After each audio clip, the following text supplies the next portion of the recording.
Gue nampilin Nikma karena ada Miracle. Ini udah 06 sih, gue nggak tahu kalau harusnya kalah apa enggak ya.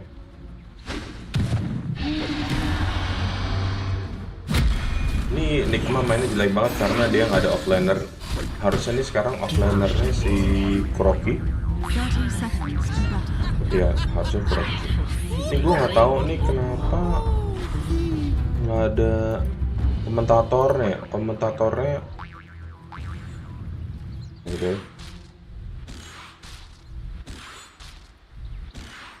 Biar dulu.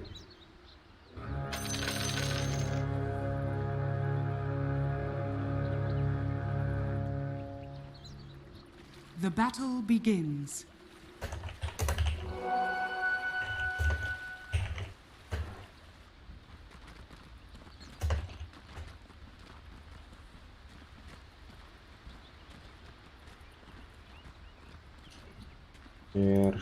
Share.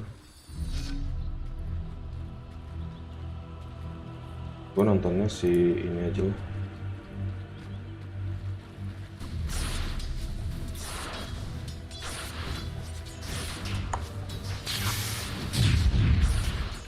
Nih gue jadi komentatornya ya.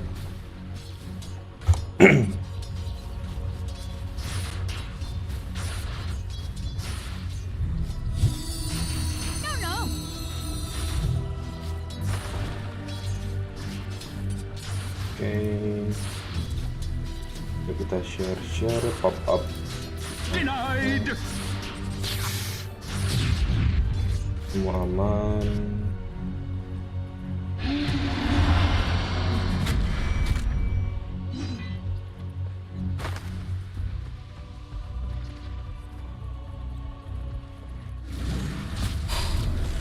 Ini kita jadi kita modelnya yang si ini ada main cast Limonci. Ini kenapa aku bingung kenapa ini gua gagal terus ya. Ini kamera hero chase. Kita di ini aja nih at Limonci aja nih. Jadi dia yang pindahin apa sih? 400. Ares apa Ares?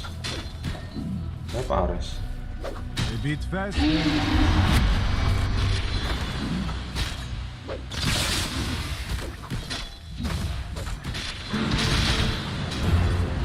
Walaupun di WH-nya carry berarti ya. Ini carry pakai monkey, miracle-nya pop mid. Oke, miracle jadi mid, balik ke mid.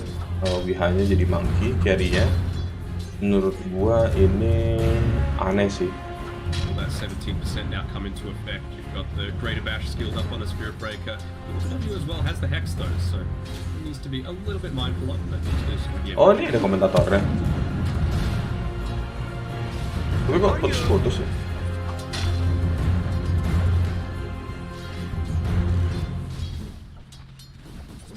Mendingan gua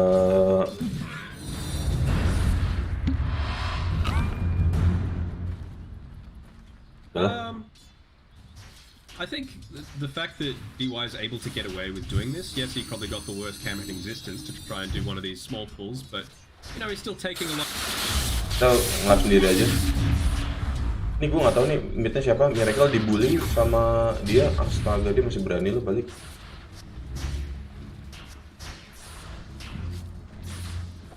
Miracle di mid udah lama banget gue ngeliat Miracle di mid pakai pub.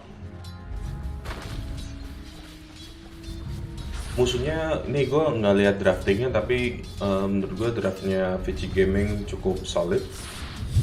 Carry-nya di Red King, offlaner Pengo.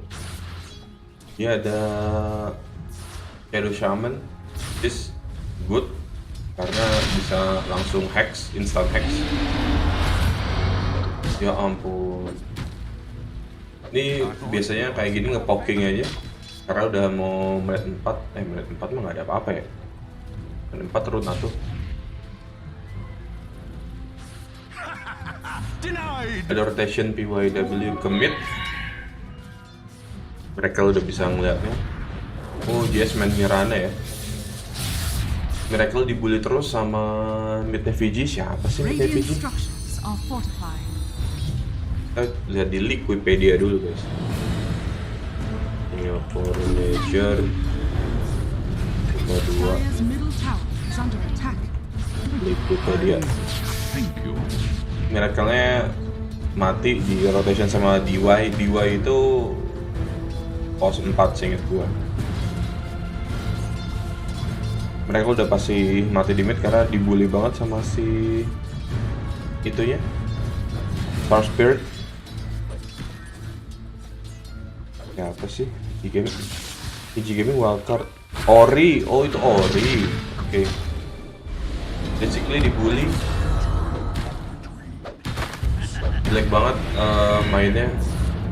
Enigma all over the place. Ini gara-gara MC ternyata positive profit guys. Di Ori ternyata.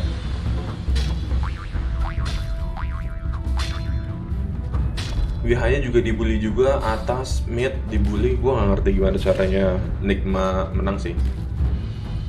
Tapi mungkin nunggu Wihanya jadi. Tapi Wiha tuh kalau jadi carry menurut gua kurang ya.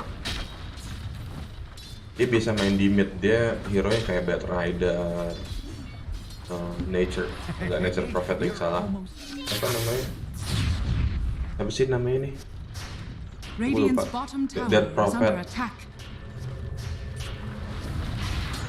Dari network masih nomor satunya Storm Spirit, which is not good karena Storm Spirit kalau goes off bisa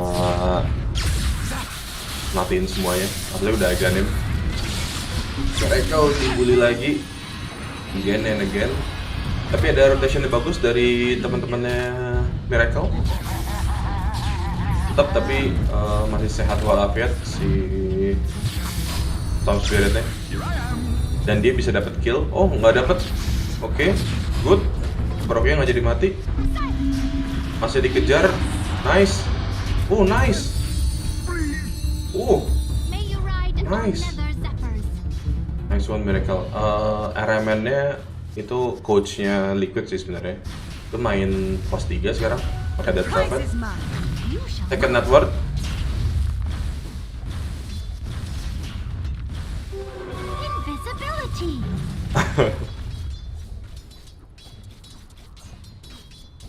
Yang mau nemenin ngobrol juga boleh ya.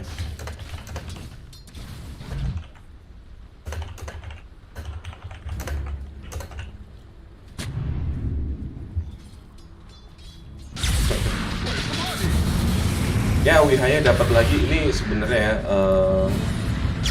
Wihanya mesti jagain karena ini single carry-nya mereka sih.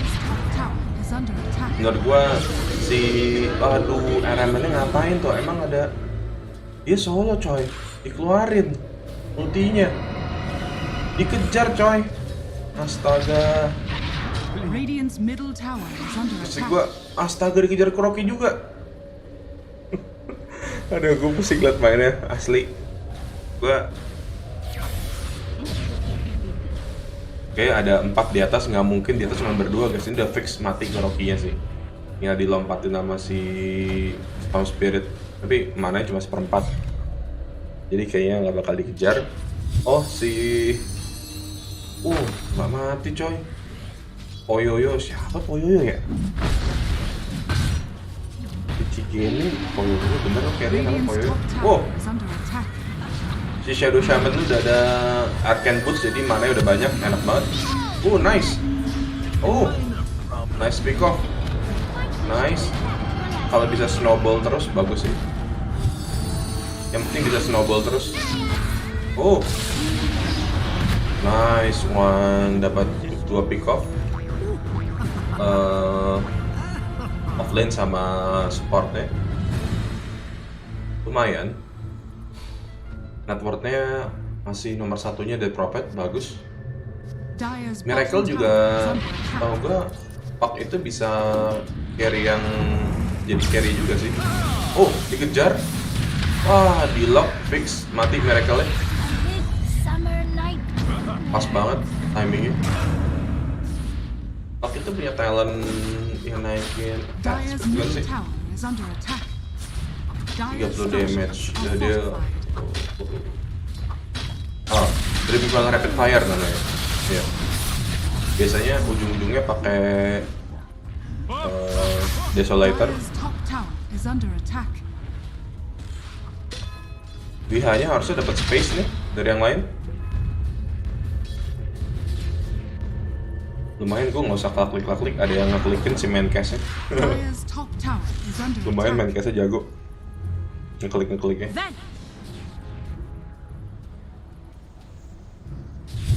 Enigma bar Dota. Brigade MMR apaan? Radiant are scanning.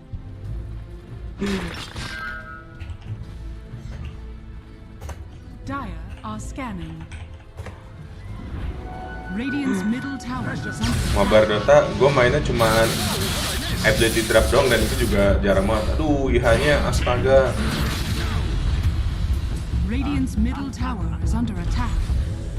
Dire's courier has been killed. Tuh kayak ada rangnya di MMR. Iya tahu, cuman gue rangnya masih belum di decide kalau nggak salah ya. Kenapa gue nggak main Dota? Gue mainnya cuma ability draft doang. Itu juga kalau diajakin.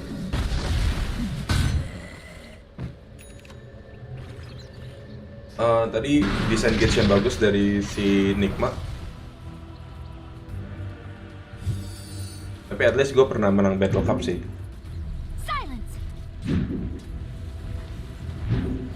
Caster.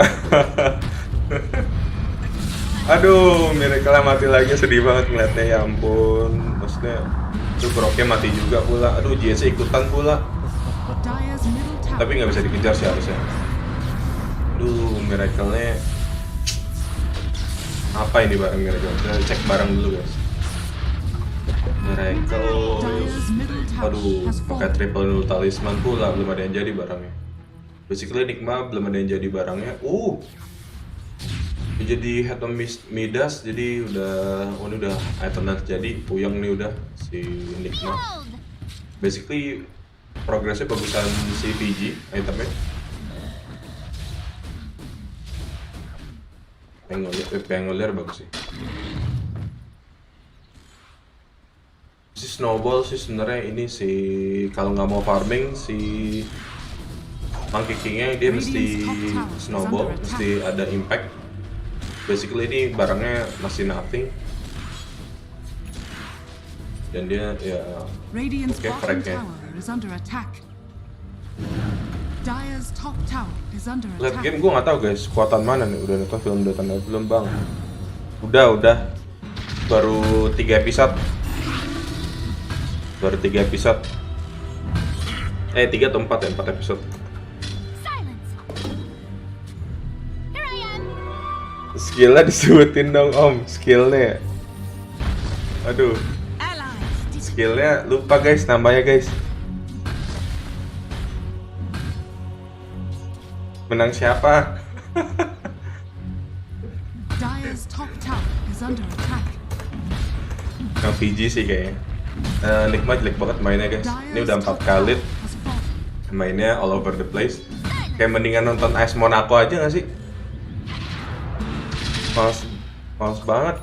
Radiant's bottom tower is under attack.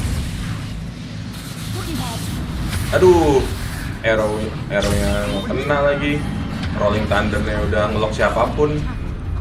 Radiant's bottom tower has fallen. Udah egg juga. Aduh, udah telur di tengah-tengah gitu, nggak ada yang handle. Kayak mendingan ketik GG aja deh. Ini kayak apa yang bisa nyelamatin coba ya. Ada scaling itemnya lagi. Oh, Eternal jadi udah fix auto GG. Maksudnya kalau Eternal terjadi si Paknya nggak bisa ngapain, bisa dihack langsung sama si itunya kan. Wish Doctor lagi. Shadow Shaman ya kan. Miracle kalau Discord basically bikin dia sakit, damage-nya sama si RML sih. Ya oke lah. T1 main nanti Gambit, iya pasti Gambit emang seru lah. PSG Gambit mah seru atuh. Habis ini Tiguan lawan Nikma. Wajib nonton sih itu. Dari Indo coy, bisa nggak nonton? Game PSG LGD pasti seru lah lawan itu. Cuman ini Nikmanya 06 guys. Kalau lihat skornya, bentar ya. Tofici 40, Nikma 06 pak. Jadi status sudah menjelaskan semuanya. Jadi harusnya sih Nikma main baik banget kalau nonton Nikma kemarin. Astaga, dia ulti. Radiant's middle tower is under attack. Itu cuma seperempat nyawa guys. Astaga, di ulti loh. Dire's top tower is under attack. Stupendous. Ini Araman beneran Radiant's middle coachnya. tower has fallen. Take us. Oke, ada Moonlight Shadow. Dia mau ngincer Shadow Shaman-nya. Tapi dia ada ward di situ. Oh, dapat. Oke, lumayan. Dapat Shadow Shaman-nya jangan-jangan. Oke. Ada rotation dari si PC Gaming. Alt 11 udah Rolling Thunder. Oh, GS nggak kena. Oh, mentok. Oke, mentok ke GH. Nah, lumayan disengage yang bagus dari si Nikma. Sebenarnya apapun pick up-nya bagus buat Nikma sih. I could look at you all day. Gambit bagus. Ada si No One coy.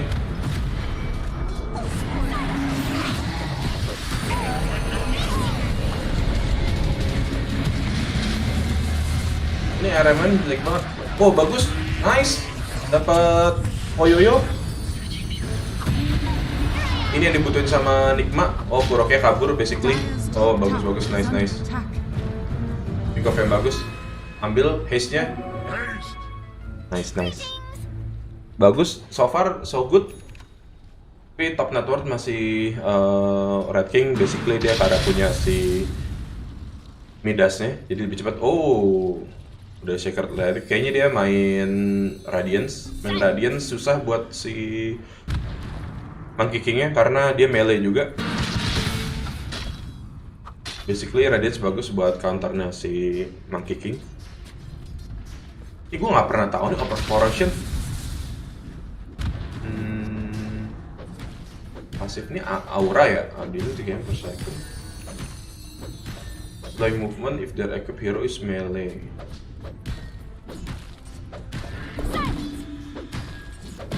Dire are Gak scanning. ngerti gue ini. Gak pernah lihat item ya guys, mohon maaf. Udah lama gak main.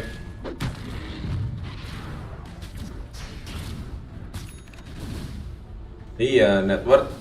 Lihat aja, network Monkey King-nya kagak ada barang. Coy. Oh, udah jadi Desolator. Mayan.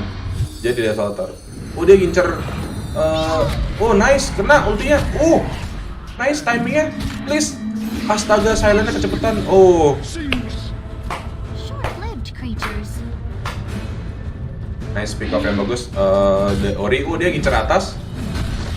Rotation atas sudah tele 2. Harusnya kalau ada ward kelihatan sih. Masa nggak kelihatan sih? Oh, ada Ult 11. Oh, nice. Stay near. Set. Nggak kena, astaga miracle. Nggak kena ultinya coy. Tapi oke lah. Get up if you Dapat can. Pengulier, dapat offlaner-nya. Radiant's bottom tower is under attack. Masih di atas berempat. Basically harusnya tower atas sih. Oh, rotation. Ada ward di atas. Oh, Kurake kejebak.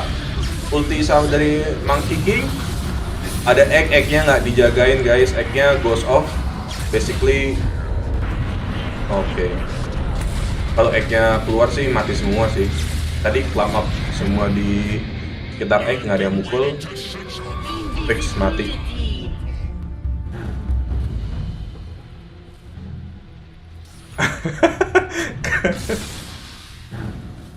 Kebanyakan main mobile game gua. Maaf. Sayang banget ya. Warnya tadi aduh udah pick up bagus-bagus. Jelek banget, maksa banget gitu loh, dikejar coy.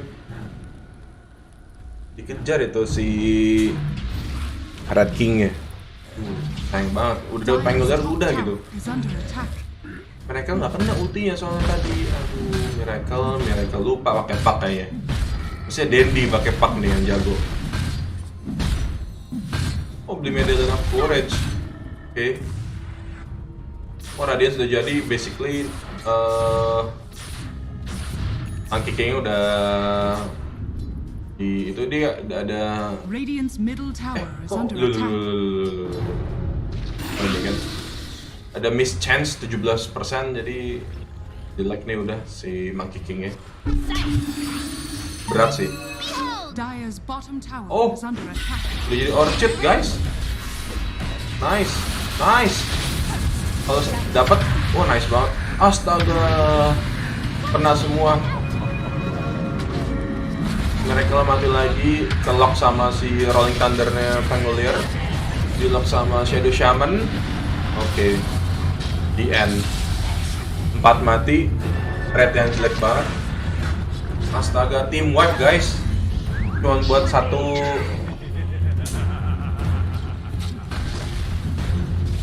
Sedih gue ngeliatnya, mau nangis.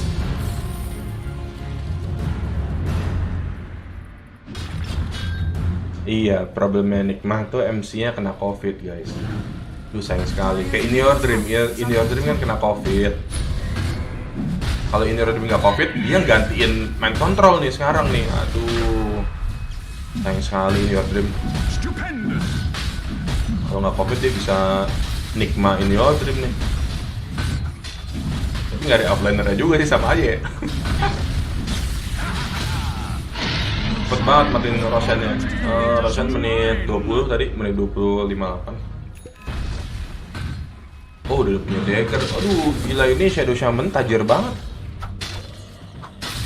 Ya, aduh, dia udah cuma beda 1000 sama si Monkey King, astaga. Shadow Shaman nih, the dagger sama Etherlands gimana hidupnya itu si Miracle.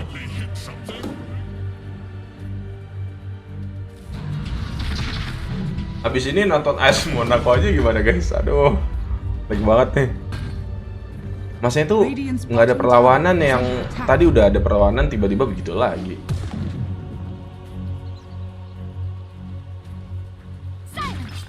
Radiant's bottom tower Miracle nggak bisa offline guys. Nggak pernah Miracle offline. Offline lagi, offlane. Dire's top tower is under attack. Lagi. Jarang, Radiant's misalnya bottom tower is under nggak ada attack. boom ID, misalnya FBZ aja ya, FBZ aja misalnya jadi offline Enigma ya. Iya ya, ngapain RMN ya? FBZ kan, iya misalnya FBZ aja menang tuh udah. Is under attack. Tuh Kuroki Sian jadi bahan bully.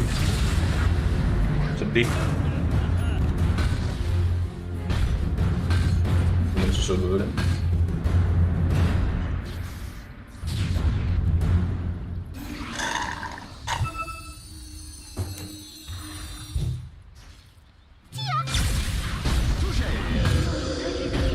Astaga, sumpah dari tadi nih ya, dari tadi si RMN-nya tuh ulti duluan. Gak ada apa-apa nih ya, gak perlu ulti, dia ulti. Astaga, panikan orangnya coy.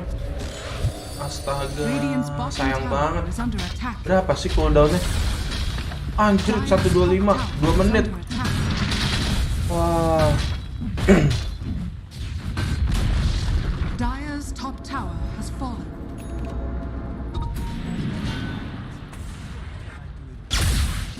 Guys, satu tim kena COVID nih guys. Radiant's Oh, bottom timnya tower nggak is under attack. dipulangin ya. Dire's top tower is under attack.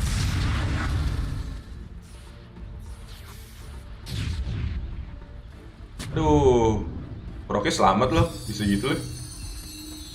Kita scaling item lagi guys. Waduh, ini bikin, ini apa sih kok ada Meteor Hammer sama ini? Ini bukan mau bikin clearance ya? Radiant's bottom tower is under attack. Basically ini si Nigma kagak ada damage sih. Level 17, waduh. Kan gue 17, Nigmanya kalau udah kalah level Network naik, Regeneration. SP naik. Bisa sih, dia mesti pick off sih. Oh kan, gimana caranya? Dia udah grouping terus ini si. Iya, udah nge-troll mainnya nggak asik. Dire's middle tower is Nggak, under bukan attack. nge-troll sih sebenarnya. Udah grouping nggak bisa pick off juga mereka. Ini basically, oh kan dilompatin, fix. Radiant's Ayo, stun lagi. Aduh, di silent lagi. Dapat, dapat ulti. Aduh, Dire's lore-nya berjaya udah. Dapat offline sama supportnya. Dire's middle tower Tukar tapi is under attack. nggak cuan sih tukarnya. Support sama Dire's middle offline. tower has fallen. Dia hanya basically scouting doang. Oi, lu farming oi. Astaga. Nice. Nice. Dapat 2. Dia ngincernya si Ori-nya. Precious bounty. Oke. Dire's middle tower is under attack. Ada fight recap nggak sih? Ya, ini fight recap terakhir ya pas pick off si itunya ya. Egg lagi. Phoenix-nya. Oh, udah ada BKB si ininya. Oh, BKB. Udah 2 BKB, Red King sama Storm Spirit. Kayak better ketik GG aja deh. Ultinya si Pak tembus BKB nggak ya? Tembus deh seinget gua. Kalau habis kena ultinya dulu tapi kalau lagi BKB nggak kena ultinya. Kalau nggak salah berarti benar. Basically, sorry guys, ini 16.000 nih ya. Red King offline aja 8.500, udah 2 kali lipat. Waduh, dibully deh. Bisa kena pick off loh. Udah. Target 2 menit 30 udah jebol 1 set barak. Radiant's top tower is under attack. Nggak sih, nggak sampai. Waduh, dapat GH-nya. Di lock sama Shadow Shaman. Oke, udah dapat 2 pick up. Nah, itu Shadow Shaman-nya bagus sih. Tinggal blink, ikat, udah nggak ada yang bisa kabur. Tinggal naruh ward, ini bagus sih. Draftnya PC Gaming bagus banget sih. Gue abis ini kayak nonton, tapi jangan deh, gue kan supporternya Miracle ya. Menit 27 aja guys ternyata. Has fallen. 1 set barak. Dire's bottom Menit 30, 2 set barak. Radiant's top tower is under attack. Karena 3 set nggak bisa. Ada tower di bawah. Is under attack. Masih T2 masih ada. Oh, tembus. Oke. Dire's top barracks are under attack. Radiant's top tower is under attack. Tapi Dire's ulti top doang sih barracks yang has fallen. skillnya Pak, nggak ada yang tembus, lainnya kan nggak ada yang tembus kan. Oke, kita lihat Digma lagi, ada item apa yang baru. Aduh, Miracle basically ini baru utility semua coy. Harapannya adalah si Nigma ini. Oh, siapa nih? Aduh, IH-nya bisa pick off lagi loh di situ. Kan kayak gue bilang nih, WH carry. Carry di mid nggak apa deh, monkey mid. Tapi jangan kasih midnya kasih Miracle dong, pakai pak. Udah mainnya gini, mendingan Miracle main Terror Blood nggak sih, kayak main single man aja kemarin gitu. Oke-okean. Mana bisa Miracle pakai pak carry satu tim.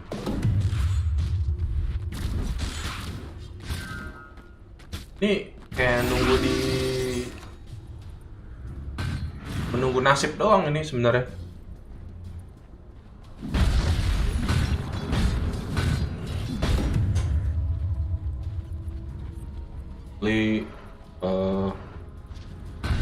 At least towernya udah tembus semua sih. Tower T1 udah hilang semua, towernya PC Gaming.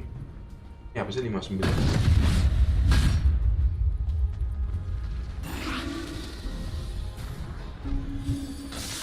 Mindbreaker di Dire's ini top kita nggak ada barracks itu are ini. under attack.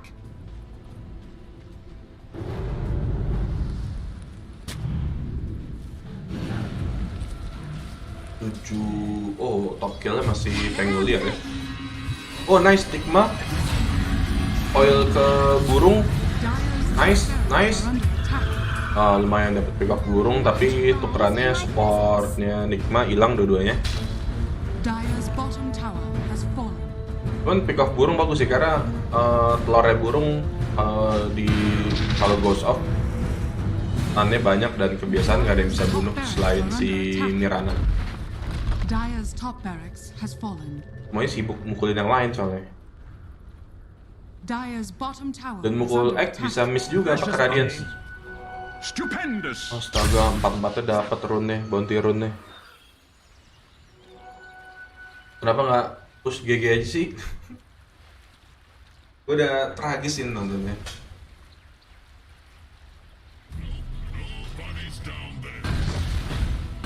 Apa yang bisa bikin menit? Ini gue nggak ada Dota itu sih ya. Dota Plus ya, nggak bisa. Dia Rolling Thunder tiba-tiba dia ngincer ini kali ya. Oh iya, dia bener nyari si Dire's turret RMN. has been killed. Nice thinking. Guys, ada yang pernah menang Battle Cup loh. Iya. Shadow, take us.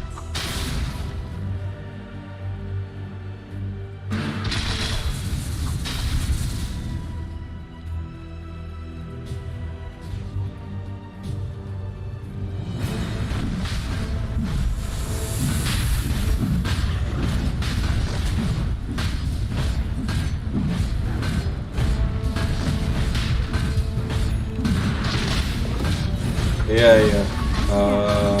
Kita abis ini ganti itu deh. Yes, di Gambit aja. Immortality is mine. Maksudnya nonton dari kemarin ya, Nikma tuh nggak ada ininya, nggak ada sinkronnya. Lag banget, sebel banget gua nontonnya. Jadi kayak harapan palsu. Oh kan, di ulti nggak kena lagi. Ini semua skill buat bunuh itu doang. Udah kepake semua skillnya guys. No kickingnya mati. Benar-benar ditahanin sama si Red King. Ulti nggak guna. Rolling Thundernya juga ngelock someone, siapapun. Please ketik GG, please ketik GG. Karena ulti nggak pernah guna, sumpah. Ultinya si Dead Prophet tuh nggak pernah guna sama sekali. Sebel banget gua.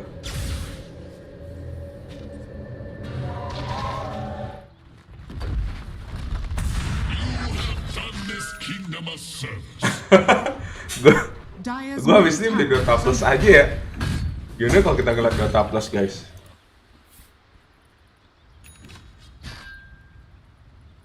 Nggak bisa, anjir ada yang ngetek miracle hidup lah aja. Sedih banget udah di base. Oh ini basically udah GG guys. Is under attack. Bagus, thanks God dia nge-push. Thank you, please abisin. Aduh, Dire's structures are fortified. GG. Dire's middle tower is under Please attack. abisin. Jangan balik please, jangan balik. Ngapain sih? Mereka tuh udah nggak bisa dilawan lagi. Udah kali, abisin. Gemes banget gua. Mungkin itu beda pro player sama gua kan. Ini masalahnya dengan duit, masih hati-hati guys. Kita kebayangan nge-throw jadi gregetan. Wah itu lagi war kok nggak diliatin. Aduh, dibantai cuman berdua doang guys. Pengolier sama Storm Spirit dibantai semua. Dire's middle tower has fallen. Dire's ancient Nice, GG. victory.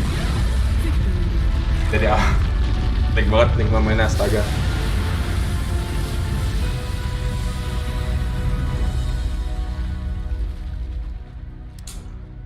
Aduh, thanks sekali ya.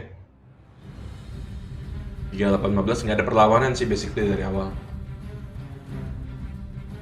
Kita lihat Gambit gimana Gambit. Oh, LGD menang lawan Gambit. Nice.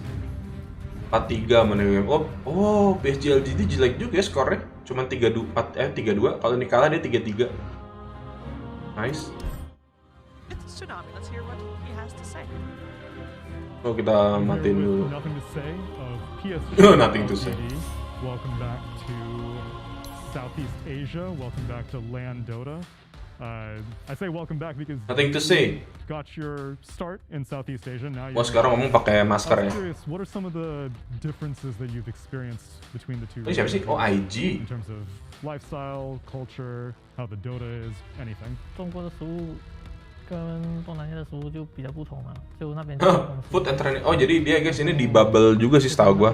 感觉制度就做的比较好， Salary here in China is more confident. Oh, 都比这里好吧。 gajinya di Cina lebih gede guys daripada di saya. And Oh, Nothing to say kan orang Malaysia ya? not only are you playing in China, but you're also playing underneath Xiao 8, a very esteemed coach, and also has a reputation Oh, ini LGD. behind him of being the director and Gaji lebih gede guys ternyata di Cina. Mendingan main Dota di Cina aja guys. As people say he is, what's your experience playing under Xiao 8? 就小巴的话，哦就我们打完 Sorry guys, LGD tuh undernya Xiaowei ya? 跟我们说， Wah, it's very nice. Iya lah, Xiaowei jago kali. 那些都很好嘛，就 Itu favorit gue juga. 就跟我 By the way, 们就 waktu dia habis juara 就会把我们输的问题 juara 说 pakai 出 apa 来 ya 然 dia? 后我们 Newbie ya? Pakai banner siapa sih lupa gue. 所以是很好。 Then I Oh, guess, yeah. LGD, nothing to personal say. question is, how did you get into Dota? 是我小就差不多 Wah, 8 tahun udah main Dota 1. Udah main sih tapi gue nggak jago-jago. 好像是我哥哥带我打的吧，就从 Dota 1开始打，然后过后就开始玩了。 Wow, 7 or 8. Wow, okay. So even though you're still pretty young, you've still been playing for quite a few years. Yeah. Anything that you were you playing in like LAN cafes or were you playing at home? Where were you getting your first few? Ya terserah sih main Dota mau dimanapun. 一开始在家打的话， Iya, Dota 就 gue main pertama kali di itu PC rumah.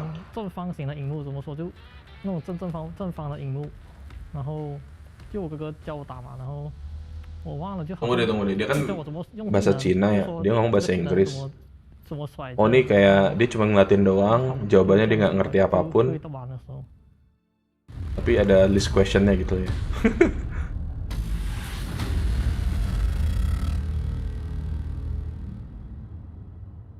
Oke, kita nonton apa ya di sini ya? Kok di iklan Shopee sih? Oh, Shopee tuh ada di Singapura. Oh, gue baru tahu guys. Panas kemarin ada iklan Shopee, gue kira ini YouTube apa tuh ya? Ada di Singapura.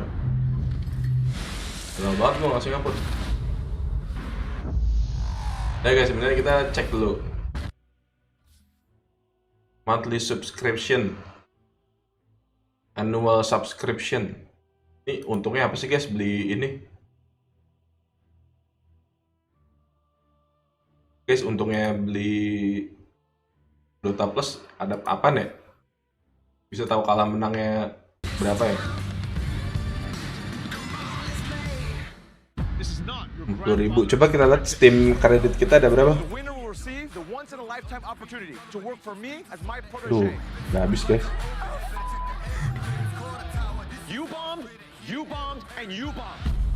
I've fallen a million times, but I Kita keep isi back up duit dulu and fight, gitu. and that's what you guys will do. Gue penasaran, 50.000 aja lah ya monthly subscription. Tiap turnamen kita beli, kalau nggak ada turnamen nggak usah beli. Dapat tadi 50.000 ya? We all have different adventure stories to tell. Different paths, different choices. I chose an unusual path, a choice that is not for everyone. You are constantly moving. Iya, ada iklannya. Dan You sekarang have to sacrifice a lot of time. dari You have Shopee to guys. focus to Wah, build. ice. Ice ngapain nih ice? Every journey has ups and downs. All you EG, need is EG, to ice. focus on your goal. GG! 'Let's go! We all Oh. have different adventure stories to tell. Gue And seneng mine banget sih sama is SSS. just getting started. Gue supporter EG fix gara-gara ada SSS sama Abed. Mael kemana entah kemana. Ntar guys, gue isi ini dulu.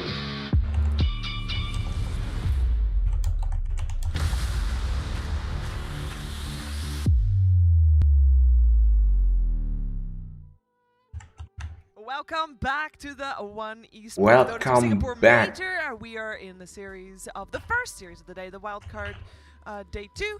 It is AS Monaco Gambit taking on PSG LGD, and the first game went the way of PSG LGD, and we credit PSG LGD. Guys, kita nonton apa nih guys? But at the same time, we were also PSG LGD disappointed apa not seeing Nikma? the performance of AS Monaco Gambit. We were. It was uninspiring. It was very just too individualistic. They didn't play as a team. They played as individuals. There was nothing cohesive about it. It wasn't team Dota. It was just individual Dota. Yes, Tsunami. Stand-up performances. We saw nothing to say. I don't know how one-to-one those translations were. Yeah. Because basically his manager was translating on the fly, and so I remember him. I guess there's no real easy way to translate CRT. I don't know if they like cathode ray tube really is in the common lexicon. So they were like miming it out. They were like, "What kind of monitor was it?" He was like, "It's like one of these monitors, one of these monitors." And I'm like, "What?" And they're like, like the big one, like the back. And I was like, "Oh, a CRT monitor." And they're like, "Yeah, that one." That's So pretty funny. They should have let that in. I know they That should would have. have been funny. Half the time I was like, "Okay," that's why I was repeating. Gue sambil main I was like, "Okay." now I mobile understand game what sih you're trying to sebenarnya. say. I wonder if his older brother is still playing Dota. Yeah, that would be curious. Saudara siapa ya? Gimana kalau kita ini aja, kita beli dulu. That's yeah, that would be fun. We have a draft for the second game. Now this series is super important. Guys, bentar, kita beli dulu guys, kita beli dulu. Repeat it. Kita beli sebulan dulu lah ya.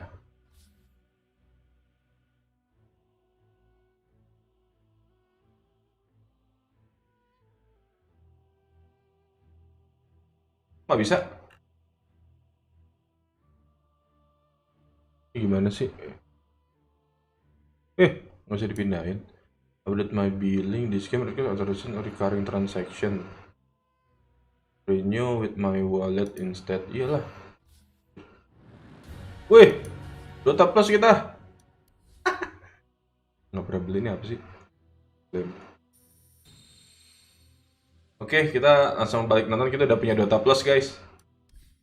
Kita nggak tahu fungsinya apa by the way. Nikma, bentar ya, gue cek itu dulu, Wikipedia dulu bentar.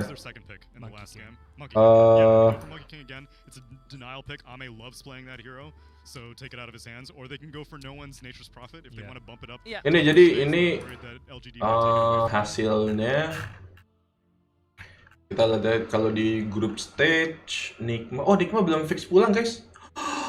T1 kebantai juga guys, mohon maaf. T1 kebantai juga. Wah, abis ini nih pertarungan antara tim terbantai. Oh, PSG LGD juga jelek coy. Yeah. That's where I think that Ini game was perkapan slightly sih? 4-3. Oh, dia 3-2. Oke. Belum fix pulang berarti. Ini harusnya carry that was meant to win the game. They picked mulai kapan sih kalau yang ini? Oh, besok. Oh, besok guys. Oh, kalau gitu besok gue cuti aja mestinya ya. Sayang banget besok gue nggak cuti. Nature's Prophet again. Gue mau nonton They EG probably guys. had their Loh, second kok nggak ada line, EG? Now they're like, oh, what do we pick Sorry, against sorry, AA? Because sorry. they didn't pick Nature's Prophet. So Oh, EG adanya di. PSGLG to change Oh, ini their group second stage pick, ya? because that really stumped EG Gambit. adanya di playoff ya? And it shows in the bonus time. We'll see Oh, if iya, they iya, get iya. into trouble with that later on. They do go for the Oh, Beastmaster. ini semua group stage Wrong. plus Everybody wild card picking ya? the Beastmaster. He is such a strong presence. Wild card ini plus In the group. AA, it's what they did last game, they're gonna do Oh, it oke. again. Ini semua ada di Kind of set up playoff before seed. the draft was Oke, the problem. The oke. lines are really good. They won all three Salah lanes. lihat gua. Generally, Gua you win nungguin three playoff-nya lanes aja in lah. 99% of the time you're winning. Saya jelek kan group stage yang ini Quizicro. Aduh, ngapain gue lihat? Ini harusnya Alliance menang sih. Mati Master. Tim Master tuh yang ada siapa sih? Oh, nggak ada yang kenal. Oh, Alliance doang deh. Sama Quincy Crew kali. Anjir, Palosan. Ya. Kok masuk? Oh, siapa nih yang nggak kena? MSS ya kali ya? MSS-nya COVID. I think they realized that no one has this hero pool that's Buku juga Forest standing. target. Like Ini we ada saw coy. Viper ban last game, wouldn't be surprised to see it banned again. Yeah. But for now, the Weaver ban, what definitely looked like one of Dream's Control best heroes. MSS juga. Honorable Toss. Oh jadi Paulson untung banget Day masuk. one, both streams. Dari Singapura dia. From what I'm seeing so far on the other stream right now, Wraith King Iceberg, is flipping Iceberg. like every single draft. Yeah, people don't really care about that hero Yeah. as much. Even though at the start of the DPC leagues in every region, it was a very highly contested hero. So out of differences between the Siapa itu coy? beginning of this Iceberg sama Van Ramses Meg. That's one of the things that I'm noticing the most. Puck has remained consistent, being banned or first phase picked. But biggest difference to me is the Wraith King. How much of an impact do you think Team Liquid Games have had on that Puck first pick? Because I mean, we see them crush with it every time. It's not just them though, but how much impact do you feel? Because normally when there's a tournament going on, everybody looks at the team that's performing best and like, oh, what are they doing? And at this Mendingan kita mau VC gaming lagi aja ya. I think in the wild card everyone is just Gaming lagi aja ya. Oh lebih not fun coy. Loh. But I think group stage teams are looking at this and being like, dia nggak ngasih lihat draftnya. Gimana sih dia nggak ngasih ngeliat draftnya Nikma coy. Gue salah nonton. Because it's not yet figured out, they just don't want to face it. Udah lah kita These games are just draftnya LGD dulu dah. Puck was playing this box where it's like, there's no real solution to Puck, but it's not like OP enough that you have to ban it. But I think now that we're kalau Dota Plus ada pilihan live game temen biasanya tapi nggak tahu kalau turnamen ini bisa nonton live juga atau enggak. Oh, oke. Ini gue udah beli.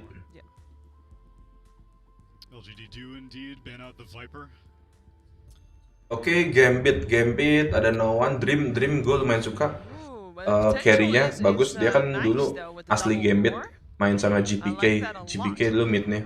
Once again, it's two supports that gue lumayan suka. Similar to the line No One tuh mainnya tilted banget jadi kurang sih.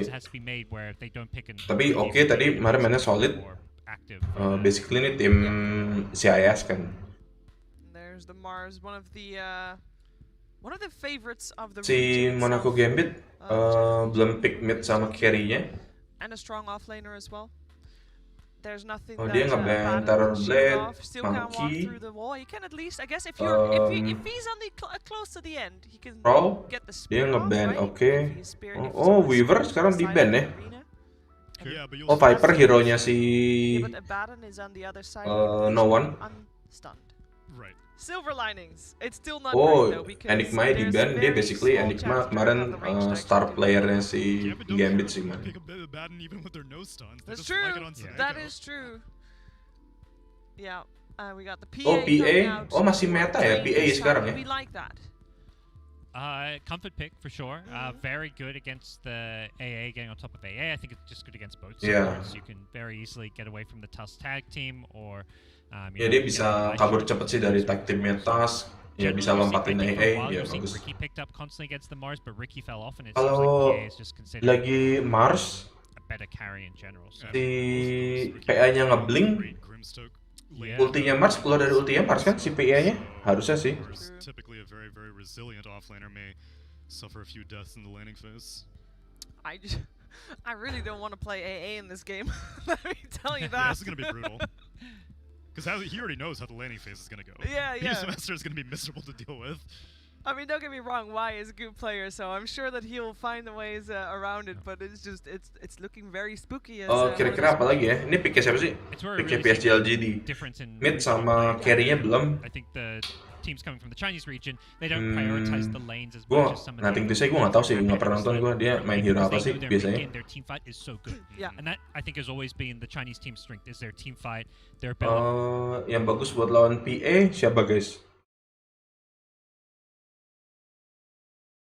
Mars harusnya ultinya si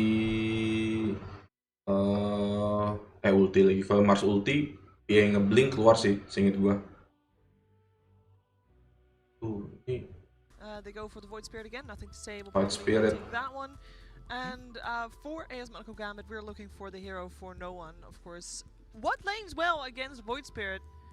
that is still in the pool. I mean, I guess the OD, the puck would be a good one. OD And the OD worked enggak. out a little bit. But Harusnya it yang obviously didn't work Void out. Spirit The bagus game itself, lawan JD si wants to be salah finished. Storm Spirit bagus. No one Storm can Spirit bagus lawan Yeah, he is. Void Spirit. Historically. Hopefully he has mellowed out over time. But Oh, di ban pula Death itu Prophet Death would Prophet. have been good. You keep wanting the Shadow Fiend. I'm totally on board with it. Just in Shadow concept. Fiend, Shadow I think it's a little Fiend. greedy. They have zero. Midnya no one kan. Yeah, and they don't know who the carry matchup is yet. They don't know who Ame will be playing. Ya Shadow Is Fiend Magnus bisa PA sih. still a thing? Magnus Mid have not seen it in forever in none of the regions. Magnus but I PA, still want to throw buset that udah I wish it kapan was, banget ya? but I think Yeah. Udah lama banget kayaknya. Power. Yeah, I don't think so, unfortunately. Teams were stubborn. They were like, let's just play it as. Guys, gimana guys? Kita kira-kira menang. Wah, anjir Medusa loh. Medusa is the last ban, and Morphling. we saw Morphling banned actually in the first game. Makes it through all the way. Draft bagus sih, PCLD ini. There you have it. That's is there anything really cool? Bisa nge-burst PA-nya juga si Morphling. It's not very funny. Bisa silence Void Spirit. Oh bagus sih basically ini. Actually, yeah, I like that. Kita nonton Nikma aja. Tapi kira-kira Monaco Gambit PCLGD menang siapa? Menurut gua sih Gambit has like no time. I think the thing with Morphling is dari draftnya bagusan PCLGD sih. Oh iya benar Shadow Fiend. Shiver called it. I mean, everybody. Menurut gua bagusan PCLGD sih. Yeah, very good. But I think. Tapi nggak ada yang tahu Monaco Gambit kalau si PA-nya goes off nggak di kontes Roto itu semua, tapi kayaknya PCLG kita lihat panelisnya dukung siapa. In the OD game, right? In the previous one, then I'm all for it. I'm all for it, but I think you've basically put all this, I mean, kind of pressure on Noah. This for Gambit to come out with a win here, it's going to come. No one needs to get like 10 plus kills. He needs to have the swaggiest swag-fin game of his life. It's all on him to crush his lane, crush the game. I don't think it's going to happen. I think what we saw in game 1 is just PSGLG looked like the better team. I think they'll have solutions for it. You've got Tusk. Lawan susah sih. That's going to cause them a lot of problems. Shadow Fiend. PSGLGD for game 2. Yeah, It was fun to PCLGD. watch. I know for a longest period of time I was so sick of Shadow Fiend, and I was like, I'm happy that this hero is not meta anymore. Void lawan But Shadow instead, Fiend it's still not mendingan good. Void sih harusnya. Wah, pasnya tumi coy. I'm a little worried here for PCLGD. AS Monaco Gambit Dah, because during the DPC League, their Kita problem when no one was nonton first yang lain added aja. was that they were basically a little inconsistent and they put no one on a hero. Okay, you're the star. Go. You know, we'll watch you do it. And I feel like that's what they're doing here as well. What we saw from them yesterday was without. Nonton Nikma aja.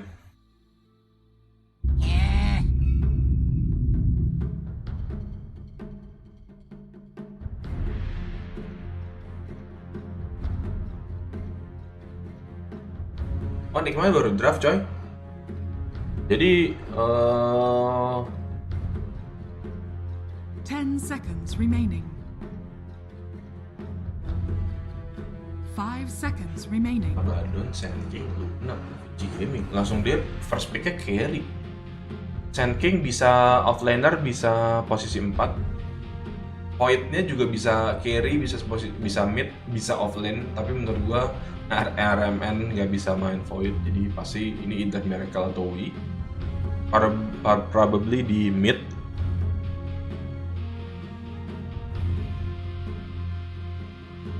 Lagi Weaver sekarang meta ya, di ban terus ya. Grimstroke, oke.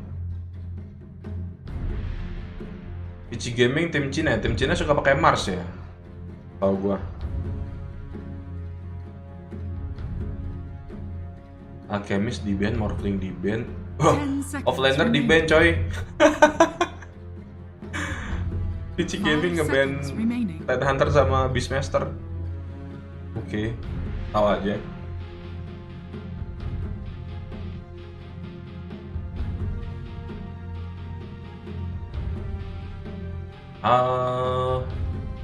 Apa yang bagus ini?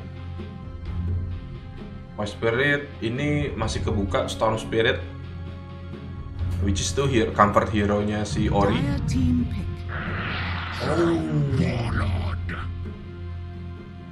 Troll and Luna. Lunanya kayak support. Lunanya support sih, fix. Troll Luna gimana farmnya? Luna carry, troll mid gitu. Oke, ini fix, ini Wii pasti yang main. VG Gaming's turn to ban. Mostly Wii sih yang main, si Razer. Ada troll, oke, troll bisa disrupt damage-nya. Tapi ada Luna yang di backline. Kalau dia carry pusing sih. Tapi troll mid carry 10 seconds remaining. Luna, nggak mungkin sih. 5 Luna seconds pasti support remaining. sih. Offlaner Sand King, Abaddon 5. Probably like that. Ngeban Dire team ban. offlane, iya, bannya offlane sih. VG Gaming's turn to ban. Ban offlane. Satu lagi si itu siapa namanya? Vengeful Spirit. Nah, bingung gitu, nggak ada yang bisa main kan. Di pick mulu Vengeful 10 Spirit seconds soalnya. remaining. Set hero-nya limited banget ya. 5 seconds remaining. Apapun lah bannya.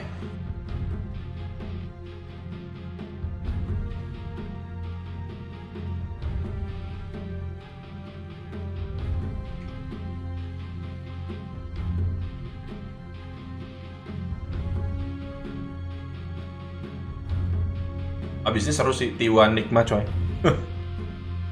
Tim terbantai.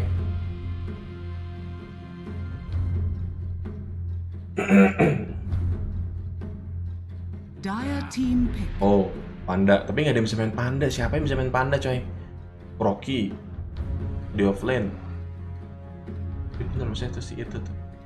Vengeful Spirit. Ini juga offlane, siapa yang bisa main? Point offlane. 10 seconds remaining. Ini balik lagi nih, ini Void Spirit tuh hero scaling, jadi kalinya ampas di early game Roto sih.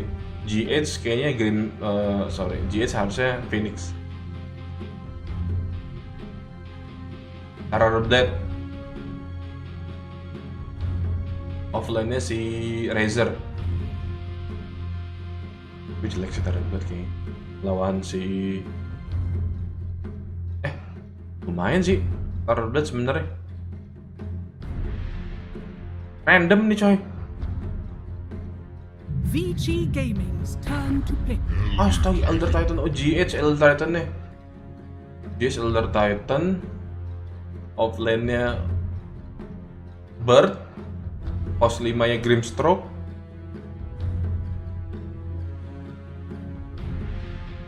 Ten seconds remaining. Sing lah. 5 seconds remaining. Nggak tega sebenarnya sih, lebih ke nggak tega sih. Choose your hero.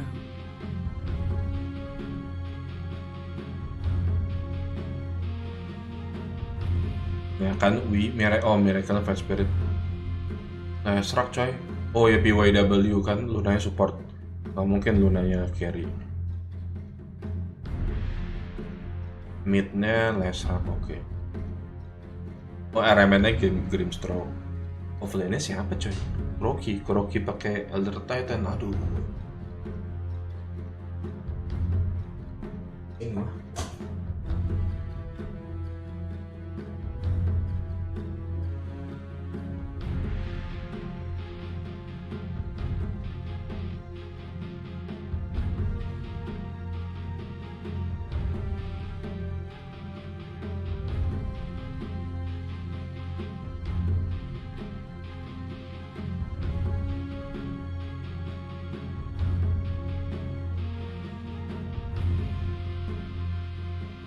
Jadi guys, menang mana nih kita kira-kira? VG Gaming sama Nikma. Gue kayaknya sih VG Gaming lagi sih.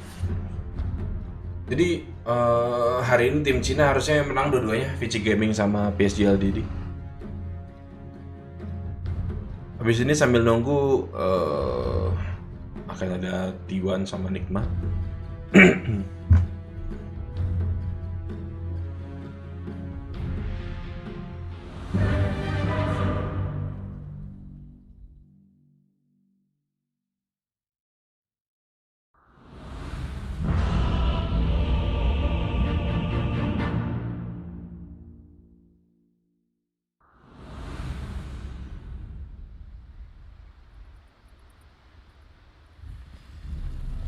I sense a connection between us. Prepare for battle.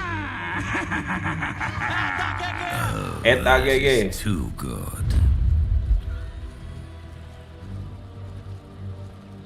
Langsung smoke VG. Kayak dia memutar ke 5 man udah dapat sih nih. Fix.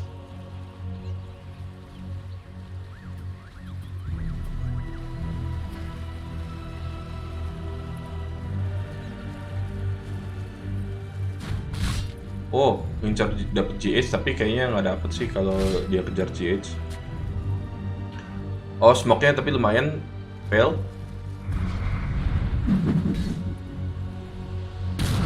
Oh, stun-nya bisa kena loh, jauh juga ya. Buat poking, basically atas sama 30 seconds bawah to battle. dapat yang di yang kiri. Apa mau di warrior nih? Mau di warrior loh? Wah, Kuroki mati, dapat first blood dong. Waduh, ngapain itu? Dilawanin 5 lawan 5. Posisinya jelek banget itu juga. Kayak gini-gini nih maksudnya. Aduh, nge-troll tuh ngapain sih? The battle begins.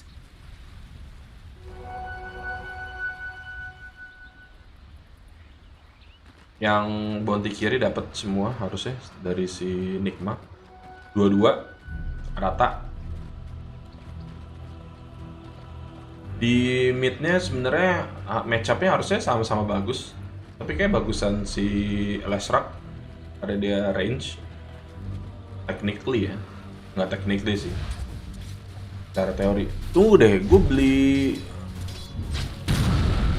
Oh, ada win probability kalau di Dota 2, di Dota subscribe, Dota Plus.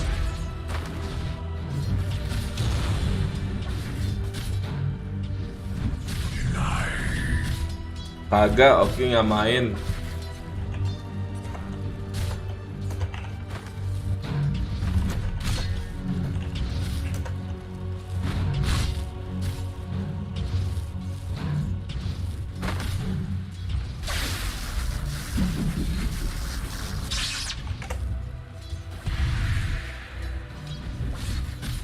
Tangan Battle Cup. Harusnya landing stage-nya ini mid basically imbang. Oh, tapi ada rotation dari Kuroki. Tapi apakah bisa? Oh, kena. Nice. Tapi apa cukup damage-nya? Wait, Kuroki tuh naikin skill itunya nggak ya? Naikin bang, nggak dipakai. Main buat tambahin damage. Alt 11 lawan Araman. Matchup-nya harusnya lumayan. Oh, GH ada ke DY akan mati. Oke, nice rotation dari Kuroki dari mid ke atas. Rotation yang bagus dari Kuroki. Mid game di mid Nigma-nya lagi masih owning ternyata ya. Nigma, Miracle, harapan. Tapi ini ingat ya guys, ini hero scaling sih ya. Jadi Team Miracle mesti have a very good game. Oh nice, pick up Luna dapat lagi Kuroki. Kuroki tadi pas 5 guys, RNN yang offlane-nya Grimstroke. Anjir, ngaco. Ini offline-nya Kuroki, offline-nya si Kuroki sih. Oh, atas 3 lawan 3 ternyata. Oke, Kuroki most likely bisa mati. DY cukup annoying. Ada apotek shield-nya.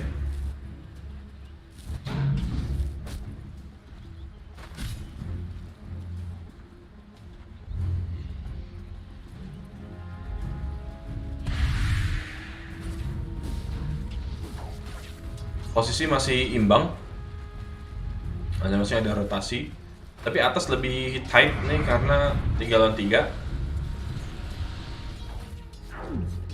Oh di mid, oh Sorry guys, gue tuh nggak hafal skillnya si Hot Spirit, Earth Remnant sama Resonant Pulse. Oke, Kuroki nice. Kuroki di early game Kuroki bagus sih karena si jurus 2-nya tuh, jurus 2-nya Elder Titan apa sih namanya, Astral Spirit itu sakit sih. Lagi ke support awal-awal. Remnant bisa matiin. Main caster kok nggak ngasih lihat sih. Gimana caranya? Remnant matiin si Sand King bukan tebel ya. Oh, Miracle sayang sekali. Aduh, stunnya kena. Splinternya itu paling kecil loh range-nya.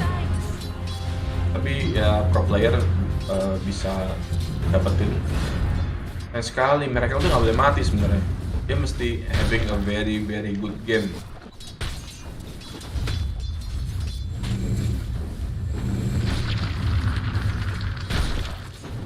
Sakit juga ya. Remnant naikin apa ya? Storm of Fate. Bonus damage per target. Oh, basically dia mirip ini ya. Invisibility. Kalau targetnya makin banyak kan gede. Yang swell, on spirit bomb. Yang silence bukan sih? Oh nice. Sakit damage-nya coy. Oh nice Kuroki. Kuroki killing spree by the way. Udah punya Tranquil Boots which dia bisa muter-muter dari bawah sampai ke atas dengan cepat dan full health. Ramen juga ternyata sakit damage-nya. Miracle mesti dijagain, mesti ada yang nemenin Miracle di mid.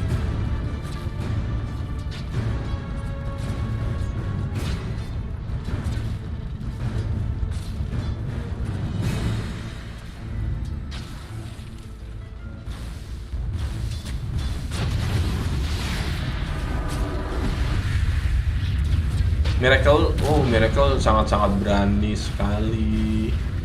Ada rotation dari PYW-nya. Hampir dapat si last rock-nya. Ternyata jago ya, Hot Spin. All 11-nya itu ternyata Stroke of Fate nih. Tapi mananya, itu ternyata yang bisa bikin mati All 11.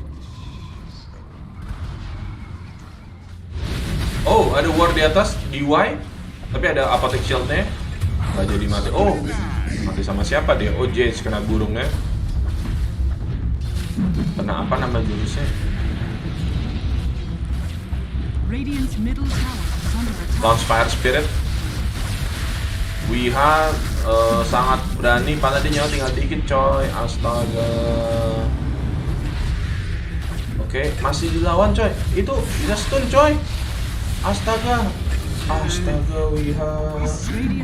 Gimana lawannya itu? Coba. Nggak terlalu gitu ya? Itu obviously dia single target. Pukulan lebih cepat daripada dia lah. Aduh, Wiha apa sih? Bisa kabur cukup gitu. Such regional concerns are beneath my time. Masih basically si Sand King-nya feeding. Kita lihat ya. Mati 2 kali. Tapi bonus sekali.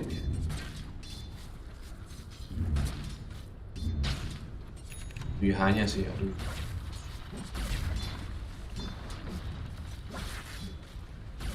Nabungnya banyak kan itu. Pasit.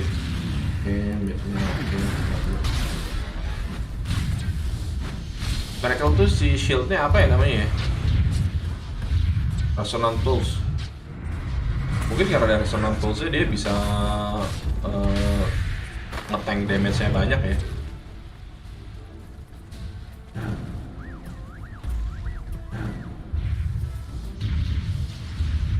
Di mid sekarang yang lagi rame war-nya.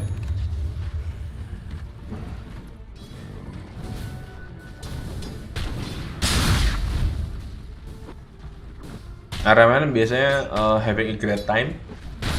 Net worth-nya seperti biasa Miracle paling tinggi. RMN kedua, Wiha as usual rendah. Gue nggak paham lagi sih. Radiant's By the middle way, kenapa ya tower di is game under ini attack. Ori-nya Miracle kasih mid ya? Mungkin karena Miracle-nya Ori lebih jago daripada Wiha, jadi mungkin dipakai Miracle. Oh, basically tinggal di stun. Oh, udah di bait. Oh, dapat coy. Dapat DY, tapi ada ditungguin sama Sand King di sana. Cuma dapat DY nggak apa-apa. Dia targetnya sebenarnya Miracle-nya kalau di off position. Tapi nggak apa-apa, masih good. Oh, di dive coy. Oh, sakit banget itu. Oh, tuker 3, sakit banget. Sayang Miracle setengah darah. Coba kalau banyakan dikit HP point-nya Radiant's middle tower bisa lebih is under bagus. attack. Dan GC kalau udah level 6 mungkin menurut gue bisa lebih bagus lagi. Tapi dia masih level 5. Wiha kalau misalkan datang lebih cepet juga bisa kill lebih banyak. Tadi tuh dikit semua, tapi nggak ada yang belum bisa ngeburst, Tapi trade yang bagus lah, lumayan. Tukar 3.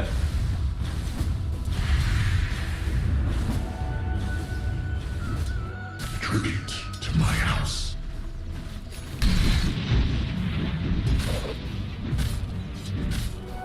Gold for my folk. Ini Miracle dia mesti ini sih. Oh, ada war di atas. Seraknya bisa mati. Nice. Oh iya, ternyata killing spree guys. Oke, ada Miracle-nya juga rotation ke atas. Nice. Dapat mid-nya. Keep it up guys. Ini basically lagi leading kill-nya. Dari sebelumnya nggak pernah leading kill. Enigma, which is a good start.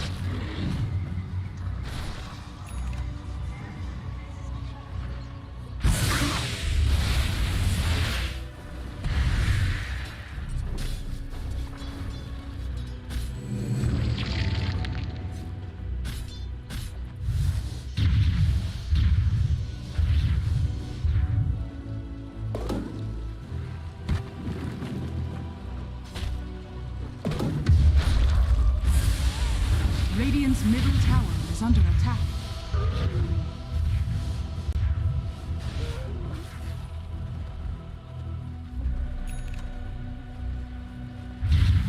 K lead awal-awal, tapi seperti biasa ini nothing karena bisa dibalik. Ingat ada Troll Warlord late game monster banget dibanding si Last Rock apa namanya, Laser late game. Ini mereka hero scaling nikmat.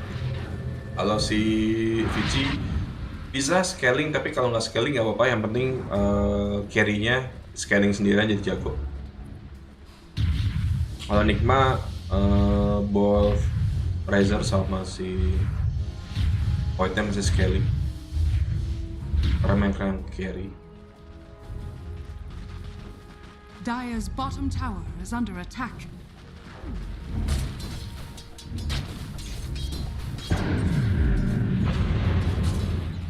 Farming kita lihat cek itemnya lagi.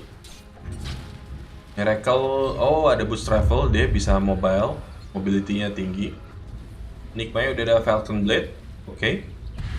Butuh mana regeneration, dia ada smoke. Dia mau nge-cut ke last rock, oh dapat ini, sip.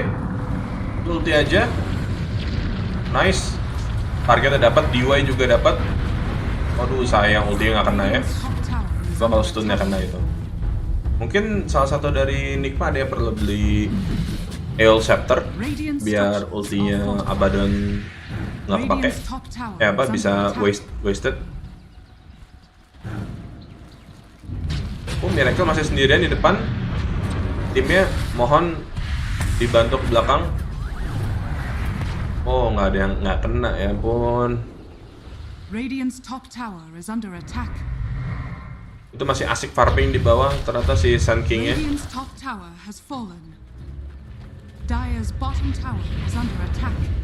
Siapa yang punya? Oh, si Ori-nya beli itu ya.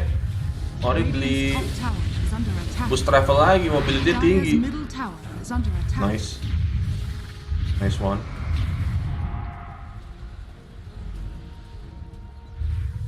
Sayang banget rotasi 4 ke bawah. Dia mau dapetin tower bawah. Dia mesti tuker tower. Atas udah dapat, mesti mid di towernya dihancurin. Radiant's middle tower is under attack. Radiant structures are fortified. Basically semua lagi pada farming. Dire's top tower is under attack. Dire's structures are Oh, fortified. Necronomicon. I'll take that. Baru tahu gue. Nice. Radiant's Nice. bottom tower is under Dia lagi ngantri apa ya? Wiha.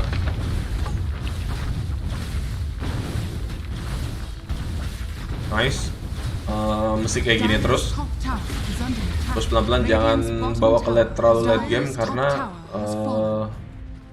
si Troll Warlord itu late game sakit banget.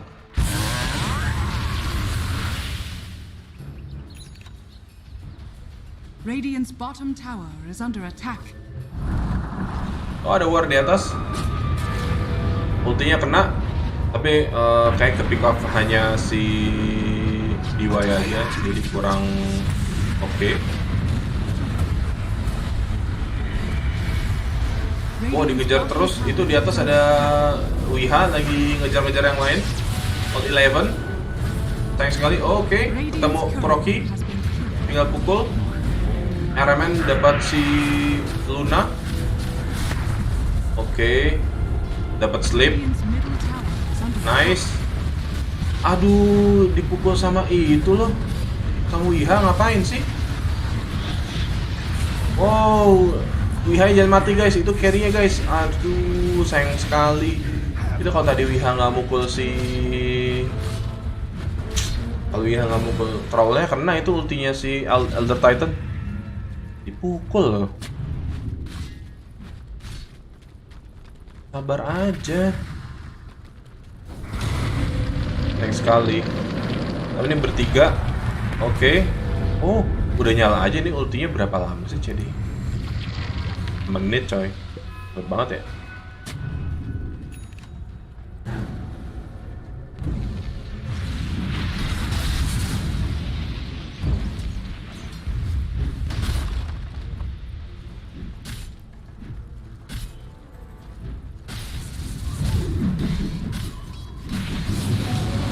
Udah basically mereka ngincer DY terus, tapi DY itu 13 detik lagi bisa ulti. Tapi apapun pick up-nya bagus. Yang penting dapat. Sayang tadi Wiha-nya mati. Wiha nggak boleh mati. Aduh, Wiha ngapain coy lo sendirian di depan situ? Astaga.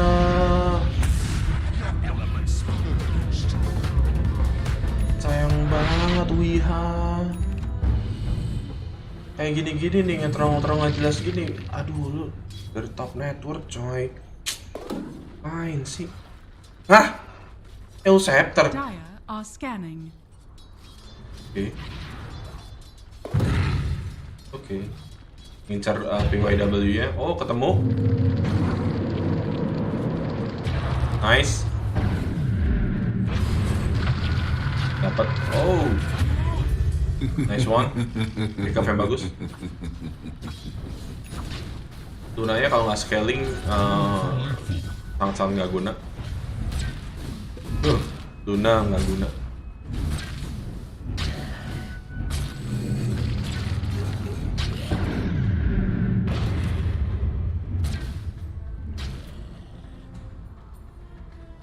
Di hutan GSC lagi merajalela. GSC kita jadi apa ya?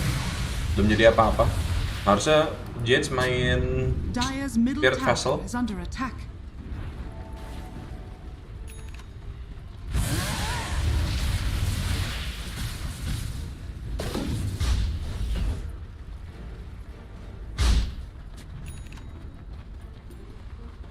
Necro berapa nih coy?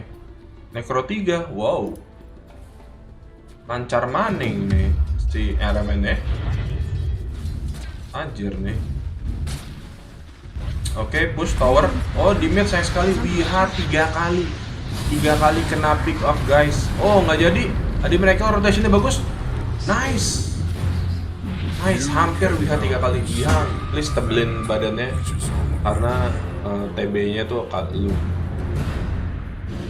Dia mau bikin BKB sih, at least it's a good news.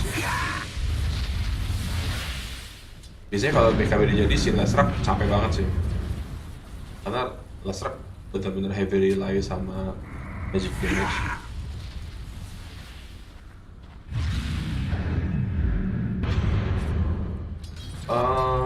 Scalingnya Miracle, Sense kayaknya dia bikin Sense biasa, atau dia kayak bikin apa itu namanya yang bisa disarm, lupa gua. Battle of Discord Necro 3, oke. Basically Necro 3 bisa true sight, jadi bisa buat clearing wards. Mori juga naikin tebelin darah, oke. Oh, dia bikin Maelstrom ya, PG. Gua udah tahu dia bikin Maelstrom. Biasanya bikin itu ya, Battle Fury. Ada smoke, kelihatannya cuma si Poyoyo. Tapi kayak Nikma juga nggak tahu sih. Bounty. Oh sayang sekali RMN kejebak sendiri di sini, ngapain coy? Aduh, dominating streak-nya hilang itu. Nice. Tapi bentar lagi ulti. Aduh, kalau ulti gain level banyak. Go so please. Aduh, sayang sekali ya, nggak dapat egg-nya. Mati ini, bad banget buat Nikma. Kalau sampai, aduh jelek banget. 1 tukar 4 coy. Ini gara-gara RMN-nya ngapain di situ? Kalau udah dapat bounty-nya, dia muter lewat sini loh. Dia muter lewat sini guys. Dia kenapa nggak regroup dulu lewat kali gitu, lewat sungai? Astaga, nggak paham sih gue. Ini RMN-nya blunder banget sih. Dari tadi game 1 tuh dia ngasih dominating streak tadi dia. Siapa tadi dia ngasihnya? Tuh nggak kelihatan.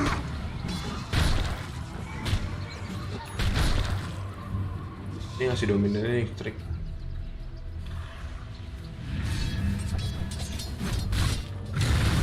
Lihanya juga ngapain sih dia kalau di depan-depan sendiri tuh, sebel banget gue.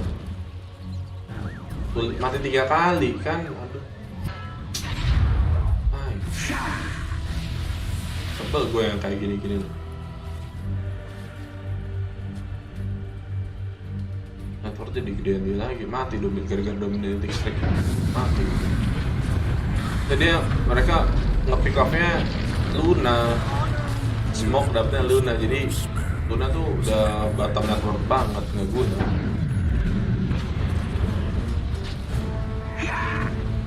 Mainnya masih agak rapian sedikit gitu. RMN-nya ngapain sih dia di sana? Paham?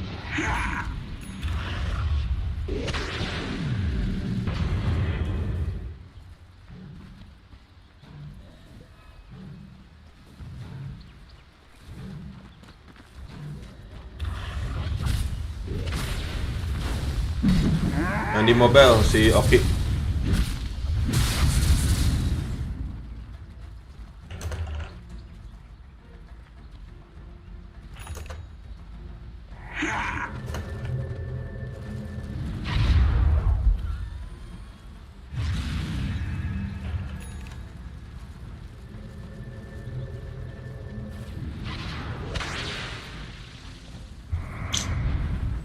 Radiant's middle tower is under attack. Oke, basically smoke Vici akan war kayaknya di sini, tapi kayak ada disengage, mendingan mereka farm bawah. 24 bentar lagi power up runes.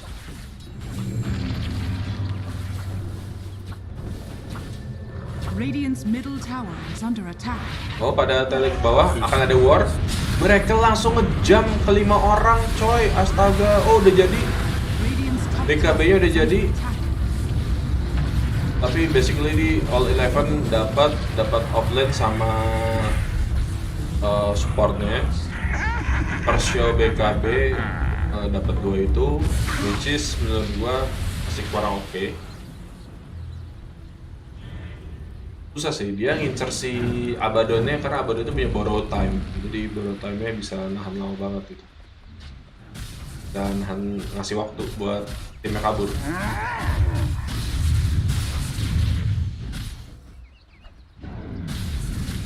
Radiant's bottom tower is under attack. Radiant structures are fortified. Oh, Nikmanya oke. Ini kalau dapat nice nih. Aduh, sayang sekali. Sayang banget. Nice. Ulti, GH. Ya, nice. Harusnya mereka nggak ada yang berani engage. Mereka engage. Nice.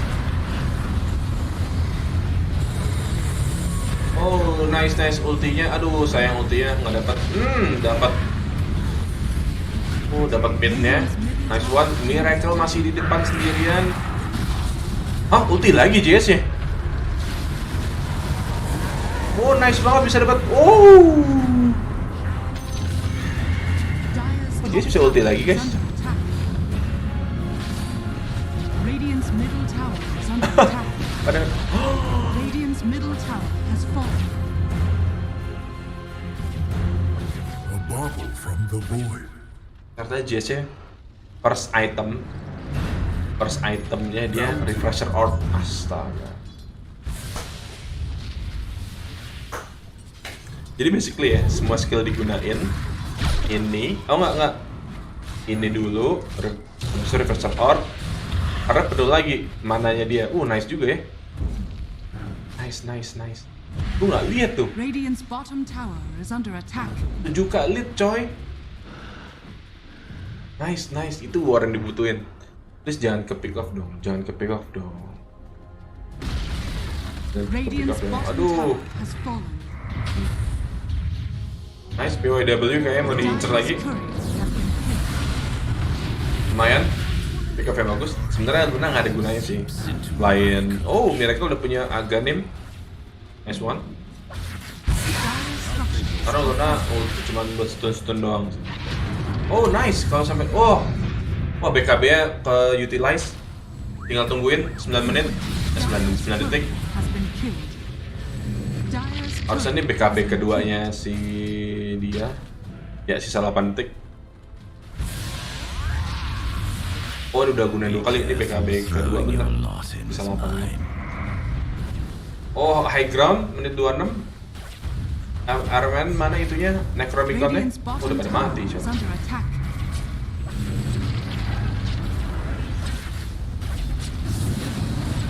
Jangan dekat-dekat please. Lo tau kan dia bisa stun 2 orang. Jangan dekat, itu bisa stun 3 orang. Kalau ada dagger, aduh.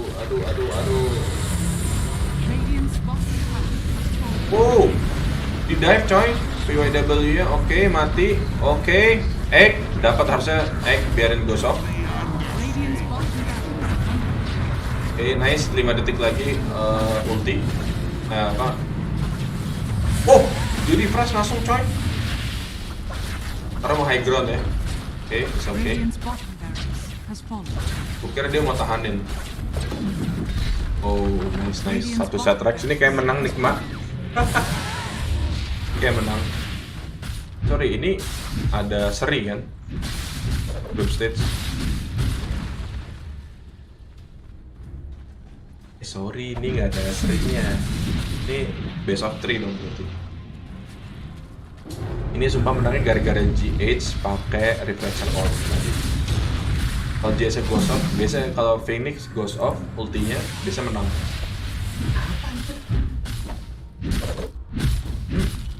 Kayak Octarian nih, Voodoo Mask. Nikma dia kayak beli Sensiasa harusnya. Poyonya basically build-nya lumayan aneh, dia pakai dagger. Oke, war again. Oh, berhasil disedot damage-nya si Poyoyo sama Wiha. Kita lihat Wiha udah berapa persen damage naiknya. Per 155, it's okay. Static link dapat 121. Good, good. Last one. Dia muter loh. Oh, mereka muter. Muter coy, mereka coy. Nice. Ulti. Oh, egg-nya nggak ada yang jaga. Oke, fix menang lagi nih. Tapi ultinya kemana Kuroki coy? Kemana Kuroki ultinya? Mati Poyonya sebelum dia bisa ulti. Nice one. Sisa itu mati sih, fix si Lashrak-nya. Nice one. Miracle nyawa tipis tapi ada Remnant Pulse, jadi harusnya aman.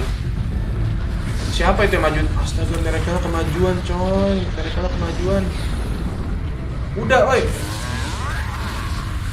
Lihannya nggak ada Aegis kan? Ini no Aegis kan?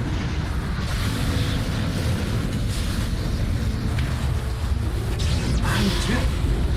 Wah. Miracle. Wah, mantap. Nice, team wipe.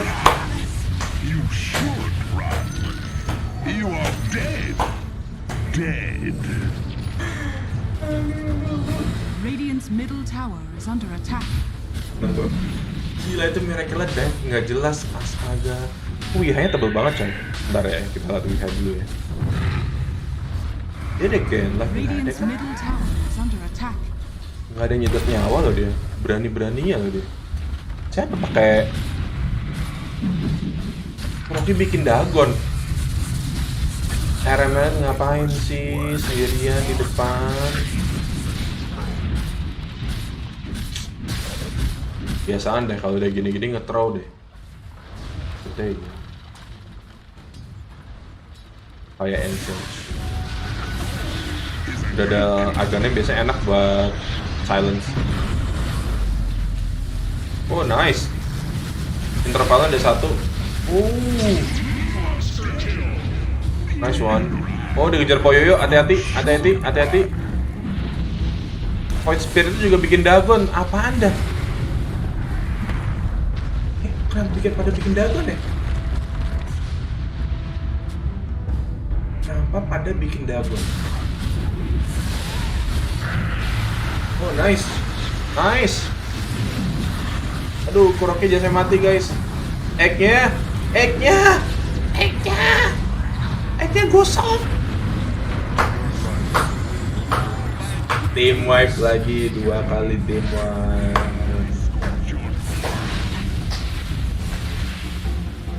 Dire's middle tower is under attack. MVP, fix MVP GH guys.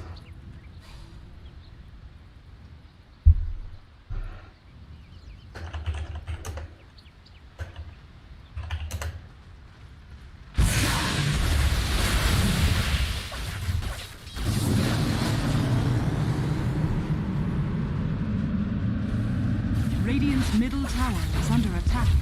Lore nggak ada yang bisa handle guys. Are fortified. Dire's structures are fortified. Ada main Dagon coy. Jadi kalau nyawanya tipis, kayaknya sih kalau nyawanya tipis itu si siapa? Di Middle tower is under attack. trollnya langsung di burst. Logically itu sih apa lagi gunanya selain itu ya? Radiant's top tower is under attack. Ada gunanya lagi Dagon, main Dagon lo nggak percaya gua.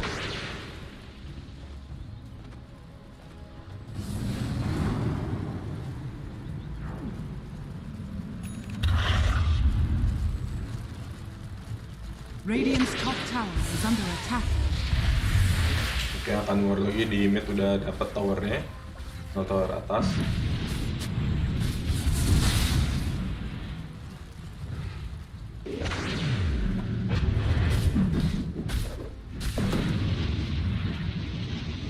Radiant's top tower is under attack.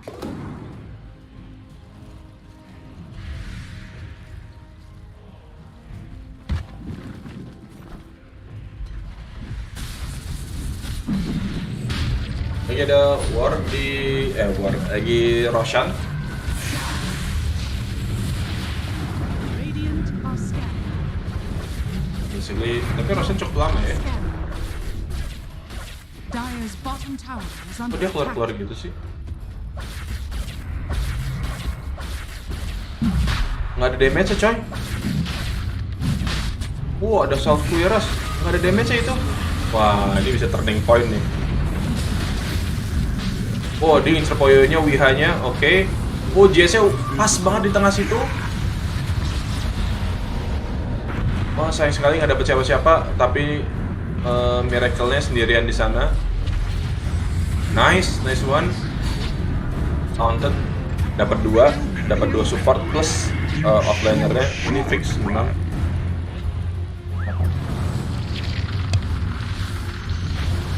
Radiant's top tower is under attack.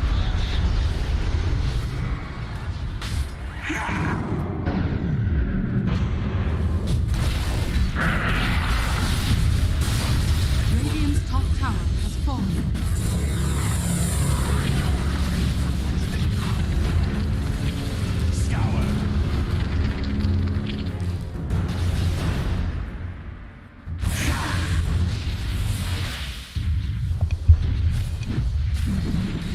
Hah?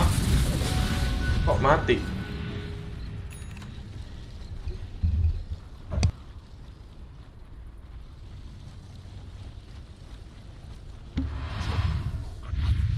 Kok bisa mati Miracle-nya sama si Kuroki-nya? Nice. Dapat Roshan yang penting. Jetsnya gimana telurnya? Masih full. Masih ada satu telur lagi. Full Jet. Ada Iron Disc. Nice one. Nice one. Poyoyo bakal mati. Nice one. Sendirian. Oke. Ulti.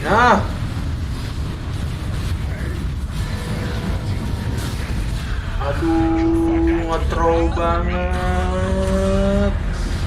Nge-throw banget, guys.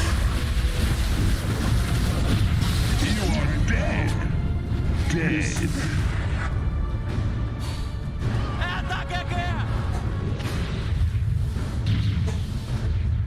Nge-throw banget, sumpah. Ngapain pula ya? Dire's middle tower is Ngapain under pula attack. begitu? Dire's middle tower has Dia fallen. ultinya mesti agak munduran Radiant's lagi middle bisa sih nih. barracks are under attack. Tapi Dire's si middle tower is under trollnya attack. buyback sih. Radiant's middle tower is under Terus attack. saya saya dibuang sia-sia banget.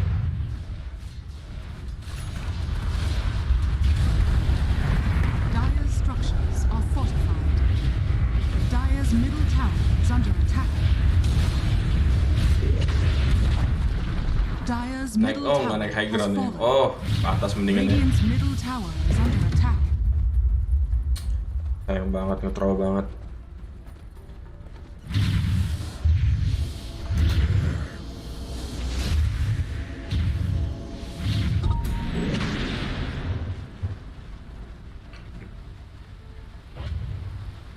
Kita lihat itemnya dulu.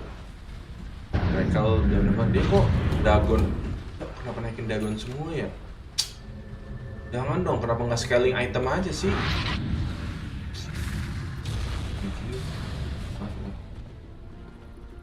Nikmas, si Yui better bikin satanik sih. Wah, dia mau The School Basher, mau ada Abyssal. Gak susah. Nick meta aja banget. Si GH ya? Dan ini GH sih fix.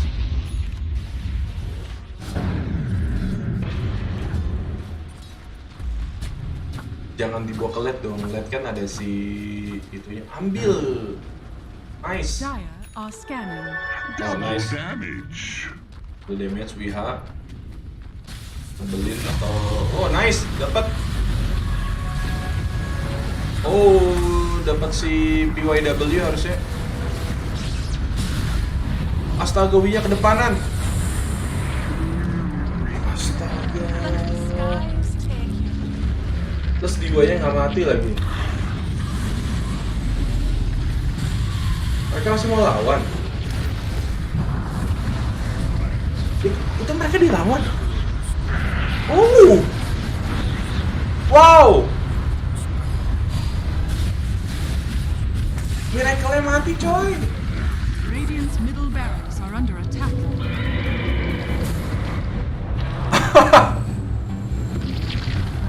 Apaan sih mainnya begini?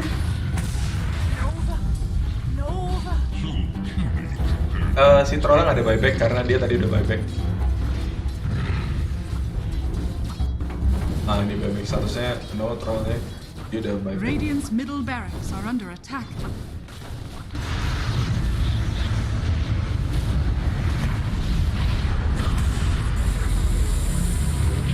Oh, tank banget.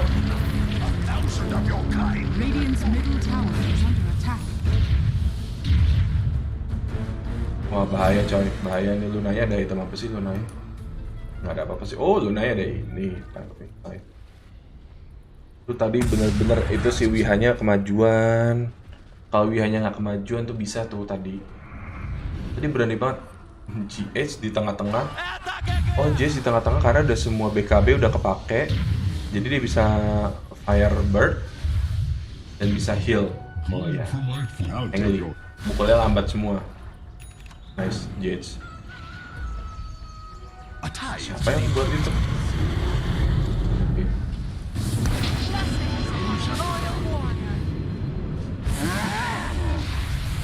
Udah, oi. Astaga. Tinggal bikin satanik sih harusnya.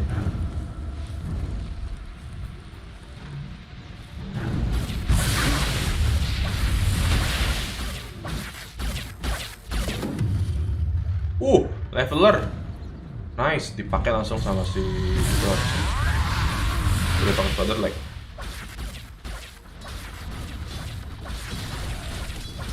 Level sih attack speed. Bonus building damage. Bagus nih buat si Wiha sih. Basically tower mid, dark mid masih ada. Tuh, dia tadi 18 lead, sekarang udah berkurang.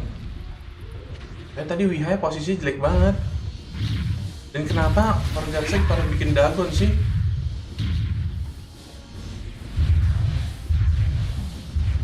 Gue tahu sih buat si itunya emang. Gue tinggal 5 detik coy. Wah ada Paladin Sword, oi. Ultinya dia tuh damage doesn't kill you this mode. Ya, damage doesn't kill this mode. Kali sih. Oh, ketinggalan itu si Ori-nya di mid. Diwanya basically maju sampai borrow time-nya keluar. Habis itu nice. Tapi borrow time-nya cukup lama. Again, oh nice. Oh nice. Oh nice. Dagon ternyata buat itu. Nice, PYW matiin. Oh nice, mati. Nggak ada buyback PYW.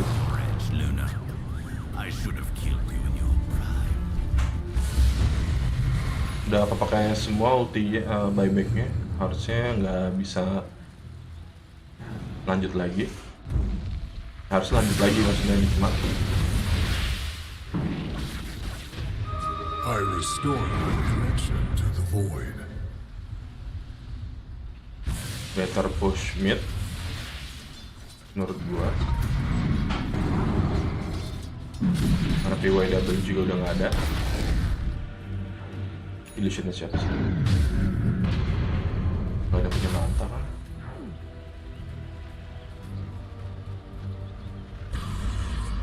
Tiga skar network pagi. Radiant's middle barracks are under attack. Divisi itu ya. Ori ya. Double stone kena. Nice banget. Oh, miracle. Oke. Jazz ulti di tengah-tengah situ.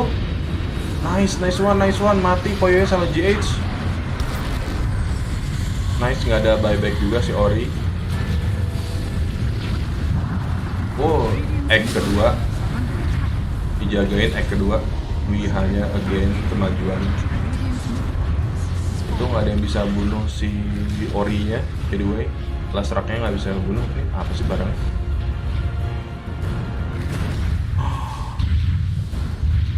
Radiant's middle tower is under attack. Cast spell shield after 400 magical damage convert damage taken into mana. Jago banget, ini tebel banget.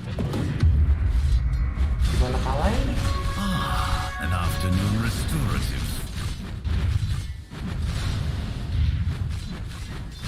Terlalu jago sih. Oh.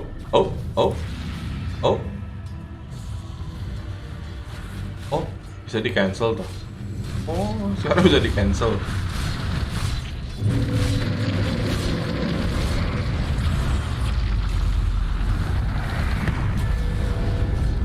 Baru time-nya berapa detik sih? 40 menit. Hai.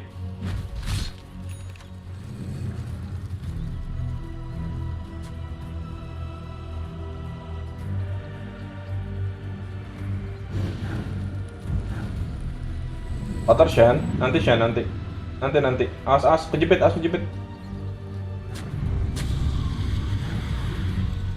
Duduk dulu. Nanti, mandi dulu.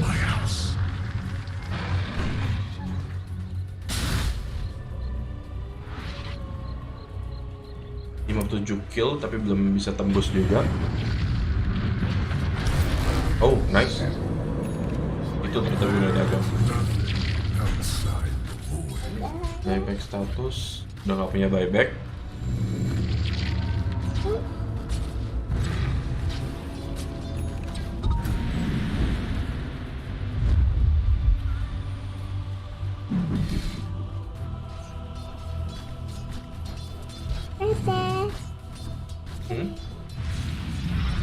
Smoke? Smoke, ayah. Ya. Mandi dulu sih, di sana mandi dulu. Dari luar. Harusnya kayak Roshan lagi. Wiha basically udah tajir banget. Oh, ada buyback tapi si Ori sama si Oyoyo. Harusnya dari itemnya Army punya sacrifice just a good news. Ethereal Blade more miracle, Ethereal Blade and Bobber, nice one. Tapi dia bisa GHP Ethereal Blade juga, nice. Si Ethereal Blade double. Ini jelek buat jadi si Nicknya jadi nggak bisa hit soalnya. Kalau pas Oni di weapable sih basically. Ini tebel banget Ethereal Shroud. Yang penting si Abyssal jangan jadi dulu.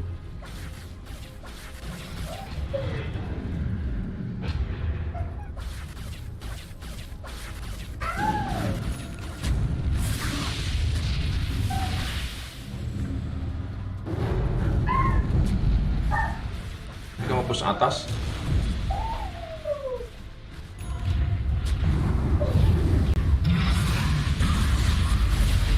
Oh, nice.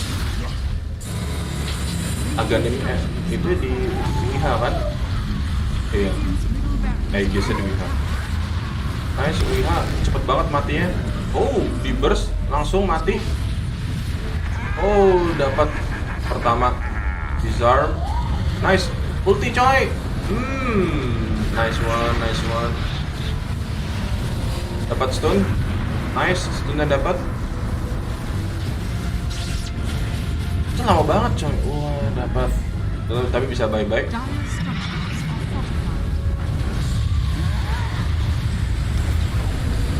Wow. Nice, dapat tower, dapat barak juga harusnya. Buat barak, mendingan di itu dulu. Habisin barak dulu. Nice.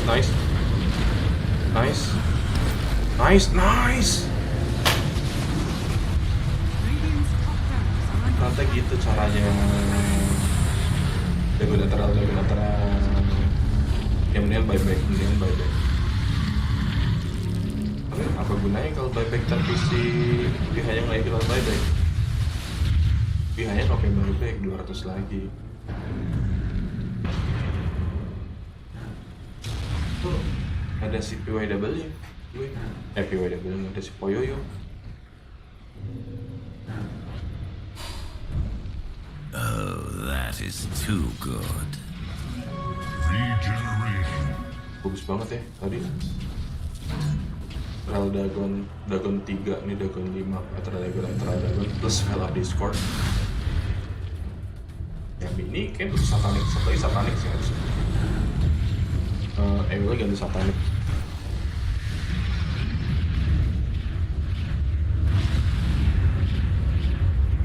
Emang ada yang bisa mukul gedung?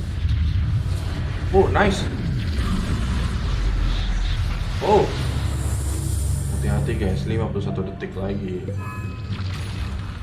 Buyback ada semua itu musuhnya di Luna sama Ori.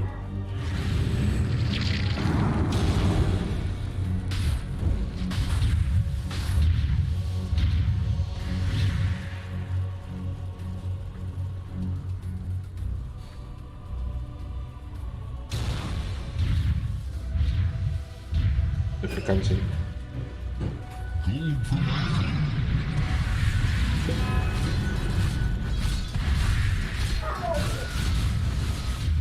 Bounty.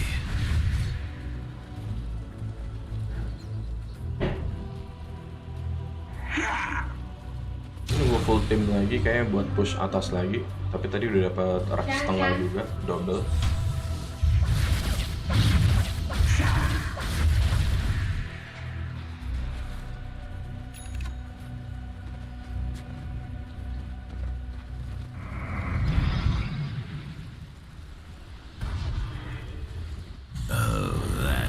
Too good.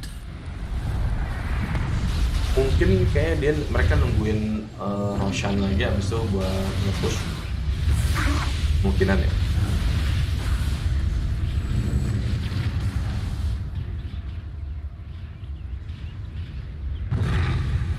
Abis ini berat begitu. Abis ini harusnya istirahat dulu kan. Gak mungkin T1 langsung lawan. Oh, hampir aja mati itu Boyo, sakit banget itu. Ethereal sama Dagon.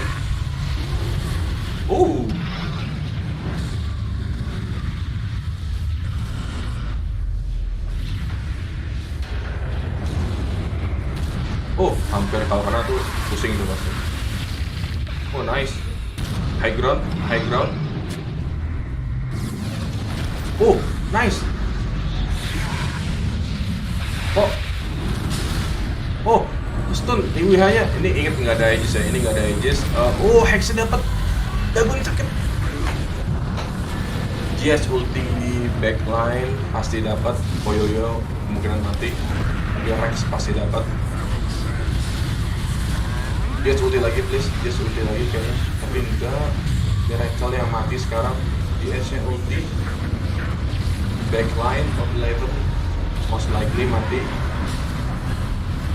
Dapat Rex abis semua. Mega creep. Mendingan balik. Propi kayak bakalan mati.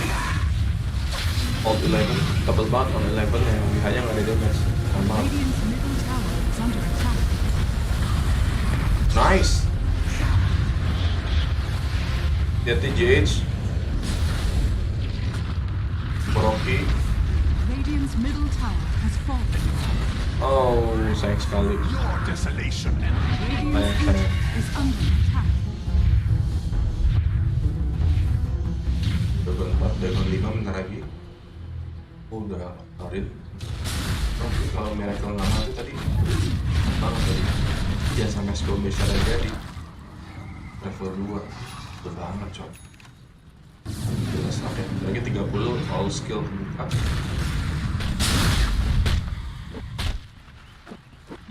Disk. Yes ya. Karena ini pakai Octarin sekarang. Nggak usah panik dengan gue. Di high. Menteri beli apa tuh? Menteri buyback sih harus. Bebeknya lama. Dire's bottom 1 tower menit sih. is under attack. Roll. Dire's bottom tower has fallen. Tapi udah. Masanya ini mega creep di Lasraknya udah jadi kurang bagus. Mega creepnya cepet banget dihilangin. Oh, Windwalker itu si Eolnya bisa di-upgrade ke Wind Waker. Jadi tadi bisa jalan ya. Poyonya jangan sampai jadi Abyssal. Karena once Abyssal jadi, dia bisa loncat ke salah satu Nether One siapa, Miracle atau Wiha, dan itu langsung mati. Oke, abis diloncatin, stunnya si siapa? Lasrak diratetin terus.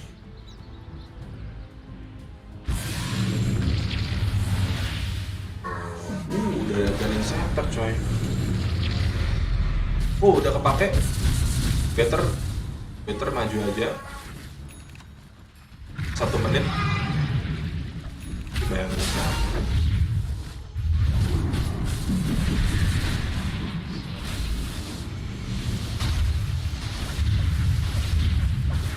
Terdot juga bagaimana ya? That is too good.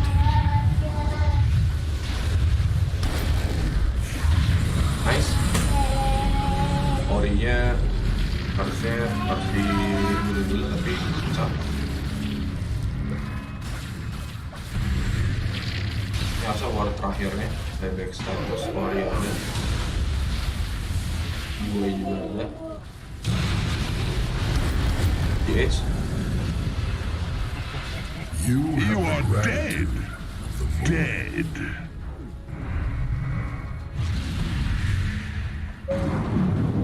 Langsung mati. Wow. Oke, buyback udah kepake. Saatnya GH mesti ulti lagi. Once again, dia ulti di belakang, nggak ada yang bisa ngangin. Semua kena ultian.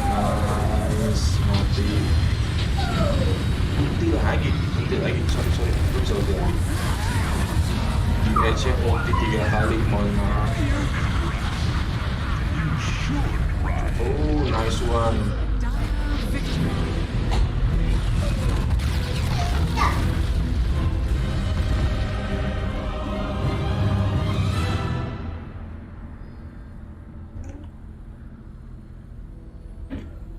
MVP GH fix. MVP GH. Kita lihat statusnya.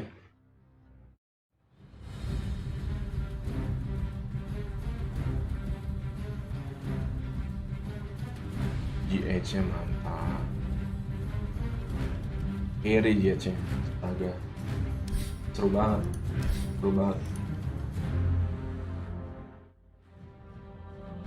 PCLGD 2. Yeah, ada yang main. just like this, I say that you really want to see Langsung no main. one popping out Tim on Liquid, this Ice Monaco play, Gambit. maybe having a good first blood or having a great assist from his teammates. Great time, fantastic time. Karena ada game 3 dari left and right. game 3 kan. Semua 2-0, nggak ada yang 2-1 ya. It's so ideal, but we'll see if that will happen or not. Oh, berarti 1-1 ya? Nggak ada yang 3 game ya? Berarti habisin Nikma. Oke, Nikmati One. Kita tungguin aja guys, Nikmati One.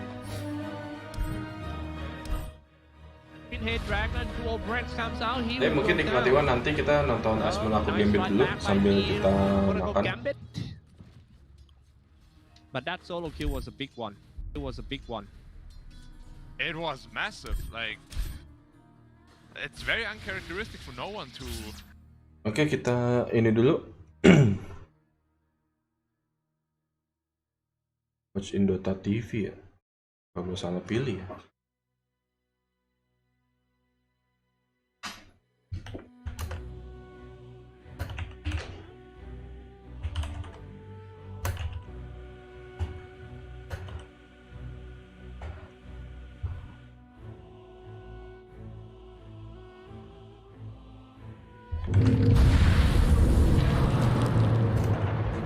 Good gambit.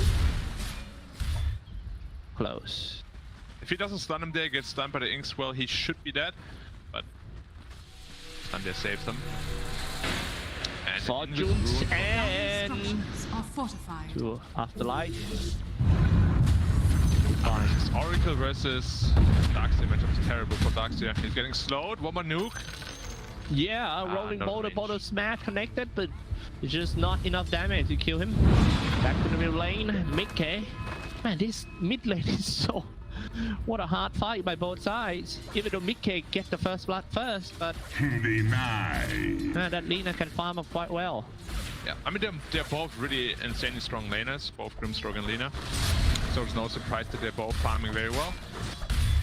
We'll have to see, like, if Lina can kill Grimstroke level 6, he'll have a big lead in the lane. But again, like, the Earth's reputation is really scary for Lina, so he has to be very careful there. Hey, do you think that Nissa and Shell are gonna cause some problem to Razor? Wait, it should. Razor. Okay, Razor diving in here, basically getting a little bit of the damage. Nice kick somebody away and rolling boulder. Tiger feels like he's so comfortable with this hero. I mean, it's one of his most played heroes. It's how he got to 11k MMR. Once again, just in general, Darkseer is hard countered by Oracle. So his Iron Shell will get purged by Fortune's End. His Surge will get purged by Fortune's End. Usually, Razor is hard countered by Darkseer, but because it's Oracle support, no problem. Yeah, Inkswell here. Yeah, about to kill. Oh wait, they're trying to take down that no one, but a great color gang coming out from the supports. Impel connected. Leaving nuke. He dodged it. About to go down as well. Mid-K rolling back into the green line. Pop the Fairy Fire as well. Not gonna be enough. Falls anyway. It's 2 kills for team Monaco Gambit. Haste.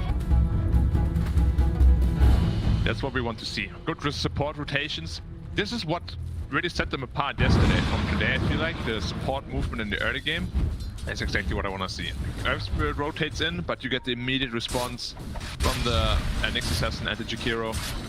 Able to back no one up, because no one, you know, he's still a star player of the team. If you enable him, he will, like, do very well. He always does. But one good news of Team Liquid is Boxing having a great time at the bomb. Free farming right here, now level 6. Network-wise, not so much, but he's doing quite okay for himself. I would just see Darkseer struggling super hard. Like, you're hard countered by Oracle, and on top of that, Razor just drains your damage. He's back to the jungle already. Like minute 6, which is super early for an offlaner to leave the lane. Giving the come to the Razor. Oh no. Juggernaut also leaving the lane, but being found by Liquid. Tiger right here with the boulder. Oh no, he gonna take a lot of Samurai Slash right there. And now he's gone. A little bit miscalculated by him, but Tiger, you think top lane, however, Team Liquid is going to strike back with the Plasma Field and also the Static Link. Rotate to top right away. Yeah, with Nyx and the mid lane Lina right here. This is actually the first time that she paid a visit to top. Impel connected, maybe follow up with, oh no. Come on. He's too fast, he's too fast. Too fast indeed. Speedy boy. And his Razor passive just gives him way too much movement speed, so Lina was...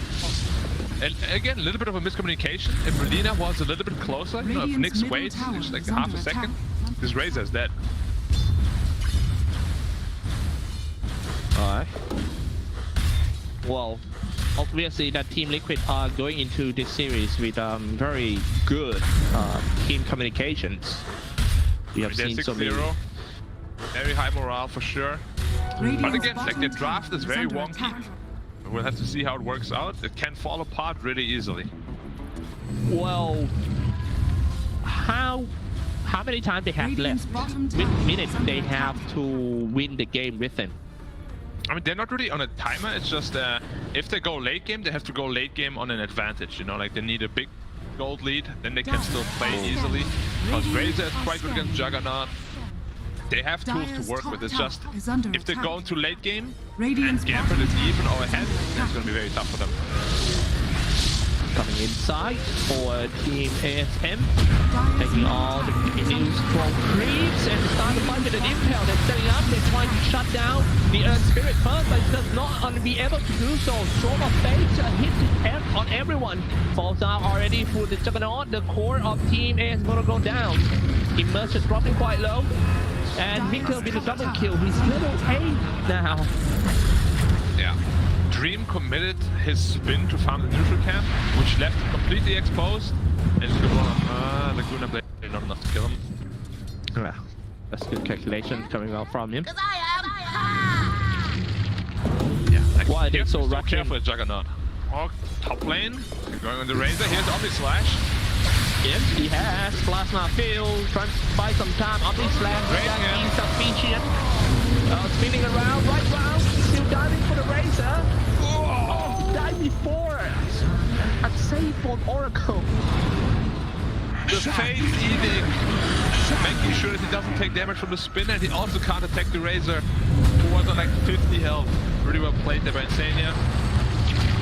Yep, a fortune save with long range as well. And follow up with this. Yeah, all false. I can't believe that pick Darkseer when Oracle is still in the pool. That is actually suicidal. Like, there's no harder counter to Darkseer than Oracle, I think. And just like in every stage of the game, it's just so tough to play Darkseer against this hero. That was a very good point, yeah. and already sees that keep getting countered by Oracle. Yeah, he's falling really far behind, sitting at only 3k net worth. And if I'm not wrong, I think this is the first Darkseer game in the wildcard. Yeah, probably. Oh, Impale, sidestepping. Got hit out of range again from the Lina. Anything hard to take him down, you think? Oh, Laguna Blade. Oh my god, no, you can't. Oh my god. Maybe, alright, they start the round to be rolling boulder in and dropping everything. Alright, this is falling apart. So fine, connected to your together. It's time to go into Team Liquid, but where is the follow-up damage? It starts the fight with the Fortune's End and also the Magnetize. Another rolling boulder in. Tiger's producing a lot of damage though, but just not enough. Maybe this is what you are talking about, that they are kind of lack of the physical damage. Tiger now eventually falls by Afterlife. Bottom tower has fallen. Yeah, overcommitting here a little bit. Like, they got the Juggernaut kill for free, but then they still have to commit with very low resources, and they get punished losing both the Grimstroke and the Earth Spirit. But at least they trade for the bottom T1 tower. It's a good thing for them. Yeah, they had the Razor doing the job over there. However, in middle lane, Jakiro leveling not bad. Now level 6 his job is Jakiro. Yeah. Split pushing out lanes, pressuring towers. Mid tower almost down now, which is very important for the map control, of course. But his Juggernaut, he died twice consecutively. He is having, like, his game slowed down a lot. He should be probably around 5.5, maybe even 6k net worth at this point. And this is a problem. If you're already hard countered against the Razor, you're falling behind in the game. It can get very problematic. Yes, yeah, that's true. One small fact about Timbersaw is Timbersaw has been picked 6 games so far in this one, and he has 3.33% win rate. Wow! Oh, nice part from long range when the Impale connected as well. But however, they're just going to counter back with the Fortune Center on Spike Rampage, trying to stop the Invaders. No, that's not going to be enough. Rolling boulder in, boulder smash connected. But Tiger, going to be a wild Earth Spirit appears in the scene, and now they kill that no one. Lina being rolled over by the whole crew of Team Liquid. Radiant's the damage is still on Mickey.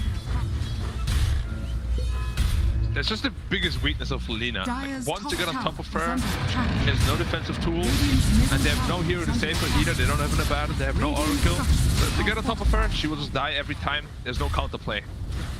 That's why Lina is not a very popular hero nowadays. It's a very risky hero, kind of like SF, where you really need to snowball the entire game. Otherwise, you will just fall off and be a non-factor in the mid-game. That's true. That's a very good point you bring up. You have the same feeling as well. Timbersaw still being a shield for his teammates, and now he's tanking the Impale. But they need to watch out how Tiger is gonna commit. I mean, the initiation of Taiga is just perfect. Good landing, perfect timing, and that is snatching the illusion runes. So the biggest difference in lineups here is that it's much easier for Liquid to play because Kuiper was only slashed and killed by the Juggernaut pretty much solo. Yeah, and that's a big kill of the Juggernaut. Yeah, but what I wanted to say is that Oracle has a very good save, you know, so it's much easier for Liquid to play because they can just have a front line, he can get that false promised, whereas for Gambit, they have no real front line here, they can just survive, you know, like if they get bursted, they will just die, there's no saving. Will that Darkseer develop to, well, Fortune Sand, and also a Sing Swell stun, very nice one. It seems like Taiga is going to kill the support on Immersion. He's still being on the effect of the Magnetize. Got away though. Let's take a look at the chase around here. Chasing the support into the tree line. Insania finding Sonego. Fortune Sand connected. Mickey is there to do the damage. Easy kill, definitely. Oh, wait. Oh, he's healing up. He's still flying. What is going on here? I wonder if they're gonna keep chasing him. So far, man, yeah. This is Dragon Blood. This is why we have a dragon in the game. Oh no! You walked into the creep wave. Oh no! I saw that. What's going on here? He could buy a lot of time and a lot of space. This is Dragon Blood. This is why. Man, this is actually remind me the opening scene of the Dragon Blood. I don't know. I didn't watch it yet. Radiant's top tower. That's good. Yeah, I heard it's good. Yeah, I'll be watching it eventually. I have to make sure I protect myself from spoilers. If you spoil me, you're in trouble. So be careful. You know, I don't spoil at all. It's just like, it looks like. Just saying, yeah, if you thought about spoiling me, better be careful. I'm a very dangerous man. Alright. From a friendly coldcaster into a dangerous man if you're spoiling him. Alright, okay, we'll see here. Impel on 2, great one. And then follow up with a look of the blade from that double kill. Great setup for the support. Great assist. Yeah, well done. And this is what we talked about, like the lineup is like they don't really have any tower pressure, you know, so it's very hard to take objectives. And they're just like, I'm not sure what the game plan for Liquid is. Like they need to just be ahead the entire game. But they don't have any physical damage. All of the damage is magical or pure. So once the BKBs come out from Radiant, this game will be very tough to play for Liquid. What about the Razor? Dire's middle tower. Yeah, Fortune Sand. Immersion walking away. Alright. Nice. Started to see the problem as you pointed out. It's gonna be like Juggernaut is magic immune. And once Lina has BKB, you know, Darkseer gets ready to team fight, it's gonna be very difficult for Liquid to play this game. I feel like they're not far enough ahead at this point in the game with their draft. And plus they cannot do some objective in tower, putting a lot of pressure and stop team Gambit from farming, unlike the PSG RTD game on the previous series.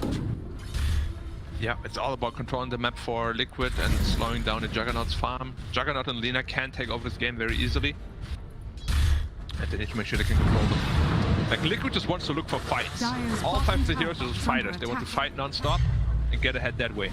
But Gambit is doing a good job at mitigating the damage. However, they find some targets here. It's going to be interesting, but he got away with the double impel. One thing I wanted to point it out, if they keep sticking and looking for a fight like that, you see that their supports, Taiga is still level 7. Really under level. That is always a problem when you have a fighting lineup like this and you don't get many kills. Your supports will be under level.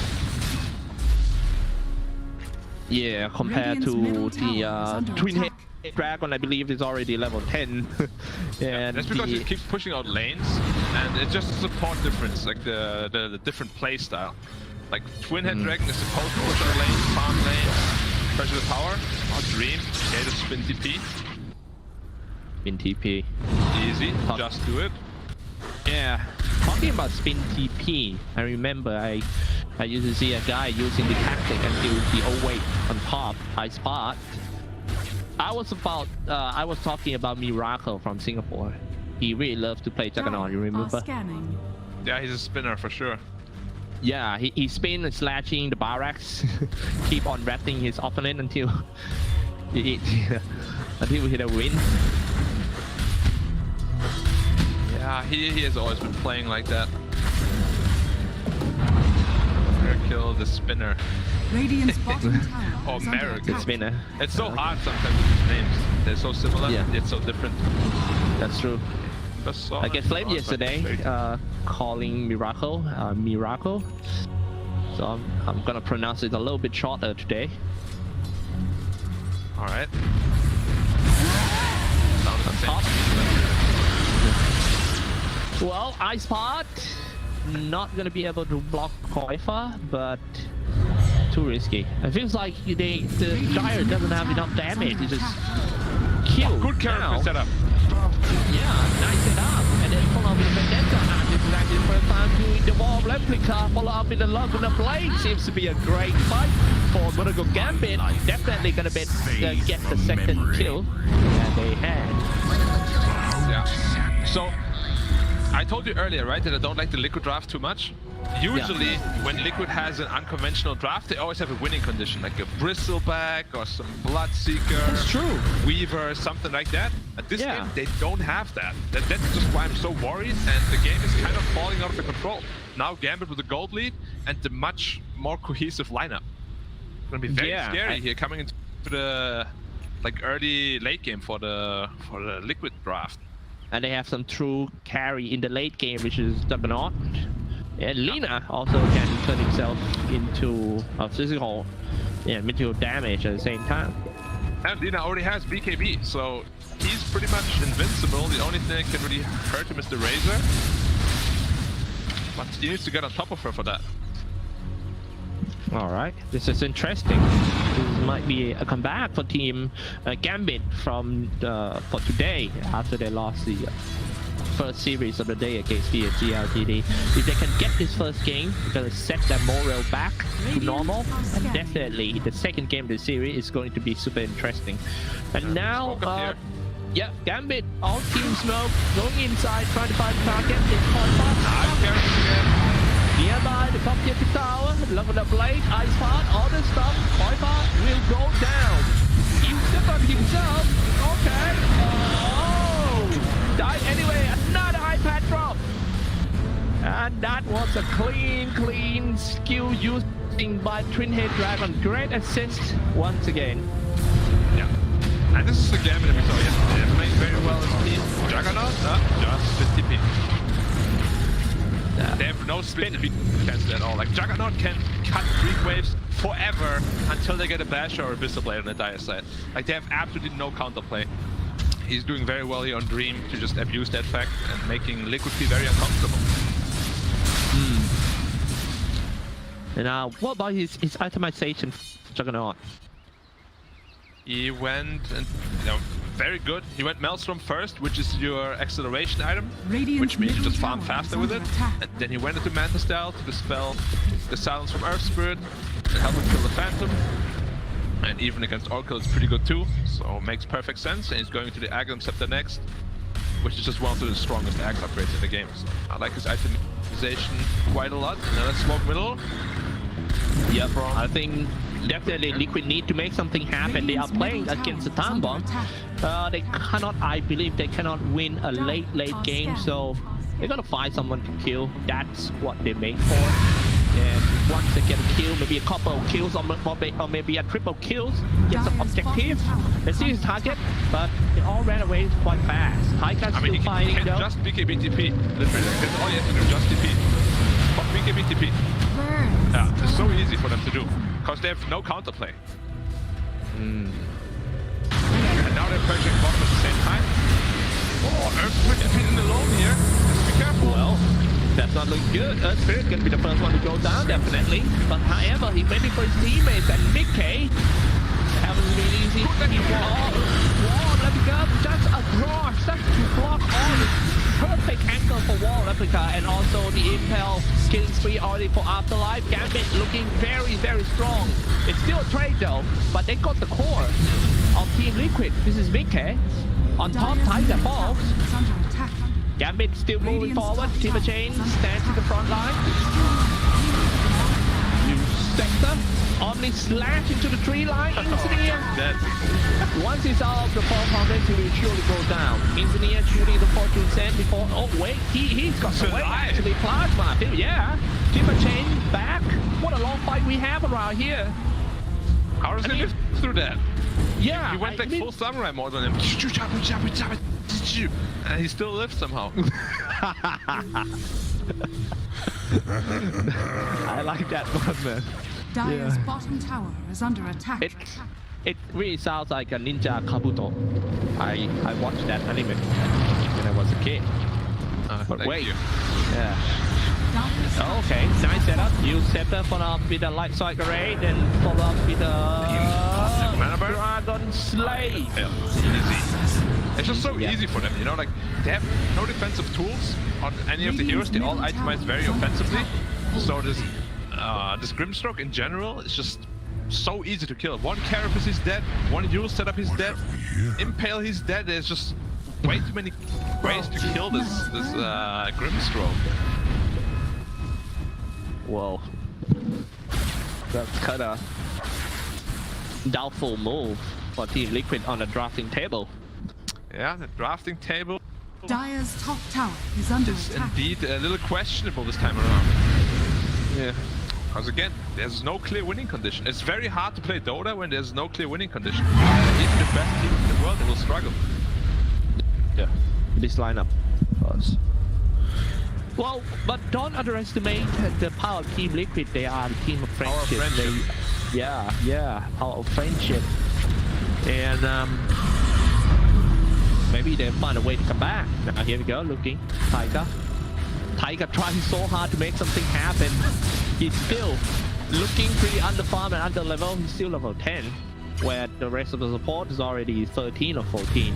It's just so rough for them to catch the Juggernaut or the Lina. They can split push all game long, and that's what they've been doing. The network fleet is just building.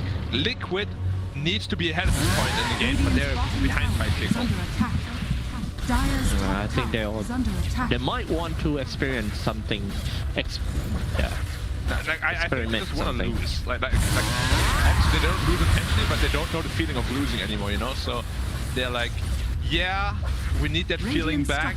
You know, motivate ourselves a little more. Oh, okay. Use sector. And dropping everything. Macro piles, everything in the small area. Rolling boulder as well. Drop magnetize. They're aiming for the support first. I think the Crit Head Dragon is the main problem. He was cut down by the shutdown. And also the Whirling Top lane Juggernaut though. Oh, no! Yep, spinning around DP. That's what I'm talking about. That's the way. Okay. He's gonna keep coming. Yeah, it is like they got a really good team fight there. Got the Grimstroke ult on both supports, blew them up immediately. You can see it here again in the replay. The Grimstroke ult was really clutch, but it just doesn't really matter. Like these two kills are good, of course. It's just they're not important kills, you know. Like they're just supports. They're lowest farm, lowest net worth on the team. Lina just BKBs, TPs out, and they took a lot of damage on top with Juggernaut, and he just continues to grow. True. Alright. However, Timbersaw is itemizing into a Hex. He will have it very soonish. And then they have a way, not to cancel the spin TP, but Hex him before he can spin. There's potential ways of killing him. Will that be enough lockdown and enough time to kill him? It's gonna be tough to kill him regardless. Like if he's ready and quick, he should be just fine. And he's pretty tanky too now that Aghanim's finished. Sitting at 2.2k health. Radiant that easy to bring down. Oh, no one is going full right click.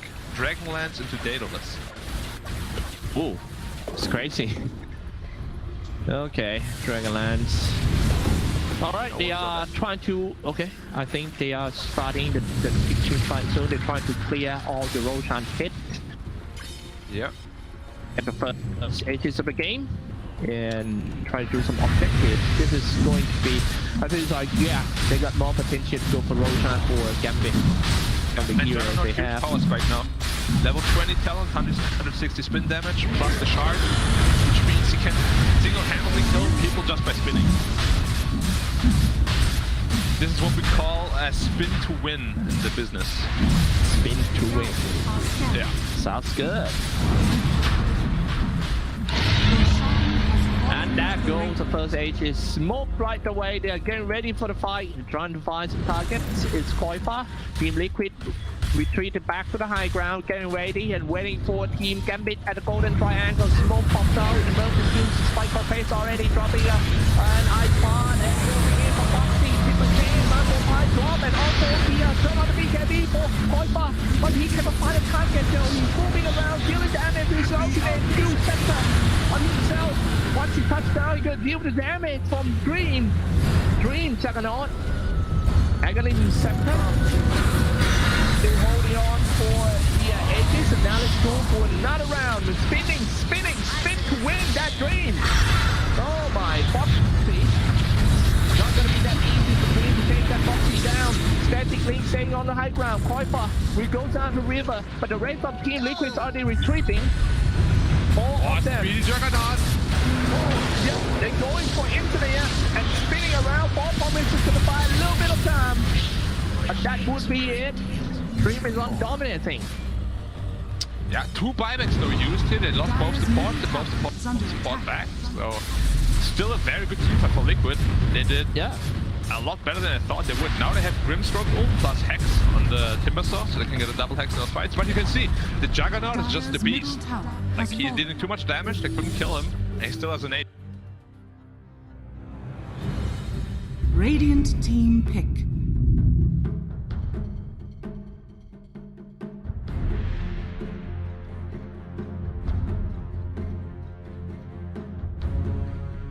Oh yeah, you need a pipe. 100%.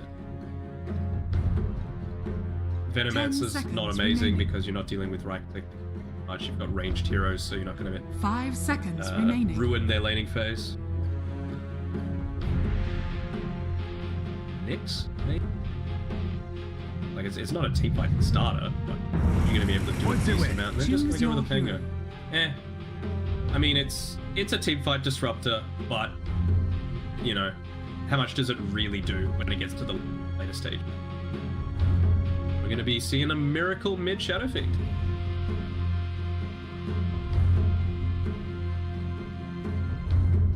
You seeing Weeha's hero? I think they realize, hey, we're out of the tournament now. We got our win. Let's have a bit of fun with it.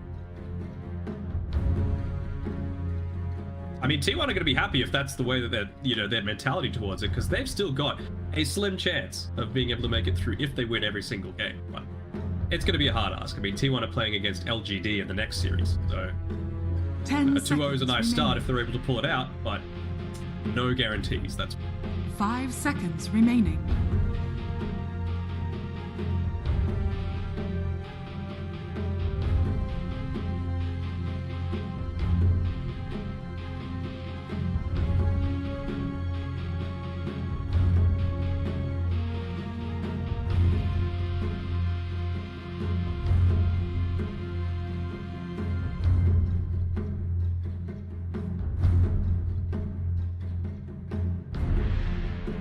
Weeha was a Han player back in the day because he's got the frog skin. It's the one good skin I actually got as well from the Halloween bundles, and it looked like the old Polywog priest. But it's I mean, he was a very viable mid back in the day. You know, No-Tail back when he was playing Han, he used to pick it up all the time and do pretty well. But I think more likely is the scenario that we're just seeing some Weeha.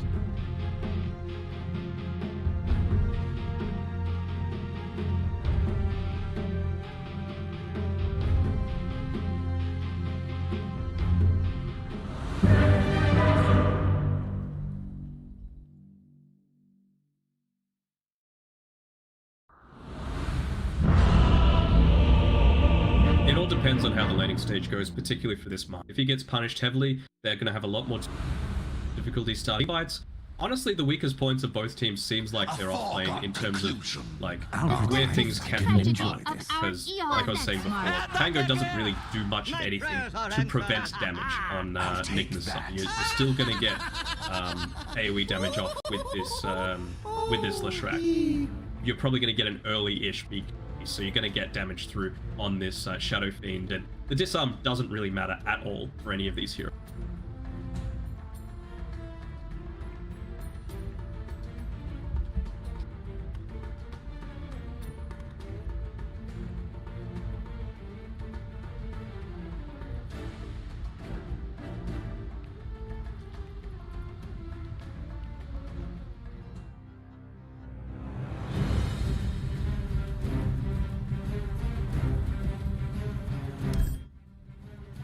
Surprisingly causing a lot of problems.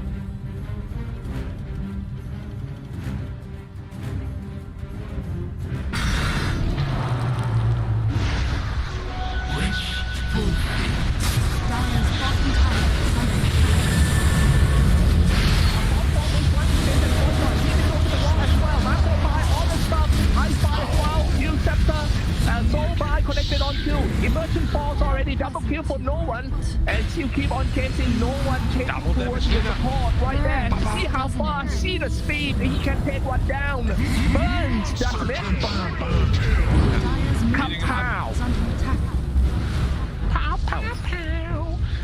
Just as we said, there's too much physical damage coming out. Even though you have this BKB against the wall, plus Vacuum and Jakiro spells, the physical damage from Juggernaut and Zinash is too much at this point to handle, and the liquid draft, as we were worried about, is just falling apart. Like they just can't really fight anymore at this point.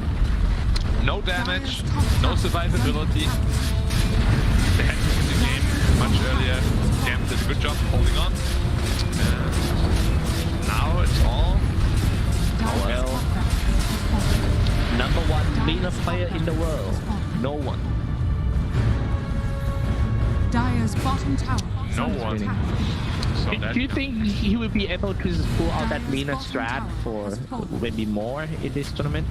I mean, it depends. This game was a perfect Lina pick because it laned well against every hero that Liquid had. And of course he's one of the best Linas, so it can definitely happen again. That's a decent hero. It's a risky hero, but if it works, if it works, it works. A wise man once said. That must be Confucius. I know it wasn't me, actually. Definitely, that's gonna be said for like 2,000 years ago, man. Need to see. Oh, 21, 19k at age. Are there ways to come back for Team Liquid? However, Foxy is not giving up just yet. He's trying to make plays, make something happen. He's going in and Hex and also the Chakram. But it seems like a fade. Yeah, just the lack of damage is becoming more and more obvious, really. They can't control the point of hero. Rolling on the next assassin, though. He's very tanky, he's not getting used. He's about to go down, but actually the first one is instantly getting chopped down by the Juggernaut, and now the chop. Look at how long it gets chopped. Man, that was like 2 weeks. That was like 2 weeks on this slash, and they still keep rolling strong for that. Timber King just trying to save himself. Another call falls. Nick get down. Next one's gonna be Foxy. Oh my goodness. Okay. Anyone who can buy back just need to buy back right now because that might be the game end. Yeah, but now it's also 27,000 gold lead. So even though you don't lose the game yet, you're really just, you know, delaying the inevitable. I am inevitable. Okay, sure. You're just gonna wait. That sounds familiar. It does sound familiar. Where is it from? Okay. Yeah. Hero, right? Can you give me a little bit of hint? It's not a hero, no. Okay. It's from a movie. Oh, I was wrong. Alright. The Rojan is up. This one is going to be 80s and a cheese. Seems good. And again, they're just waiting for the cooldowns on Radiant. Once Omni Slash is up, they're gonna go to the Roche Pit, maybe even before if they see an opportunity.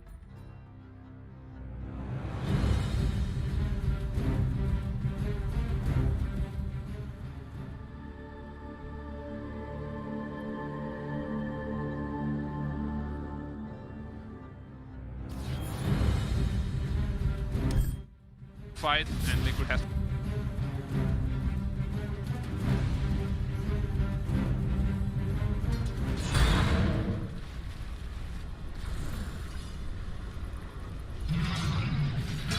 It's time to push. Maybe a one final phase would be enough for team. Put the nail into a coffin, make them see the grass from the other side. 6 feet under, indeed. Yeah. Why the 6 feet under, not 7? Maybe that's the perfect range. Maybe, yeah. But now with all the cast range increased items, maybe the range increased to 7 or 8. That's true. That's true. Okay, another also awards. That's a nice one. I think Liquid knows about that, but they won't be able to reward that. Meanwhile, Gambit is not in a rush. They're just gonna keep on pushing lanes, especially mid and top. Make sure that the creeps wave will reach at the same time. They're trying to high ground bomb. So if they can win the bottom, look at the range. Holy moly, that's a long range. But however, Liquid is going to put out, and he uses himself right there. All dropping quite low. The micro 5 units need to damage as well. Now finally, an Omni Slash comes out and spinning around. That's 2 down for Team Liquid with no buyback. Double kill for Gambit Dream, and that's from Team call coming out from Team Gambit. GG. Super important victory here. From Team Liquid, Team Gambit takes game 1. Yeah, Gambit needed this victory, and it's the first loss for Liquid, so it's pretty important, you know, game for both. It's a wake-up call for Liquid that can't get away with everything. You know, it's good to be unconventional. It's good to have some sort of cheesy special drafts, but sometimes it's a little bit too much. You still need to have a winning condition, because otherwise, a team of the caliber as Gambit, you know, they're not gonna let you get away with this. Wow, what a performance! What a performance by Team Gambit. Even though we're saying that it's all, but gotta give the credit to Team Gambit that that they are playing so good in the laning phase, especially for no one. Even though facing a lot of aggressive gang from Team Liquid, especially from Taiga, the Earth Spirits that keep rolling boulder in, but still keep it nerf and got past the first 10 minutes and farm it back. I mean, they did a really good job on Gamma just in general. Like, the Nyx Assassin did a very good job scouting around, finding very good pickoffs. So Neiko just kept pushing on the creep waves, giving them a lot of space to farm. And just overall, Gambit just needed to hold on. And they did so. Perfectly done by them. Yep, I agree, and that's a good sign for Team AS Monaco Gambit for today.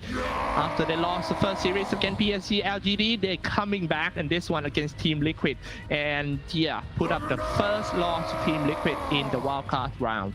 Well, let's see what panel think about this. Let's go back to the panel. Thank you, Cyclops and Black, and indeed, that is a win that AS Monaco Gambit needed for multiple reasons. Obviously for standings, but I think this is also a very good mental win for them. It was a solid game. I'm here with Lizard and Gauze, and we were thinking a little bit at the end of the draft, maybe Team Liquid had out-mind gamed themselves, Lizard. We still...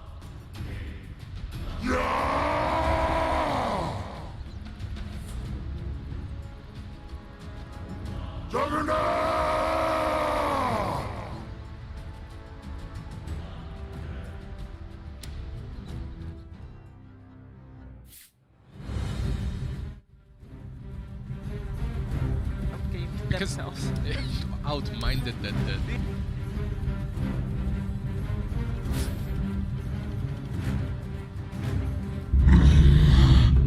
Dire team ban. Puck.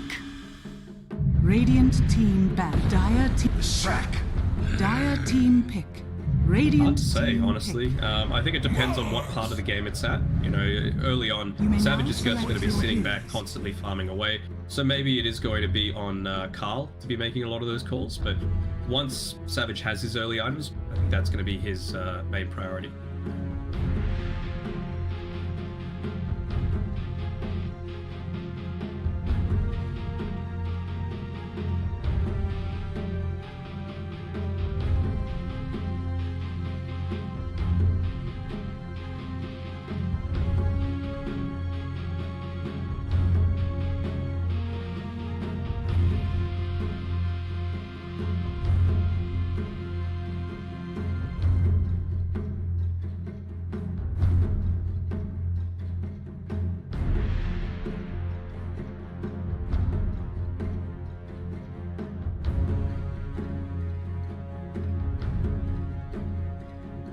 Opportunities for something to not go your way.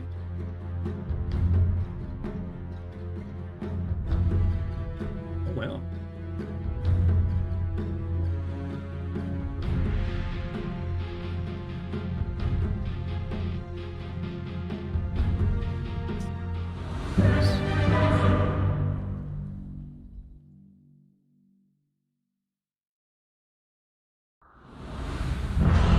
It's anyone's game.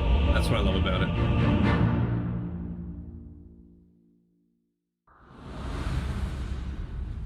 This was over before it You started. might wish to retract your last move. Exquisite. Come on, don't DC again, Miracle.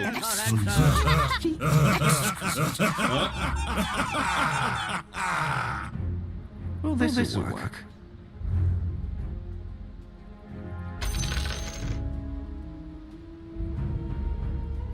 A little bit. Oh god, he can reconnect this. Good. A little bit. I mean, we saw it in that game with. Was it game 1 or game 2 of the last series? Where I think it was Weeha. He was getting a little antsy with a lot of his tips that were happening, and then straight after that, they started losing a bunch of team fights. So, yeah.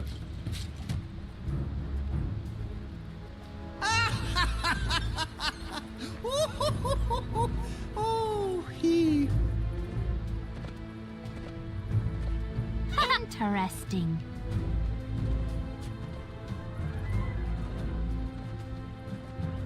I mean, he's up against the Monkey King, so he's already giving up a little bit of like.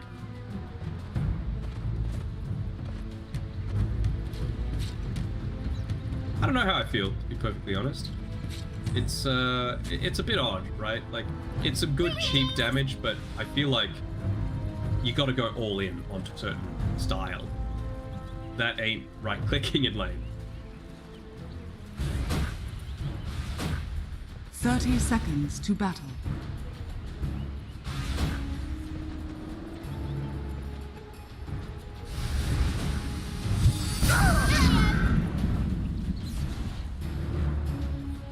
Burn some mana. It'll regen by the time it's ready for the lanes to go together. Any sort of scrimmage happening around these runes? Looks like it will have a 2v2 up on the top side. The battle begins. My I feel better already.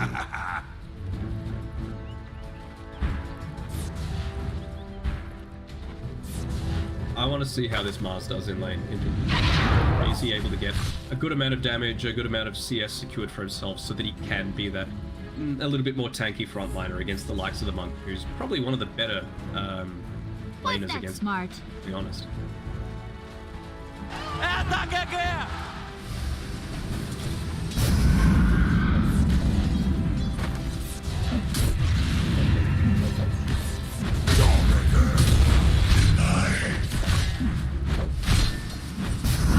The greatest tragedy of our eon.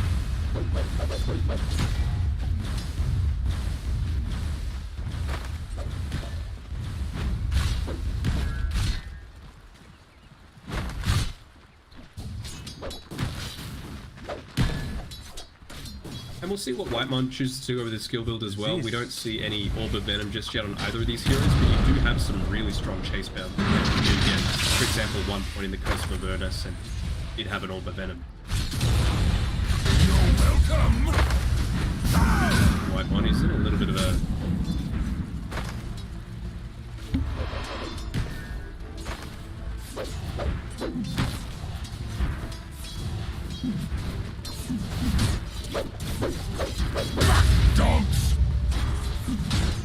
I've been focusing pretty heavily on zoning him out.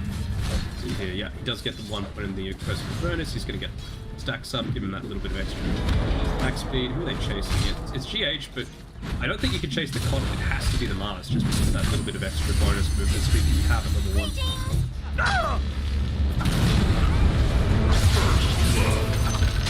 Be honored. That won't be a bit.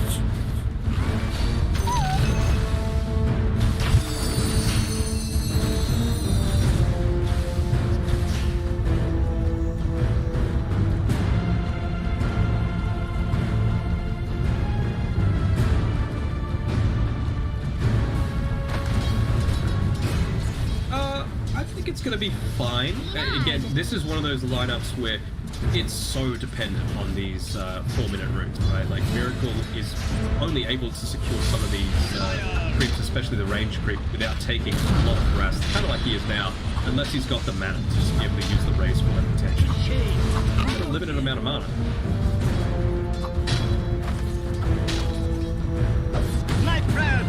Dyer's top tower is under attack. Was that smart? Was that smart?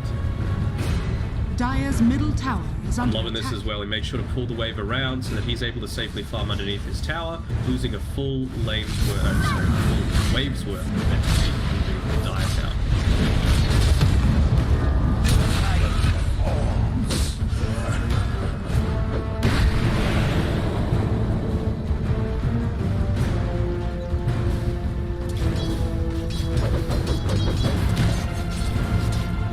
And this is exactly what I was looking for. Gone into the Orb of Venom now on 23 Savage. So you're able to actually run down these squishier heroes. Even the Keeper of the Light, who has 350 movement speed with this Windlace, you're able to just cut through him like butter.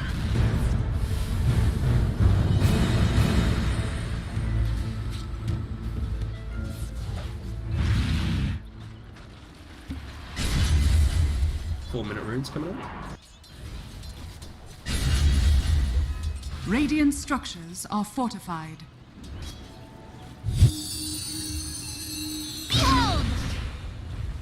Radiant's middle tower is under attack.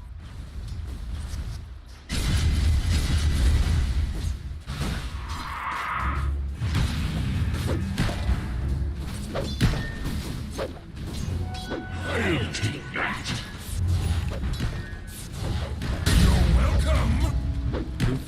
Has he been though? That's the question. He has just been putting all of his attention onto trying to stop 23 Savage. It feels like that's the main person they're respecting on the T1 lineup. He's getting a lot of attention up top. Was that smart? Again? Will you not rise in my presence?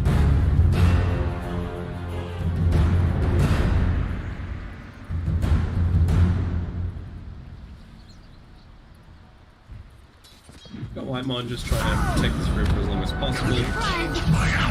Anyway, okay, just going to be able to scuttle away at least.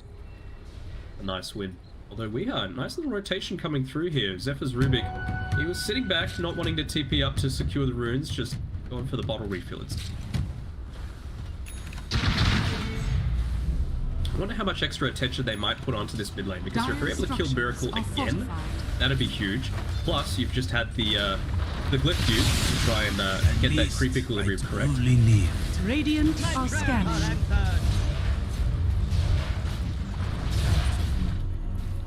Radiant's bottom tower is under attack.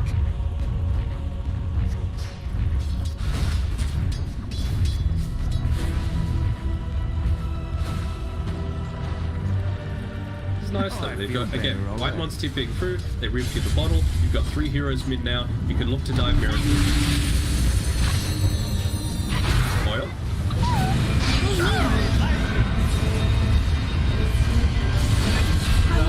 Puck out!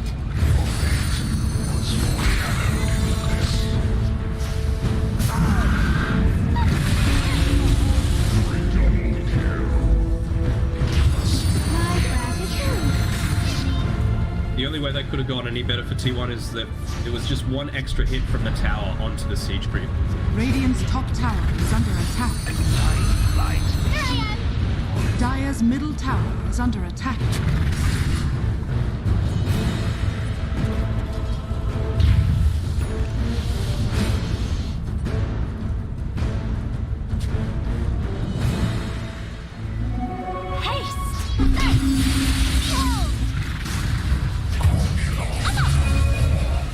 Dire's top tower is under attack.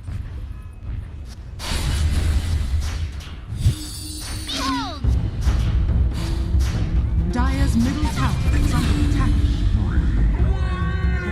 The greatest wish tragedy of our eon. And it was a 3-man rotation to try and punish him after that, but he's out. You know, I think maybe they might be able to secure the courier. They do keep the good movement speed there on RMN, but Miracle not having the greatest start. It's 1-4. I thought previously when they attempted that dive onto Forev, that was absolutely the correct play from Enigma, because they just saw that the Zephyr TP to the mid lane meant that he had no way of chipping into save. And that's what it's resulted in. A lot more attention on the mid lane, and you're even getting kills on the top side. My spark fades.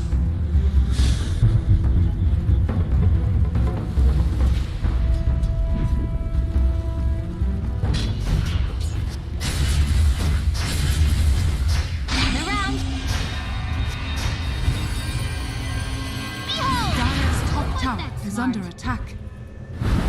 Fighting demons is almost beneath me, so befriending one probably is too. Yeah, I mean, you could tell that this really matters for C to be like, look, state might not have gone so great, but we need to put in some pride for the rest of our region. Showing it. I mean, also, even though they haven't been showing it throughout the entire tournament, they're still a good team.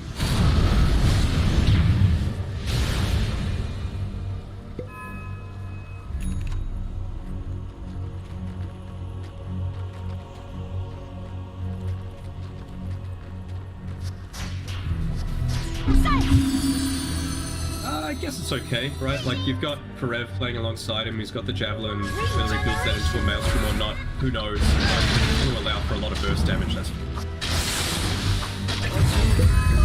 Most welcome.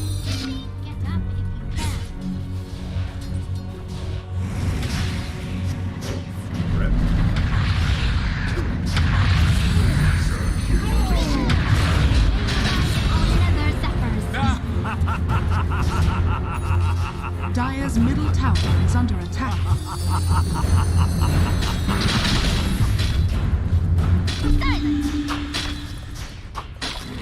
There is Trinket on the ground as well, always going to be nice. Bit of a dive happening here onto Whitemon, but 6. Radiant the point into the borrowed time just yet, he's just happily farming up. Dire's middle tower is under attack. Radiant's top tower is under attack.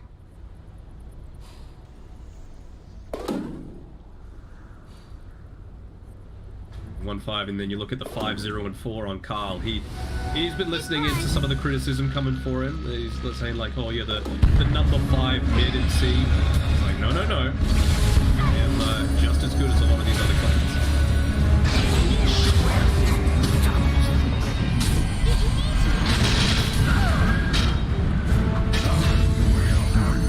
Dire's top tower is under attack. Dire's top tower has fallen. And the double damage gets picked up, and Miracle, I thought he might have gone a little bit too aggressive. Does get the lucky shot clock, so I think he should be able to run away, although they're just going. Dire's middle tower has fallen.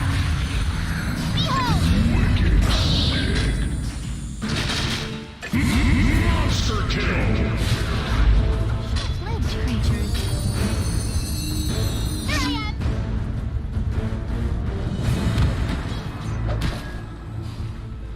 Dire's top tower is under attack. Silence!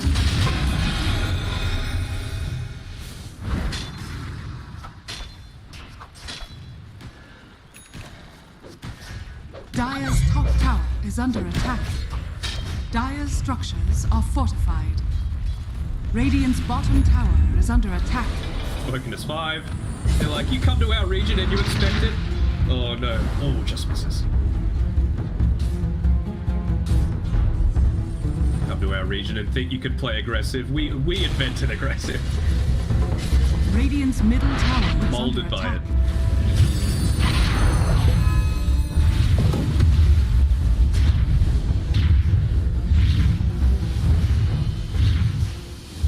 Dire's top tower is under attack. Radiant's bottom tower has fallen.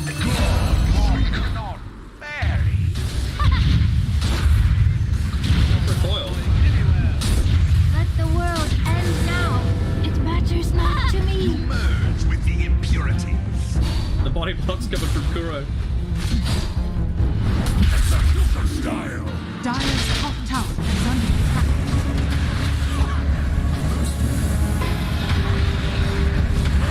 Radiant's middle tower is under attack. Dire's top tower is under attack. Back to the impurities.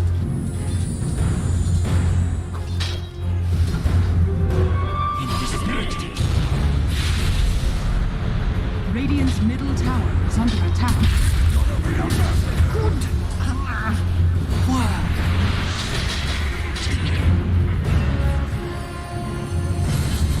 Dire's top tower is under attack.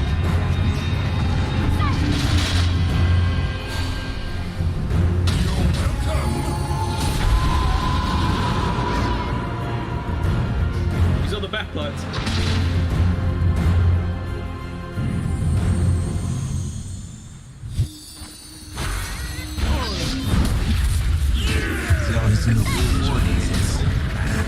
Strange time to hire.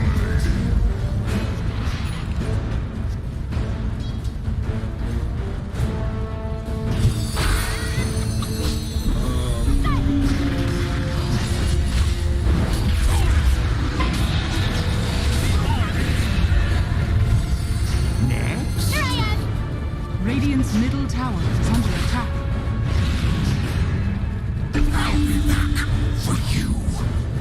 See you in the spring. Radiant's top tower is under attack.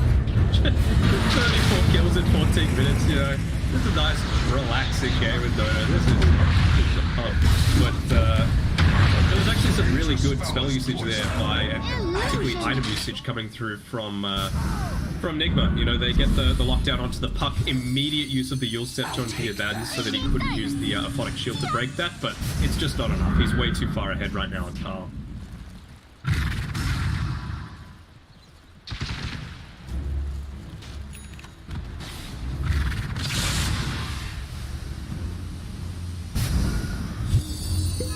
Dire's top tower is under attack. Radiant structures are fortified. Radiant are scanning. Dire's top tower has fallen.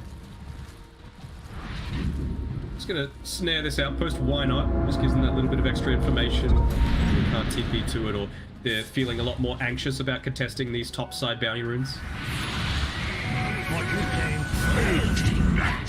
A prize. What do we got coming out now? Or, well, we've got a Blink Dagger now on the puck, so if he wasn't mobile enough before...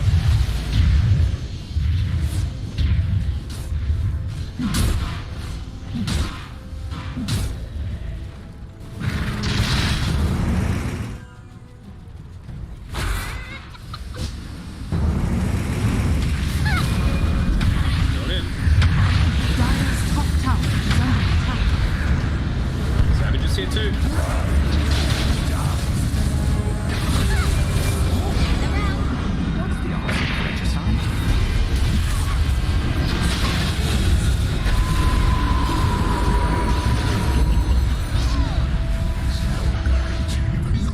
Of course he wants to. Was that smart? To your new light. And then the chat lines, this is what I came to see. Dire's middle tower is under attack. I mean, you love to see it. You know, we were talking about at the very start, it's going to depend on how these laning setups go. I feel like Karev didn't have the greatest laning stage, but ever since that first death, which honestly wasn't really too much of his fault, he just didn't have his support with him because he was refilling mid's bottle, everything's really gone their way. You know, Kuro is sitting a fair way behind the Pango in terms of net worth. Whitemon here should go down here, but yeah, look at how much he's expending while taking out certain boards just for his own life. He might not even die.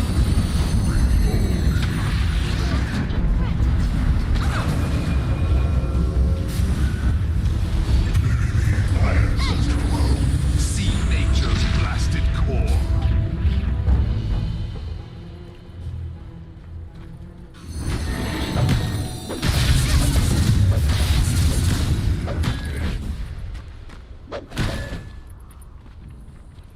Radiant's middle tower is under Yeah, attack. only 1,000 gold away from that Ag Scepter as well. In addition to the Maelstrom, in addition to the Orb of Corrosion, you're going to be able to chase down anyone, and when you do catch them, the damage, when amplified by that Veil of Discord, is going to be nuts.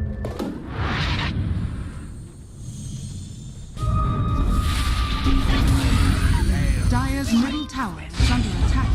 Too far.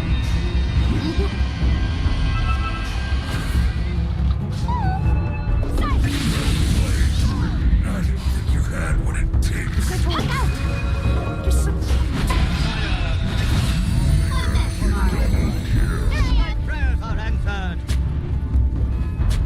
Tell you what, it is a good little, you know, audition tape, perhaps, for some of these other teams watching that might be like, oh, this guy's got some Dire's chops. middle tower is under attack.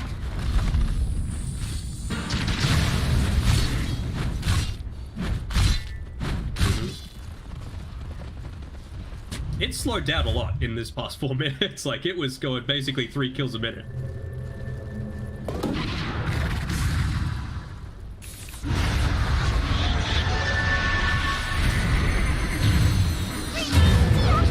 Dire's middle tower is under attack. May you ride on nether zappers.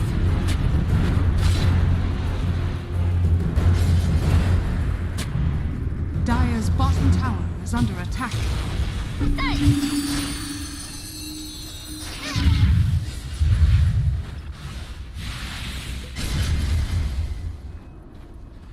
97.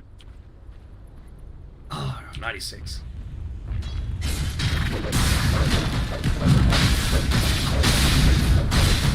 Dire are scanning. I mean, the only way that Nigma are going to come back into this is if T1 takes the foot off the pedal. And you know that that's not what they're going to do, just based on how these first 19 minutes have gone. Especially now that you've got the Aegis as well, right? You've got that Aghanim Sep to pick up on the Monkey King. He's gone for the SNY. Just a lot more of these brawling items. He's done farming.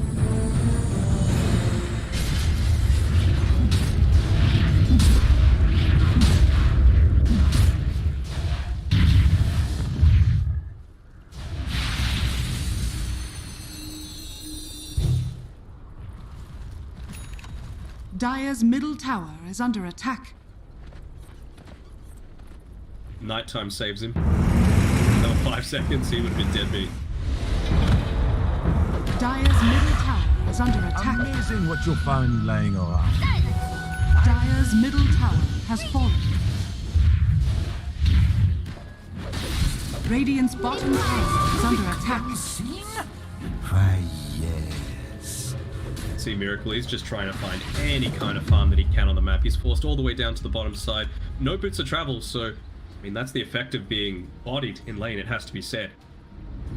Radiant are To stay down here, he doesn't want to have to use that TP because he just knows that as soon as he shows on the map, the enemy team is just going to rotate to exactly where he is.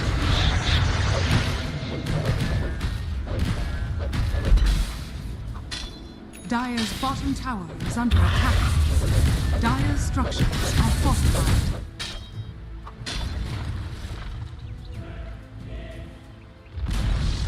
Dire's bottom tower has fallen.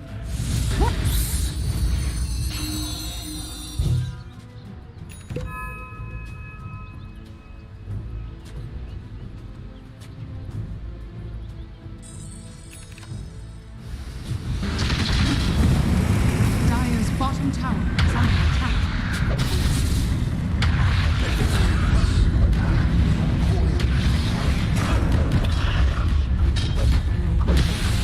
that's the thing, and I'm sure people will be saying, oh, but they're not playing with mind control. Oh, I was playing the position 5 support. I mean, the mid lane didn't change. Like, that was a 1v1 beatdown that Carl delivered to Mirror. Radiant structures are fortified.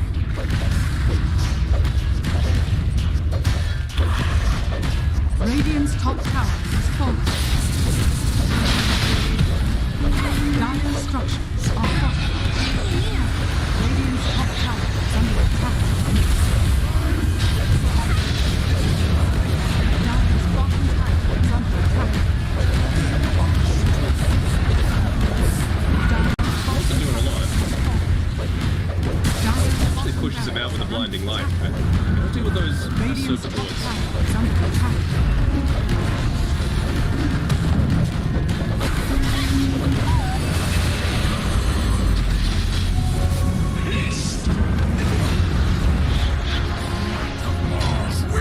Dire's bottom barracks are under attack.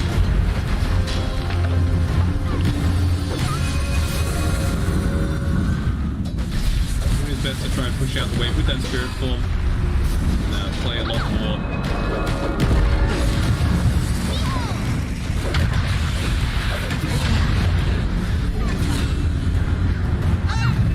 I'll not sit idly by while injustice is done. They didn't actually take it.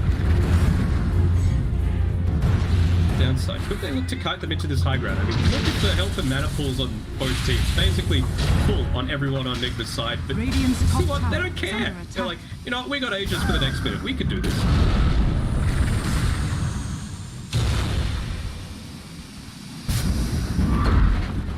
Dire's bottom barracks is fallen. Radiant structures are fortified.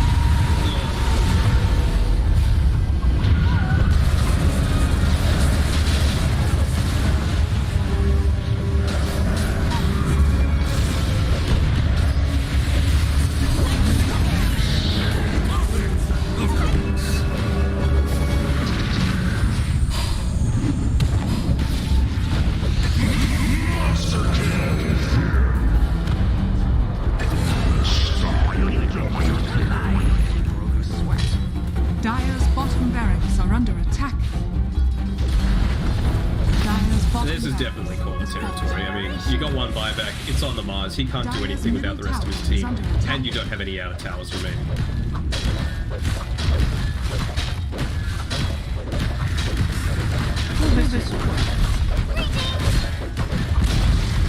Dire's middle tower has fallen. Dire's middle barracks are under attack. Have you seen a Requiem this game? Dire's middle barracks has fallen. Dire's top tower is under attack. Yes.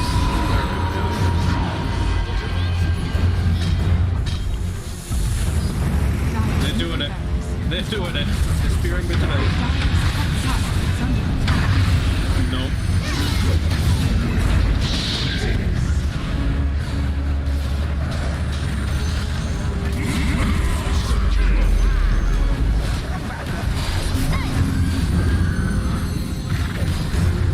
Radiant's courier has been killed. Dire's top tower is under attack.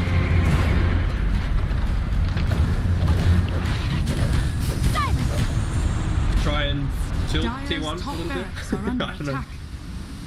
Yeah.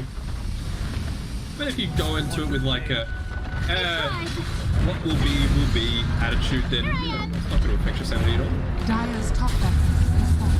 The Radiant now have negative. Was naughty. This is where negligence leads, old man.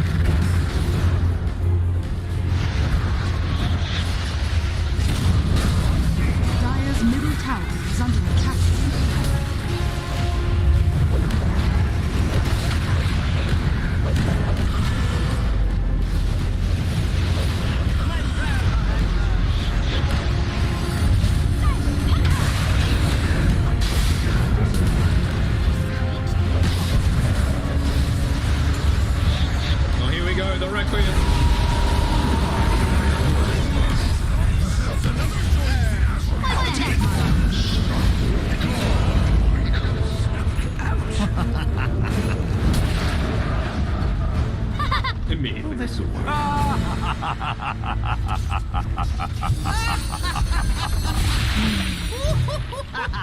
Can we get a Dagon 5 in time? See, Carl, he wants that 4. He's walking forward. It might cost him.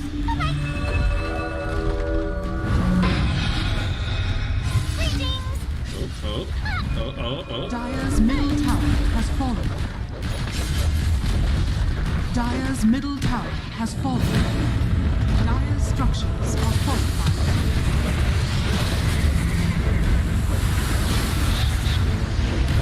Dire's ancients are under attack.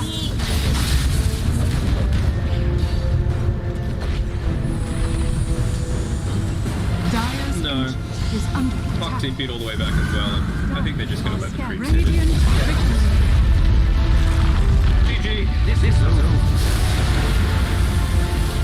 It was pretty damn convincing. I mean, not too many times you see 52 kills in a 20.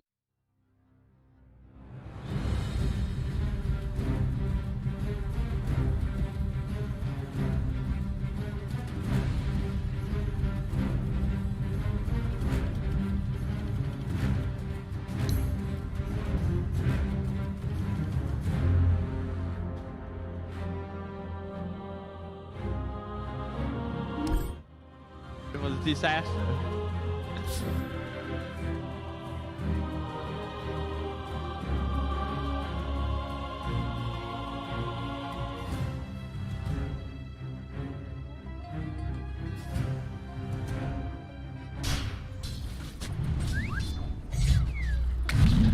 Yeah, top rune region, saving for the puck.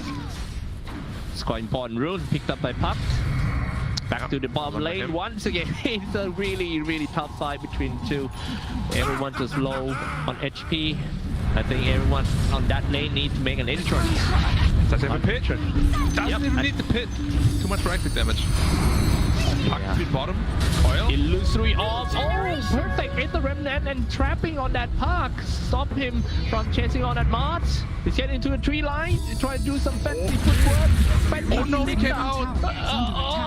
However, he's still shooting some spears of Mars. Buy some time. But look at that. Now the bulwark. Look at that footwork. Yeah, like he should come in. Yeah. He should be an Olympian. Holy shit. Yeah. That was the main, but the mid tower taking so much damage because Puck left. It might actually just go down here. Minute 7. If they lose the mid tower this early, this is so bad for them. They're gonna lose so much map control. But I don't think this Phoenix alone can save it. Yep, power is gone. What are they losing if they lose this mid-tier 1 tower this fast? They just lose access to their own jungle, and they lose access to reinforcing the mid lane because the tower is just gone.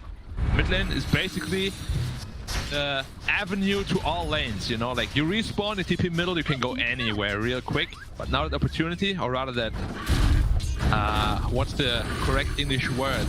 That avenue is taken away from them. So early into the game, like you almost never see that. However, they are quite mad of losing the middle lane. They're coming back and trying to seek for revenge, and they got it on Koifa. They dropped the Dream Coil for the first time. Immersion took the kill on Phoenix. Yeah, he's actually not super farmed on Lone Druid. I thought he would have a lot more farm, especially after taking that mid tower down. But he's just okay. Puck having an amazing game, and so is Io. But of course, Ursa also completely free farming, who is like the main winning condition of the Dire side. So everything is still going very well for Liquid. One weird thing about Team Monaco Gambit is they are the team that hate Phoenix a lot. Phoenix 5 times in the second phase ban, but in this game we get to see them hate Phoenix for themselves. Yeah, Phoenix is a very strong hero. I think the Gambit really likes Phoenix and really values Phoenix a lot. Like they think it's very strong. And we can see why. Like he's doing a lot of work in this game as well. He is a hard counter though by that Ursa. If Ursa gets on top of the egg, he will die very quickly. So it's like talking about the winning conditions in this game for Team Liquid. It seems like they're having a lot more than the last game that you are quite upset about. A lot more. Yeah, it's a good draft this time around. But getting back to my question from before, in Western cuisine, like food, we don't have, like we only have one carb, like potato or rice, anything like that. Why do Asians like to have 2 carbs? Like they have potato and rice. In the same one, right? Or coiled mist, Nice one. So Using luckily the Coil missed, so we can continue. Yeah, why do they have like rice and pasta or rice and potato in the same dish? We don't have rice and potatoes on the same dish. Really, in Singapore, a lot of like Asian meals, they just come with rice and potato. As a Westerner, it's pretty weird to me, because there's too many carbs, you know? That's kind of weird to me too, you know? You need some meat. So it's not common in Thailand? No, we always got some carb and meat. It's a great combination. Okay. We got some food called grapao, which is rice and meat. You should try that. I mean, I eat rice meat all the time. I mean, I stayed in Asia for almost 8 years now, so. Nice one, nice one. Yeah. But okay. Yeah. 10 minutes in. And slight goal lead for Gambit. This Io is very farmed. Like, Io is I told you before, it's a scary hero. He has 2 really strong item timings. The first one is the Dominator, which is just finished. And the next one is the Aghanim Scepter, which he's farming at a really good pace. So it should come online maybe like minute 15, minute 16. Oh my god. A lot of potential damage there. His movement speed is at 450, very fast. You got to help that smasher with him. Yeah. This is why its combo is so strong. You almost permanently haste it without boots here. Yeah, back to bottom lane, setting up Arena of Blood, I believe that's the first time. And they are about to take that out tightly. And so they go fall, secret dive into the Supernova. Not that good. And Lord Druid is stuck in there. He's trying so hard to stay alive while he's stuck in the Dream Coil, not going to be able to do so. Immersion is on killing spree. Looking pretty good for Gambit. Yeah, I'm a little worried here for this Lone Druid in particular because they have 2 HP percentage based spells. The Sunray as well as the Firestorm. So this bear and the main here are gonna die really, really fast. Like usually they're insanely tanky, but not against these 2 heroes. Especially with the game he's having. He's only sitting at 4k net worth, almost the same net worth as Underlord. He's struggling quite a bit on the Lone Druid. Man, yeah, now this is going to be quite a hard game for them. And plus, you cannot stop at all that risk from farming. Yeah, he's just a speedy boy. Now he overtook the Ursa, who is free farming himself. And once that Aghanim Scepter is up, he's gonna be a real nuisance. Elder Titan using Echo Storm, however, becoming the target for the Void Spirit. Sunray too good. On him. Nice one. Sunray healing and dealing damage at the same time. Now he keep on chasing. Puck is right here too. Doesn't have a Dream Coil, but that might be enough to kill. No, a little bit in too deep, and I don't think Gambit should just dive into the tower. But who knows? They are from the CIS, and they are so well known about the aggressive play, and that's why they are going in. They made the mistake. No one a little bit in too deep. Man, yeah, he got frostbitten just as he was using his silence to relocate himself. So he didn't actually move. And Immersion Spear, nice one. Look at the spear, man. And then they got the Phoenix. They got the bird. Killing spree ended on Immersion. Yeah, overstaying their welcome a little bit here. We have seen this quite a bit from Gambit. They're just being a little bit too aggressive. Yep. But still farming away nicely on that IO. Like, What's the timing for IO to start get into team fight? When we get to team fights, Radiant should be heavily favored. Like they have a Dream Coil plus Supernova, Earth Splitter, a lot of ways to set up. Just it's very simple for Radiant to team fight. As for Daya, they have to get the right positioning. They have to burst the guy before the fight really starts. It's a lot more difficult for them to start the fight. All right, this might be the sandwich, and the break is coming. And that's what I'm talking about. Setting up a Arena of Blood, and Afterlife getting surrounded by the whole crew of Team Liquid. They got him, and also they're gonna get the objective too. Finally getting the tier 1 tower, minute 14, quite late. But Liquid also still holding on to their tier 1 tower. Which probably will fall as soon as this IO gets his Aghanim Scepter, because that's when Gambit will want to just be aggressive. Because Ursa is still the strongest hero in this game once he's farmed, so they definitely want to start to try to contain his farm a little bit, because he's just completely unchecked. 100% free farm, 3 kills, 140 CS. Mickey is having a blast of a game. Yep. Wild Fury, hot trade, on the way to Ascendant Yacha. Oof, Mickey. How many IOs do you need to change a light bulb? What? How many IOs do you need to change a light bulb? Oh my goodness, that question. 3 IOs. 3 IOs? Yeah. No, it doesn't matter how many IOs because they have no hands. Oh, 3-man coil, supernova. Oh my god! Wow.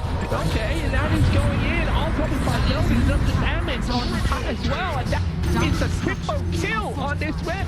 This whip is shining brighter than my future. Gosh, brighter than all our futures, man. Fortunately, but that's it's very good for him. That dream, yeah, a dream that triple kill is really gonna, you know, boost up his farm a lot, and he's gonna feel really good about it. Just look at the dream coil. It was perfect. Perfect dream coil. He dives into 3 heroes.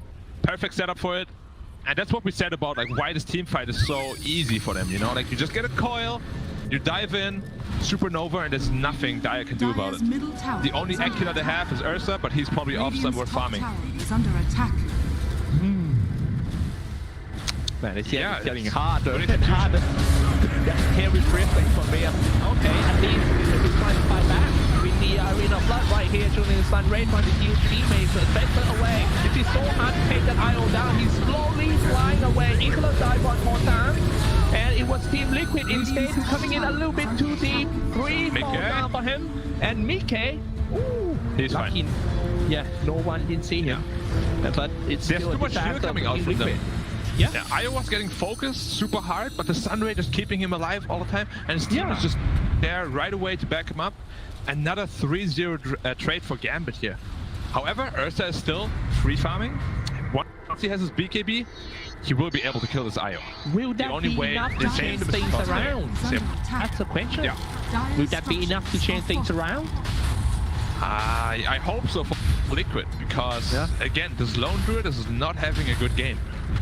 Like usually we see Koiku at the top of the network. This game, not so much. Dire's top tower is under attack. Dire's top tower. Okay, 17 minutes in, we have 17 kills, so 1 kill per minute. Do you know that Team Liquid are the, like the panelists say that they are the highest KPM team in its wildcard on that 1 KPM?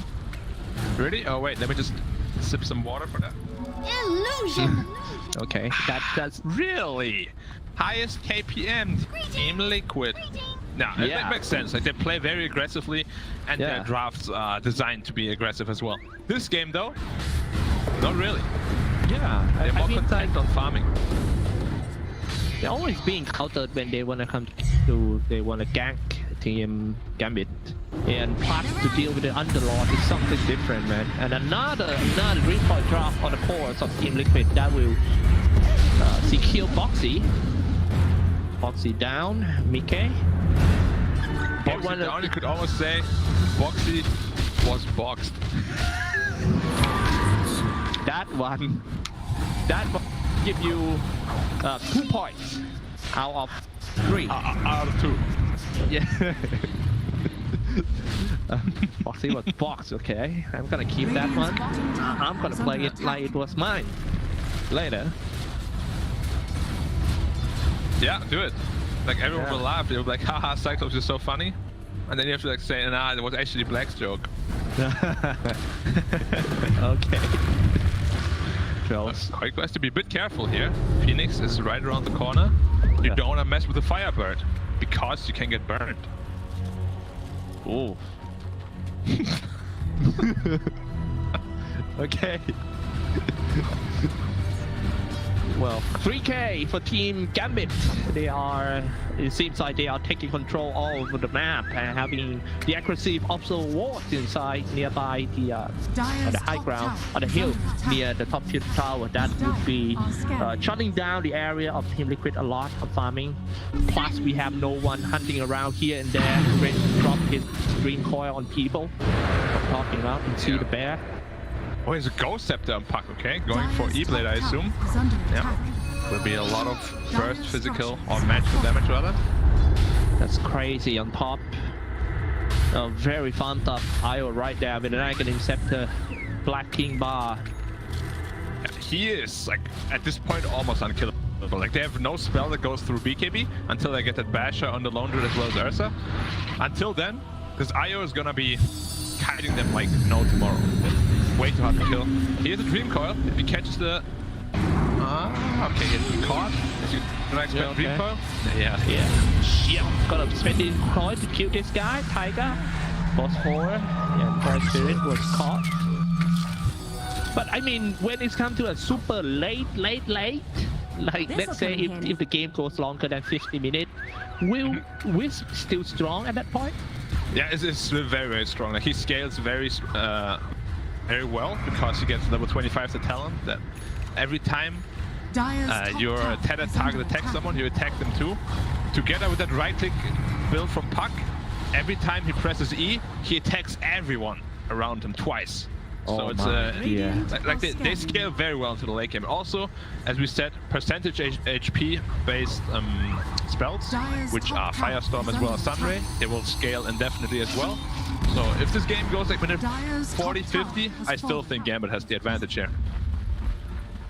That's a very strong point of view. And let's take a look at Liquid. They know that they have not much time left, so they just have to force themselves and throw themselves into a team fight. BKB still can fight. He's now on the BKB, a big smoke from both sides. They might start a fight off by sending BK in. Astro steps in. Ether Remnant not going to connect to that puck. The rest of Team Gambit is just walking back safely. Yeah, and this Ursa, I mean, he isn't actually going into Basher. I feel like they haven't really used this Ursa's strength yet at all, you know? Like, he has been farming very well, and he has had a couple of power spikes, but they haven't really used him yet. I really want to see Liquid maybe just smoke up, try to get a good fight going, where they use this Ursa's power spike, because Gambit is just slowly building a lead, and it's starting to feel a little bit uncomfortable for Liquid.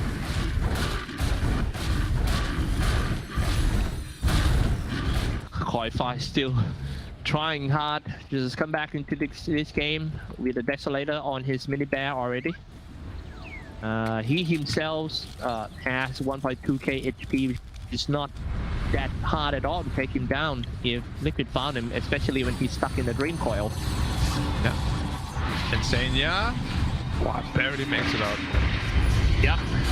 Not. I wonder if Mickey can running away from that. He just didn't BKB. Yeah, he just didn't BKB. He broke the coil without BKB. Then after that, he still didn't BKB until too much damage was taken, and he just died. There could just be a free Roshan for Radiant. Big blunder by Mikke. Very big blunder. And now they are into the Roshan pit, giving a perfect opportunity for Team Gambit to get Roshan, get more objectives, or maybe try to high ground for the first time.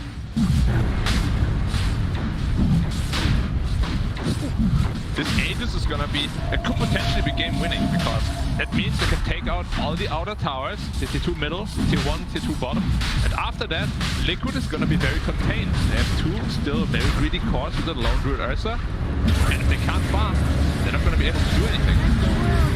Back to the middle lane and it starts a fight with the Arena of Blood. First one to fall down is actually no one. That's a good sign for Team Liquid. They're gonna keep this one coming. They still keep chasing. Boxy is very low. He dragged his enemy away so long.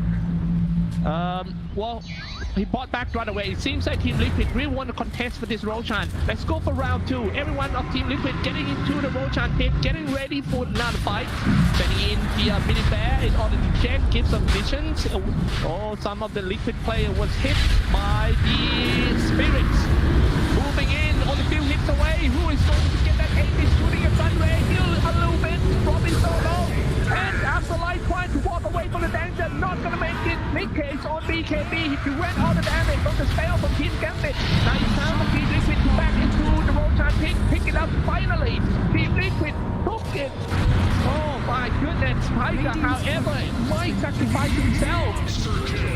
Yes, he go down, but it seems like his team got what they need.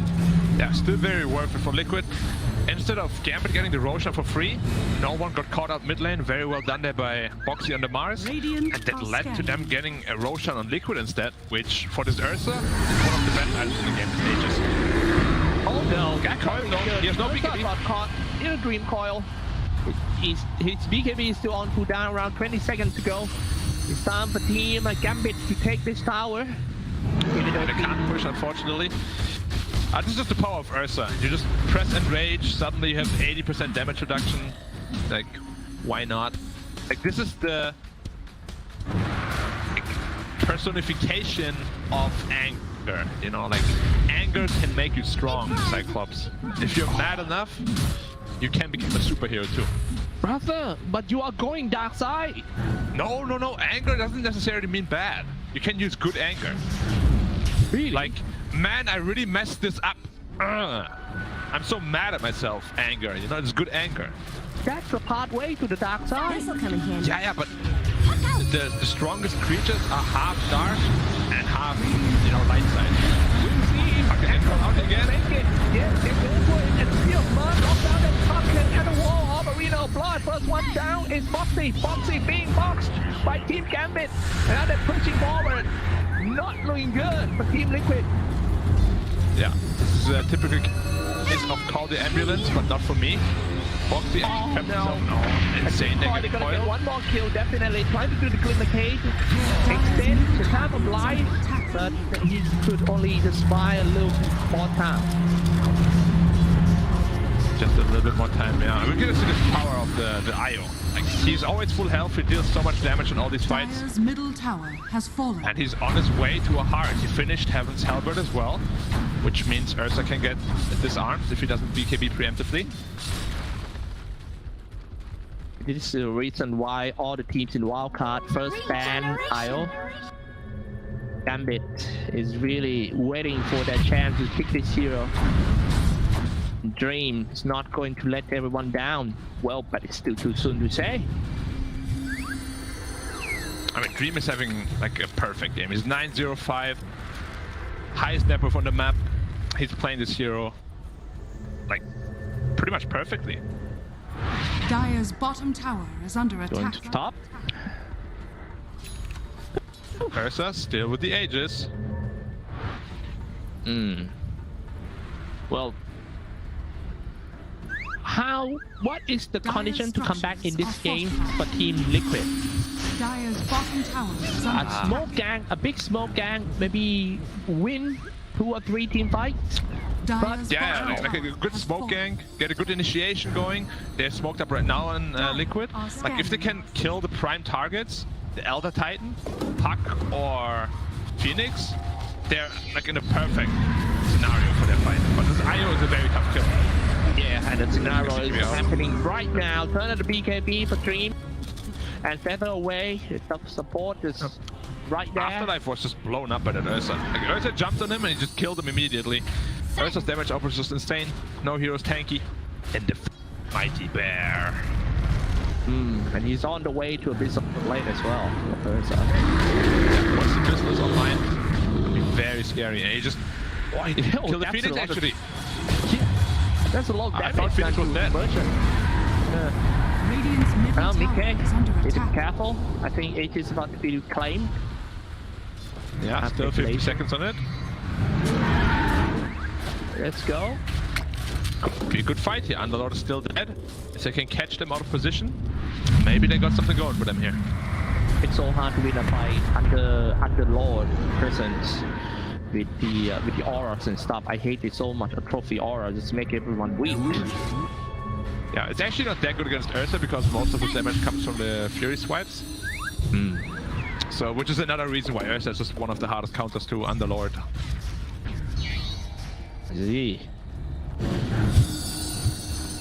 No one itemizing into a Lincoln Sphere. Already preemptively building against that Abyssal Blade. Very good choice there for him.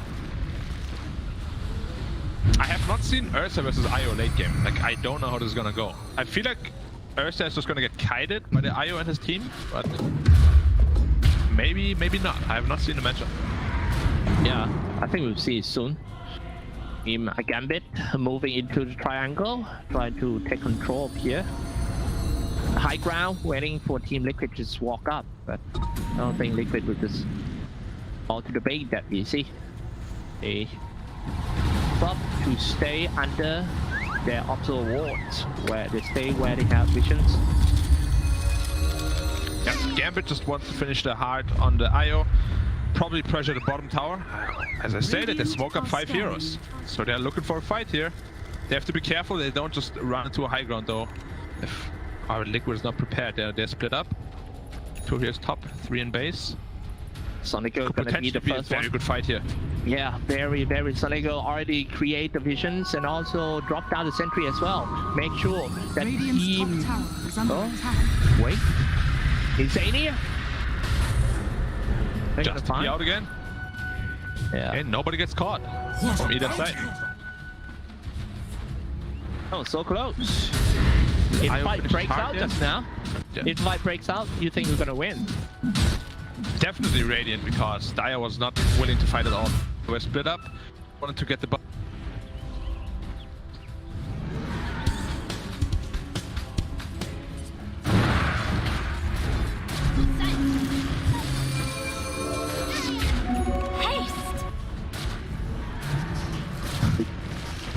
Yeah.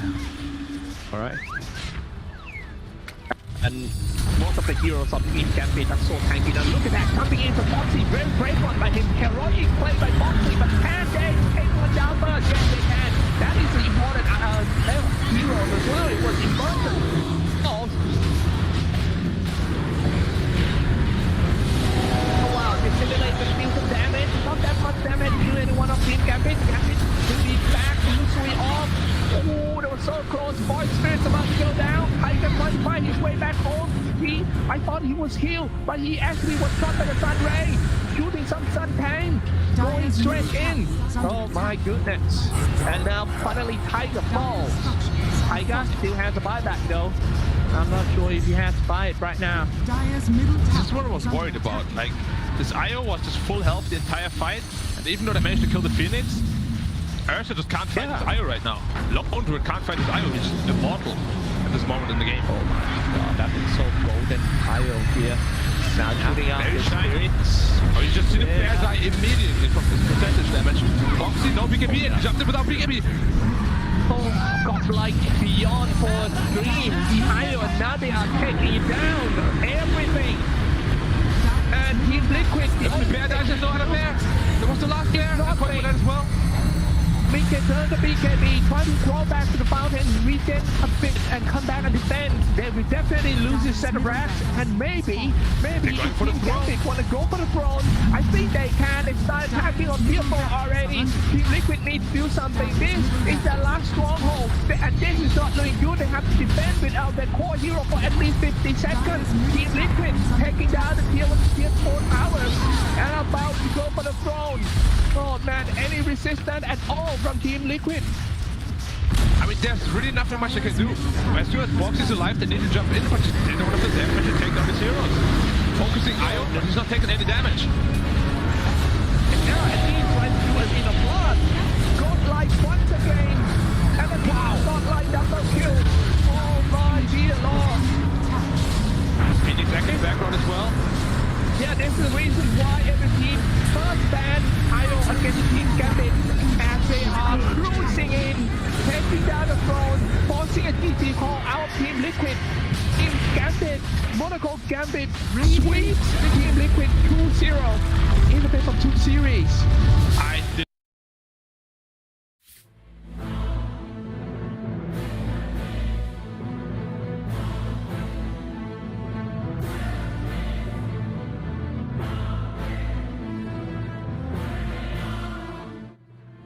Gambit sweep.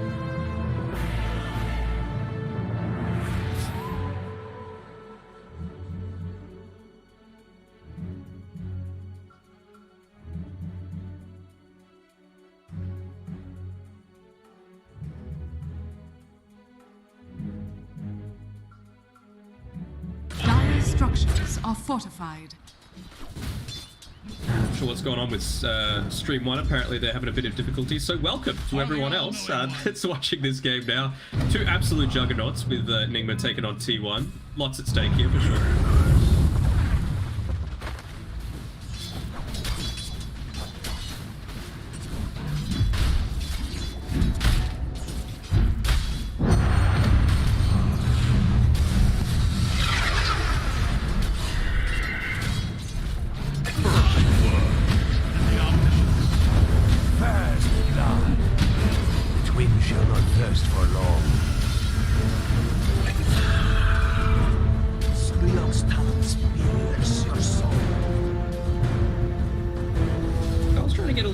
pressure onto Miracle, though. He's got a, somewhat of a level advantage. Did on the 2 points into the Aether Remnant. Holding the 1 point there. Oh, or something. They got 3 points in Rezo Pulse. Easily kill him here. Nice miss, Joe. The Monkey King's gratitude is worth more than gold. He got double salved there by support, so he can sometimes be a little bit too helpful, unfortunately. Whitemon, he's trying to be helpful to deny a bounty rune away from Miracle, but he's going to pay with the Oh, I get the deny. Oh, no. To riches. Perhaps now they won't call me the serious one. Radiant's middle tower is under attack.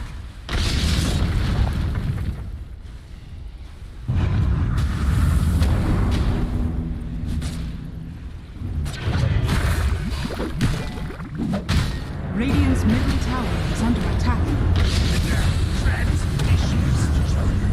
This is over. What's the opposite of regicide?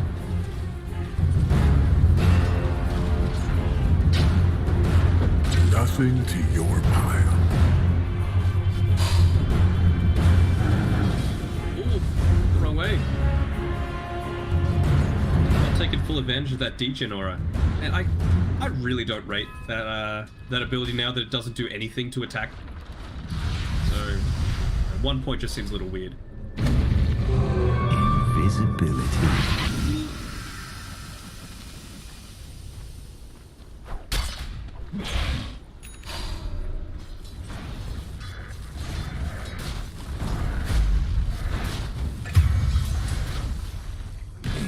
The only blood being spilled here is yours. Yeah, but it's still a less than 1,000 net worth lead. I suppose the big worry starts to come when these Necro books start coming online. I think we might have the first one coming out now to the Lycan. Whether he opts to use it with his first shapeshift cooldown, yet to be seen, but can't see why not. Be able to get a... Yeah, look at Whitemon, he's prowling.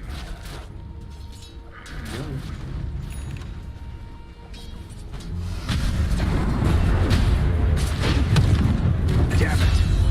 Dire's middle tower is under attack. What side? Radiant structures are fortified. Dire's middle tower is under attack. Twins. Radiant's bottom tower is under attack.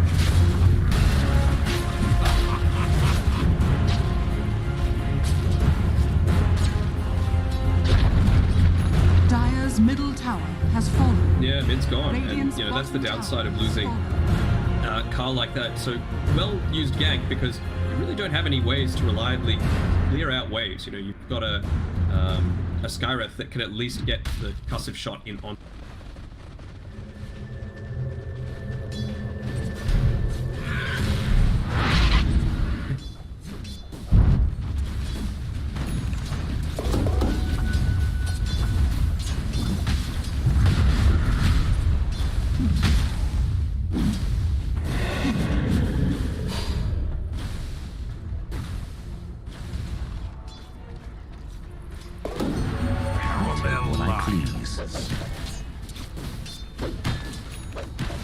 I can see why. You know, you want to be able to take out a lot of these supports before they're able to get anything done. The Heavenly Grace still has a very short range. That's why, you know, one of the reasons why I prefer the LC over two. Dire's top tower is under attack. No sorceries avail.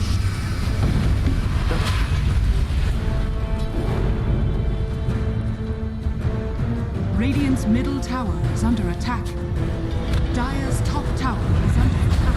This was over before. Radiant's bottom tower is under attack. 10 seconds left until the shapeshift. I think level 2 is now coming out, so timing's working out perfectly for Savage. Dire are scanning. Radiant are scanning.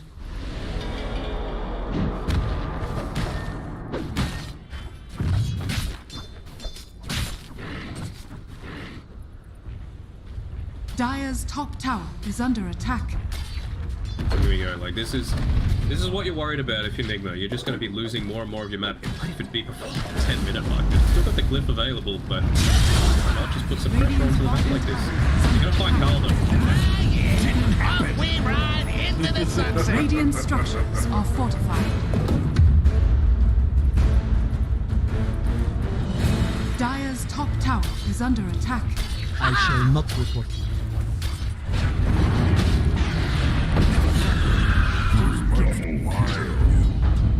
Yeah, you're losing a lot just to be able to take this tier 2 tower. Like, yes, you will end up securing it, but it's not before the 10-minute mark. And, I mean, you've lost 2 heroes. You've got 1 hero pushing down here, so they might even lose, like, 3 bounty runes. Looks most likely that they will. So, 2 tier 1 towers, 2 heroes, and 3 bounty runes in exchange for 1 bounty and 1 tier 2. Don't know if that's worth it if you're not getting the outpost as well. Yeah. But what really is important down on this bottom side of the map now, right? Nothing.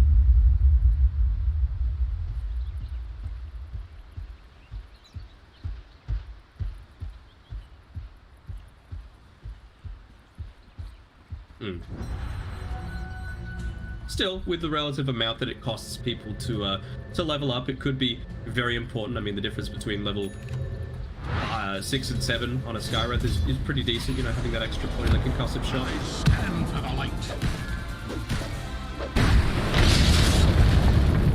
White Zapper though. Dire's middle tower is under attack.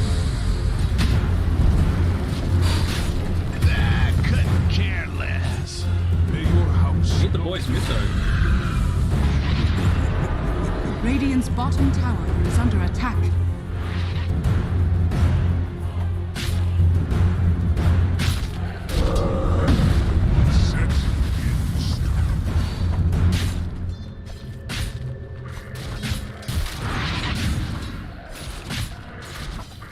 Value. Really nicely done by GH. He made sure to keep track of the shapeshift time so that he would be able to kick, and 23 Savage wouldn't have the movement speed needed to be able to get in his way before he...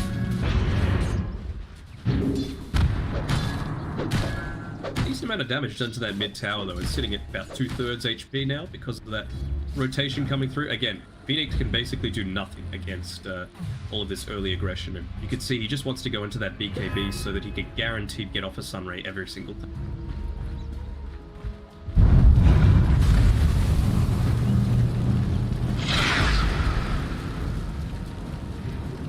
Now they'll get the courier.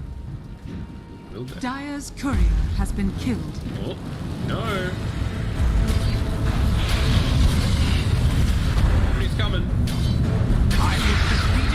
Radiant's bottom tower is under attack.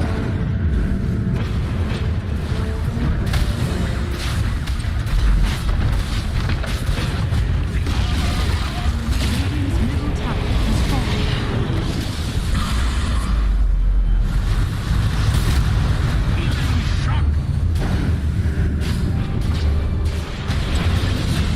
Dire's courier has been killed. No sorcerers avail. Healing and pause. Even Carl wouldn't do this. Oh, never mind that.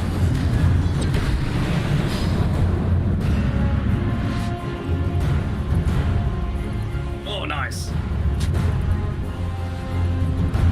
Radiant's top tower is under attack. Enigma, they're making a game of this. I mean, I thought that they would have lost far more map objectives by this point against Lycan, considering the heroes that they've got at their disposal. But, you know, just grouping up, not entirely as 5, but these 3-man squads constantly going for these high-value targets that don't have any defensive capabilities once you get a silence onto them. Again, though, we've got level 6, nearly level 7 on our Lion, so he's going to look to soak up that little bit of extra experience. He's got his Finger of Death off cooldown again. You got the Supernova available.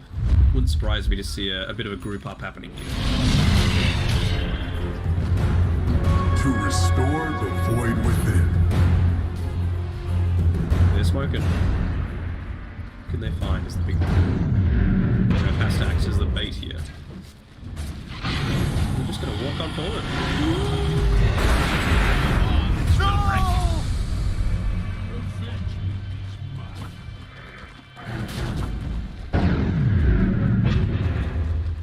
worth it though? Like, you used a smoke, a shapeshift. I mean, the Finger of Death is fine, but if you're using that shapeshift, you need to at least transition into a tower objective, and well, Weehaw is doing his best to push the top side, so that's definitely not going to happen up there, and tier 2 mid is probably a little bit too deep.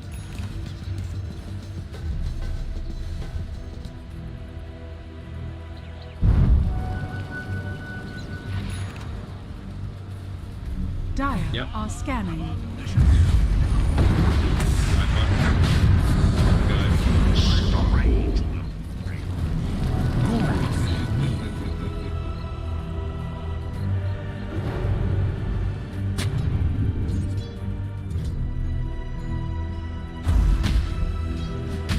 Let me have a quick recheck in on a lot of these items that we got coming.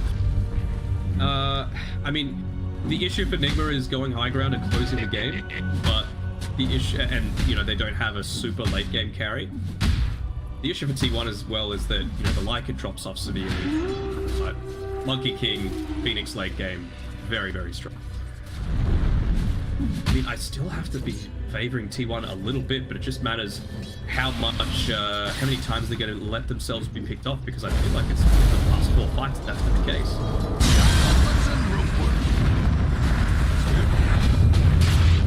This was over as unexpected. One less prospect. Ah, yeah. Up we ride into the sunset. No. Your blood is mine.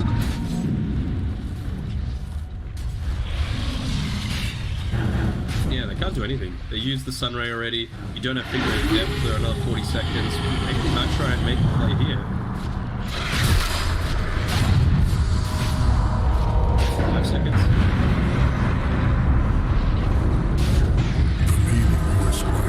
Got him. This fall, I shake your corpse in my thoughts.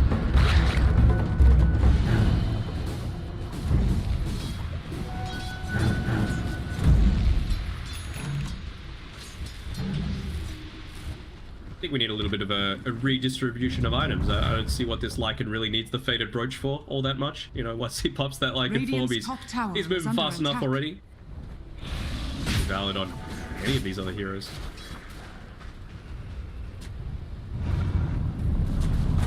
Yeah, I mean, any time that there's no Shapeshift available and no Supernova, that is the time to go. Carl's not really in a position yet to be able to take a fight that's like still a 50-50. It feels like most fights are like that unless you've got full complement of ultimate. What? Once he gets that BKB, you can start taking a little bit more of those risks, but for now, he needs to play a little bit more cautious. You can see how much more he's just backing up in between these waves, given that he's been picked off, what, 3 different times, I feel?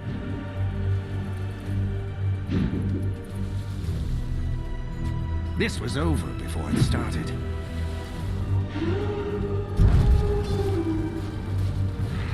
Be able to see this on the map. Firefly revealed, no.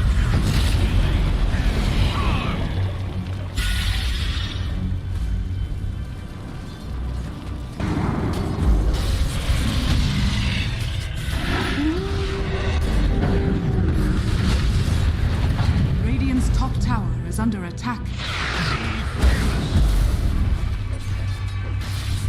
Yeah, shapeshift 10 seconds, supernova in 5.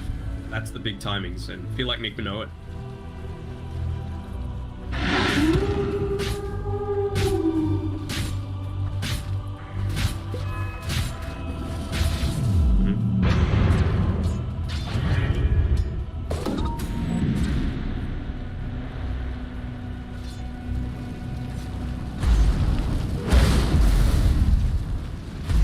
No sorceries avail.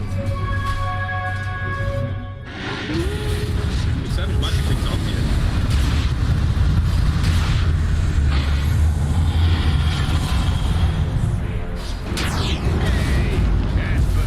The next time you want to feel my back.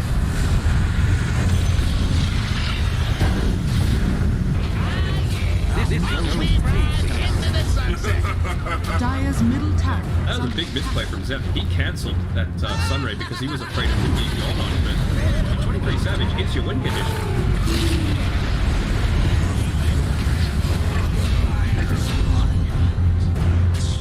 Surrender.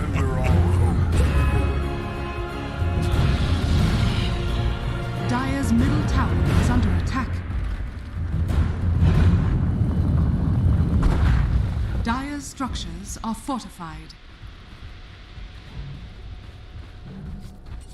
I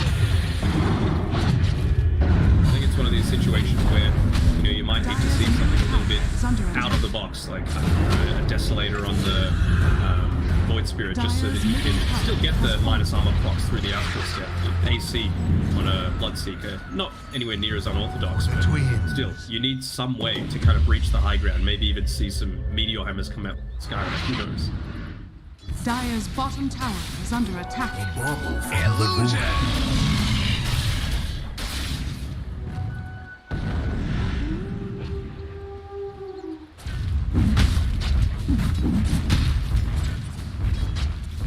I still think that was such a huge misplay by Zephyr.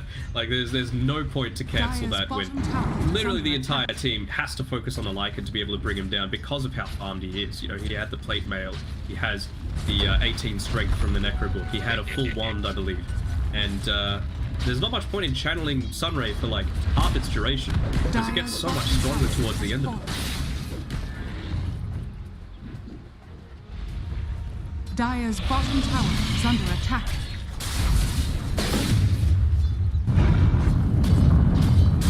Radiant's top tower is under attack. Dire's bottom tower is under attack. Dire's structures are fortified. None of their heroes are tanky on Nick. That's why I was like, look at this, they're just able to dive in onto the backlines without any fear because there's no LC to duel them. Radiant's top tower is under attack.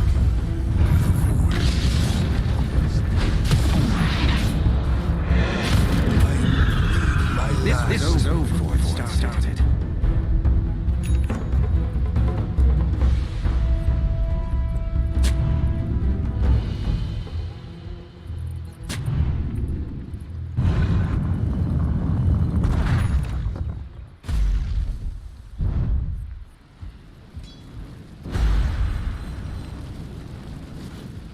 Yeah, for sure. And, well, for T1, they're going to be very happy that they only really use the shapeshift that time around. Yes, it's, you know, not going to be up and they can't really do anything for the next minute because of it, but still, it's 2 cores killed. Why not?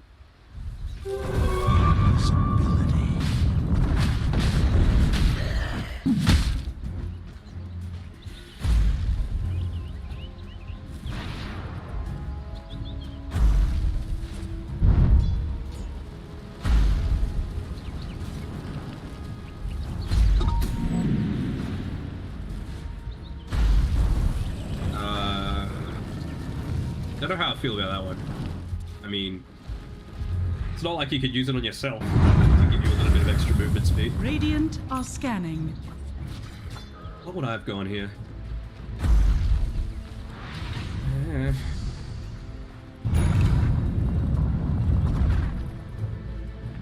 I mean, I feel like a 4-staff is the way to go then.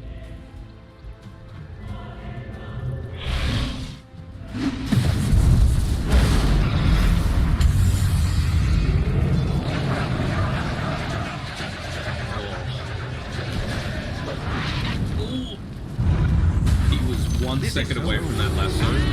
Start of that move. Dire's middle tower is under attack.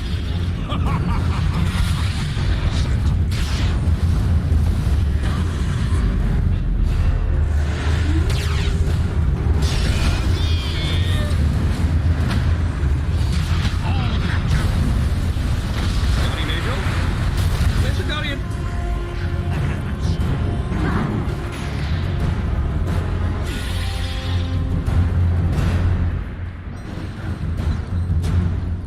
Radiant's bottom tower is under attack.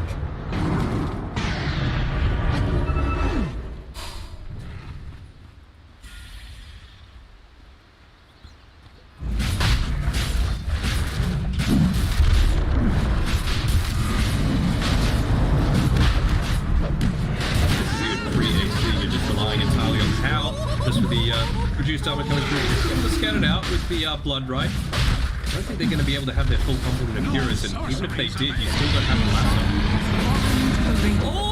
Oh, Kuro! Was a mistake.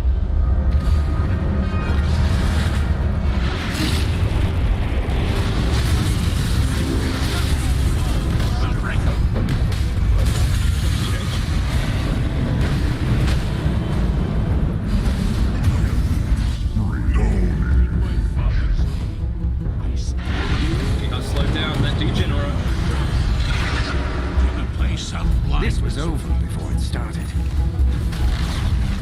Radiant's top tower has fallen. No sorceries avail. Radiant's middle tower is under attack. Mighty changes. Excellent. And this is what we were talking about, right? Like, such a fantastic play from Kuro, but it seems like such a desperation, right? Just to make sure that you're not going to be losing the game in the next 10 or so minutes. The AC now being finished up, and it is the 23 Savage, so the full armies of creeps are going to start to continuously pressure forward. You can just summon them along with your wolves, throw down the Wukong's command, and honestly any high ground push isn't going to be that scary.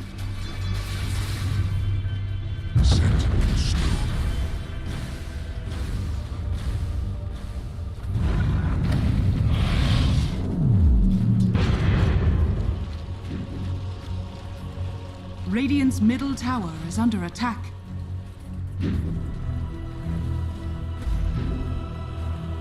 Dire are scanning. Radiant's middle tower is under attack.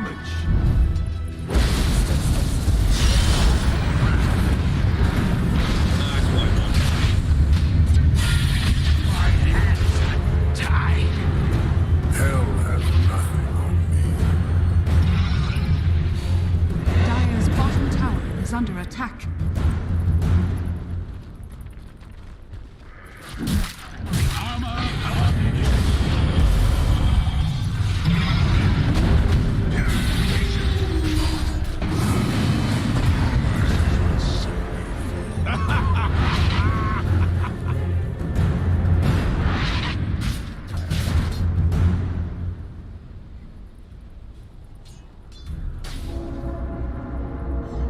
Starts to take the outpost away. Kuro has to be a little bit careful. He's got the vision around to be able to scout out the fact that he knows where 23 Savage is, but...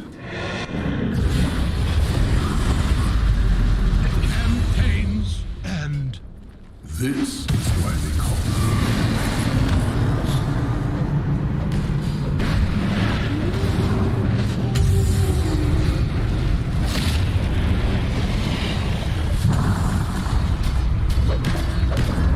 Dire's top tower is under attack. Don't.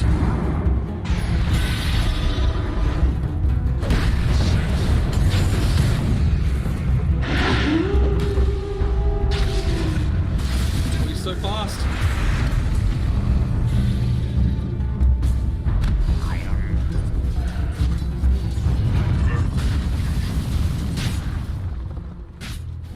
It fills me with nothingness. Why not? Oh, I think that'll reveal the blood right. Ooh. Oh.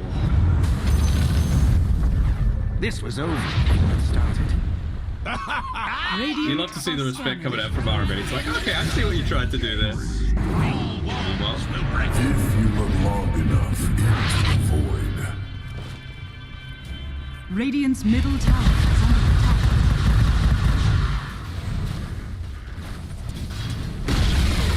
Radiant's middle tower has been denied. just try to kill me.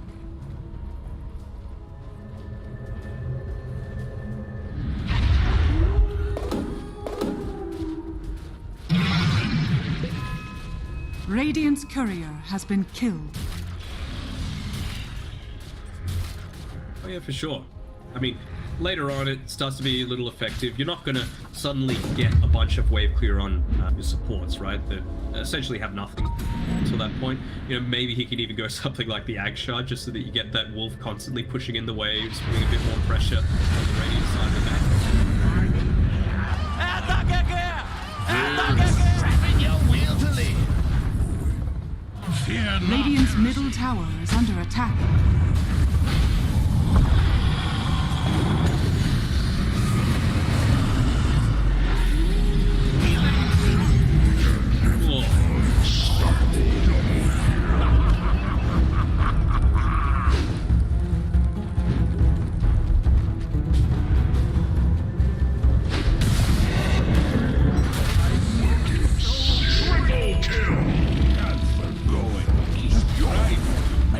I feel better already. That's the kind of shapeshift that you want to see if you're a fan of T1, and as well it's going to enable them to get all of the bounty runes as well. So the rich get richer, they weren't even able to take back the outpost, so big swing going in T1's favor.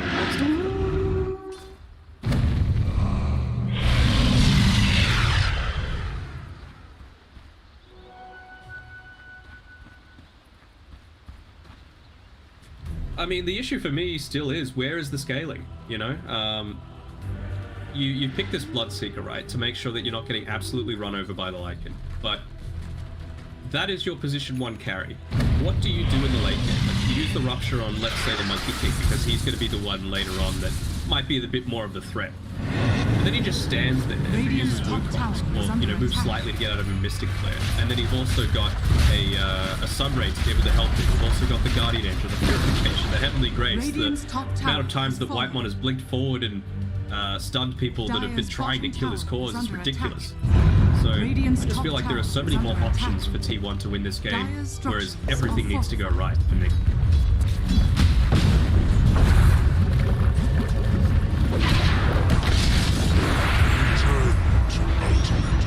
By my horns, you'll not live to see the dawn.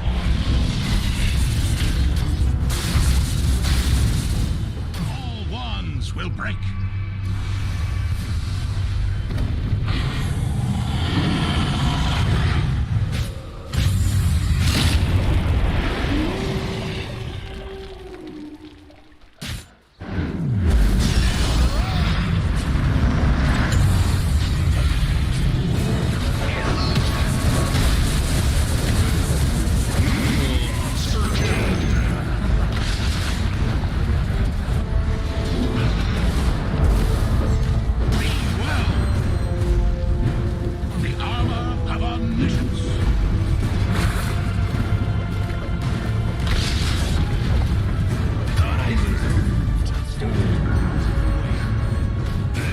Is a great position flag.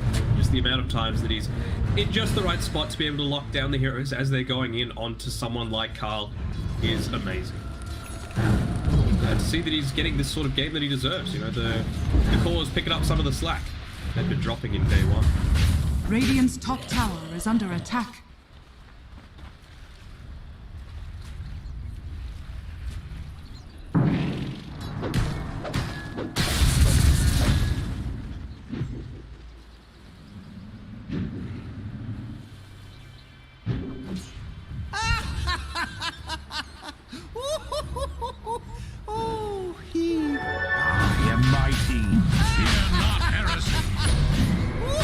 And this is the thing, like, they've got the Lycan.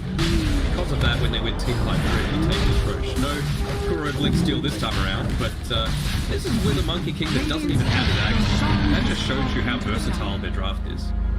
I am immortal!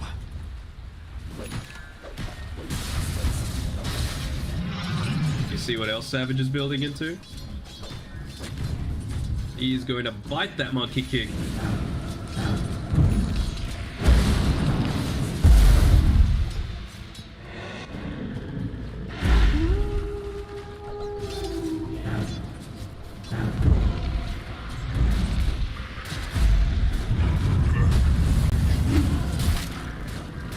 This was over before it started.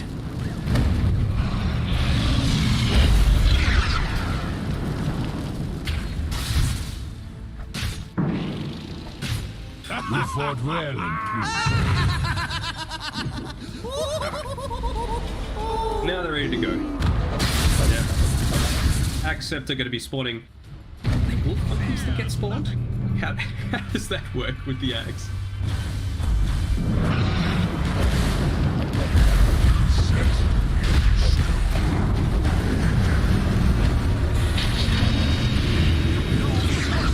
This was over before it started. Bites it. Radiant's top tower is falling.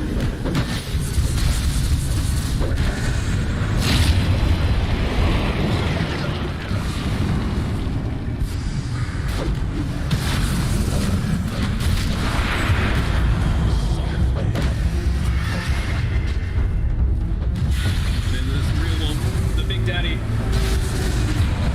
Radiant's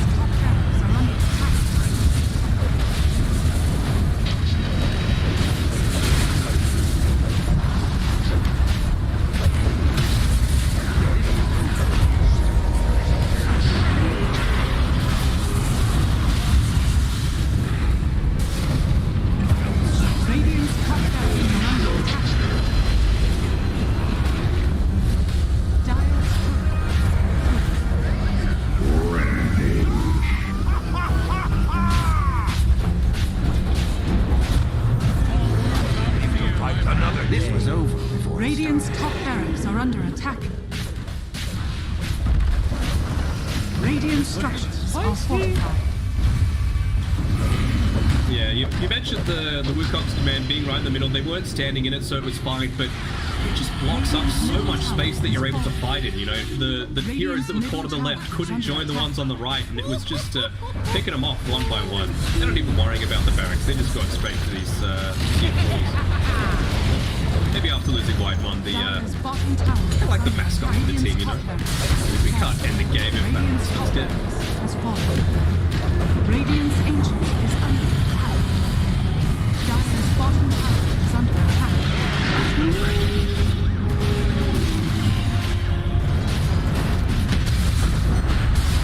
Dire victory.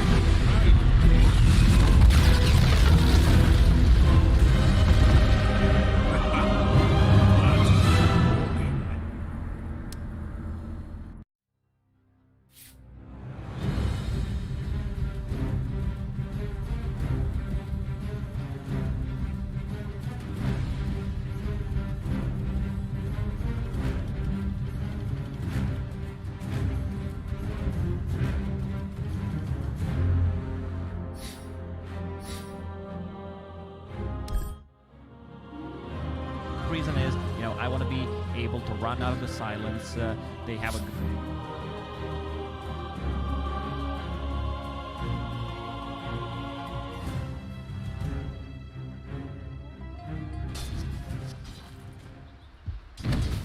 in, he's on the mid lane, level 2 Earth Spirit, tries to make stuff happen, or he's gonna pop that salve, so Taiga probably just gonna say, yeah, I'm gonna go back. And 3 observer wards placed by Team Liquid. This is something that they do early on, just to set up a lot of vision, to see any kind of movement, to see the runes, and also to see the stacks. Like if they're making any stacks, they will be the ones going in and try to take the stacks. This time around, like with their lineup, I don't think they have the best heroes to like clear the stacks with, even if like Insania gets a good amount of stacks. Bloodseeker's pretty much the only one. Venomancer can later on once those snakes are maxed out. Pushing up on the top lane now. Moxie coming in on tail. 11. Blood right down. Tried to commit Boxy. Not able to finish off the kill though with the heals coming up for old 11. He's fine. Maybe actually they can turn though. Old 11. He actually overestimates his kick. That's the classical 11 move, man. The classical 11 move. Oh, and they're losing a lot of XP. No one's on the top lane because Tusk was trying to make a move on a mid. Like this, yeah, it's being pinged out. They're like, yeah, someone should be here. Yeah.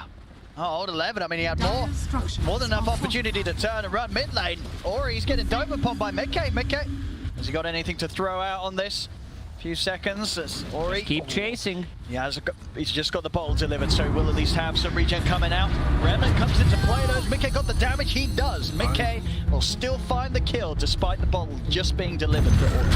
That's a big kill. And there's the pin. Bottom lane. See this attempt onto the Wraith King as Liquid. Are they going to be able to finish him off? DYW's in. The attack speed slow from DY Spirits. Tiger not quite able to finish the kill, and he'll pay with his own life for the attempt. As Gucci Gaming, they'll be able to turn and take one. Bit of an attempt onto Quakefer as well. I don't think he can get this kill. Oh, maybe they have with DY, and with the snowball. Quakefer pops the stick charges. He's trying to get back under the tower. He'll be able to get away. He's laying down the plate boards. Quakefer's even trying to get back in. He's very low though. Quakefer, he did a bit of an old 11 there, Lacoste. Yes, he did, and now Tiger's in, rolling. Yeah, this looks like a pretty good Phoenix. Midkay also managed to kill PYW. A lot of action happening. Like it's already 2k gold lead for Team Liquid. Like their laning stage throughout this tournament has been really strong so far. Like this is what they focus on. You know, we're gonna get to the good laners. We're gonna transition that advantage into something else. Like after the 10-minute mark, we're gonna group up, take some towers. They don't have the best tower takers in this game besides like Venomancer. Only has 1 point in the Plague Wards at the moment, so it's not gonna be that strong. You'll see on the power rune, it will go into the hands of Ori. He's able to grab that DD. Some definite kill potential to be had here. We also have the movement from PYW over towards that mid lane. So if they want to maybe try and make a move onto the Void Spirit, but he's being cautious. He knows that they're hunting for him in this mid lane. As Midkay holds the tower and makes sure that it's very difficult for PYWs to find the angle to get in on it.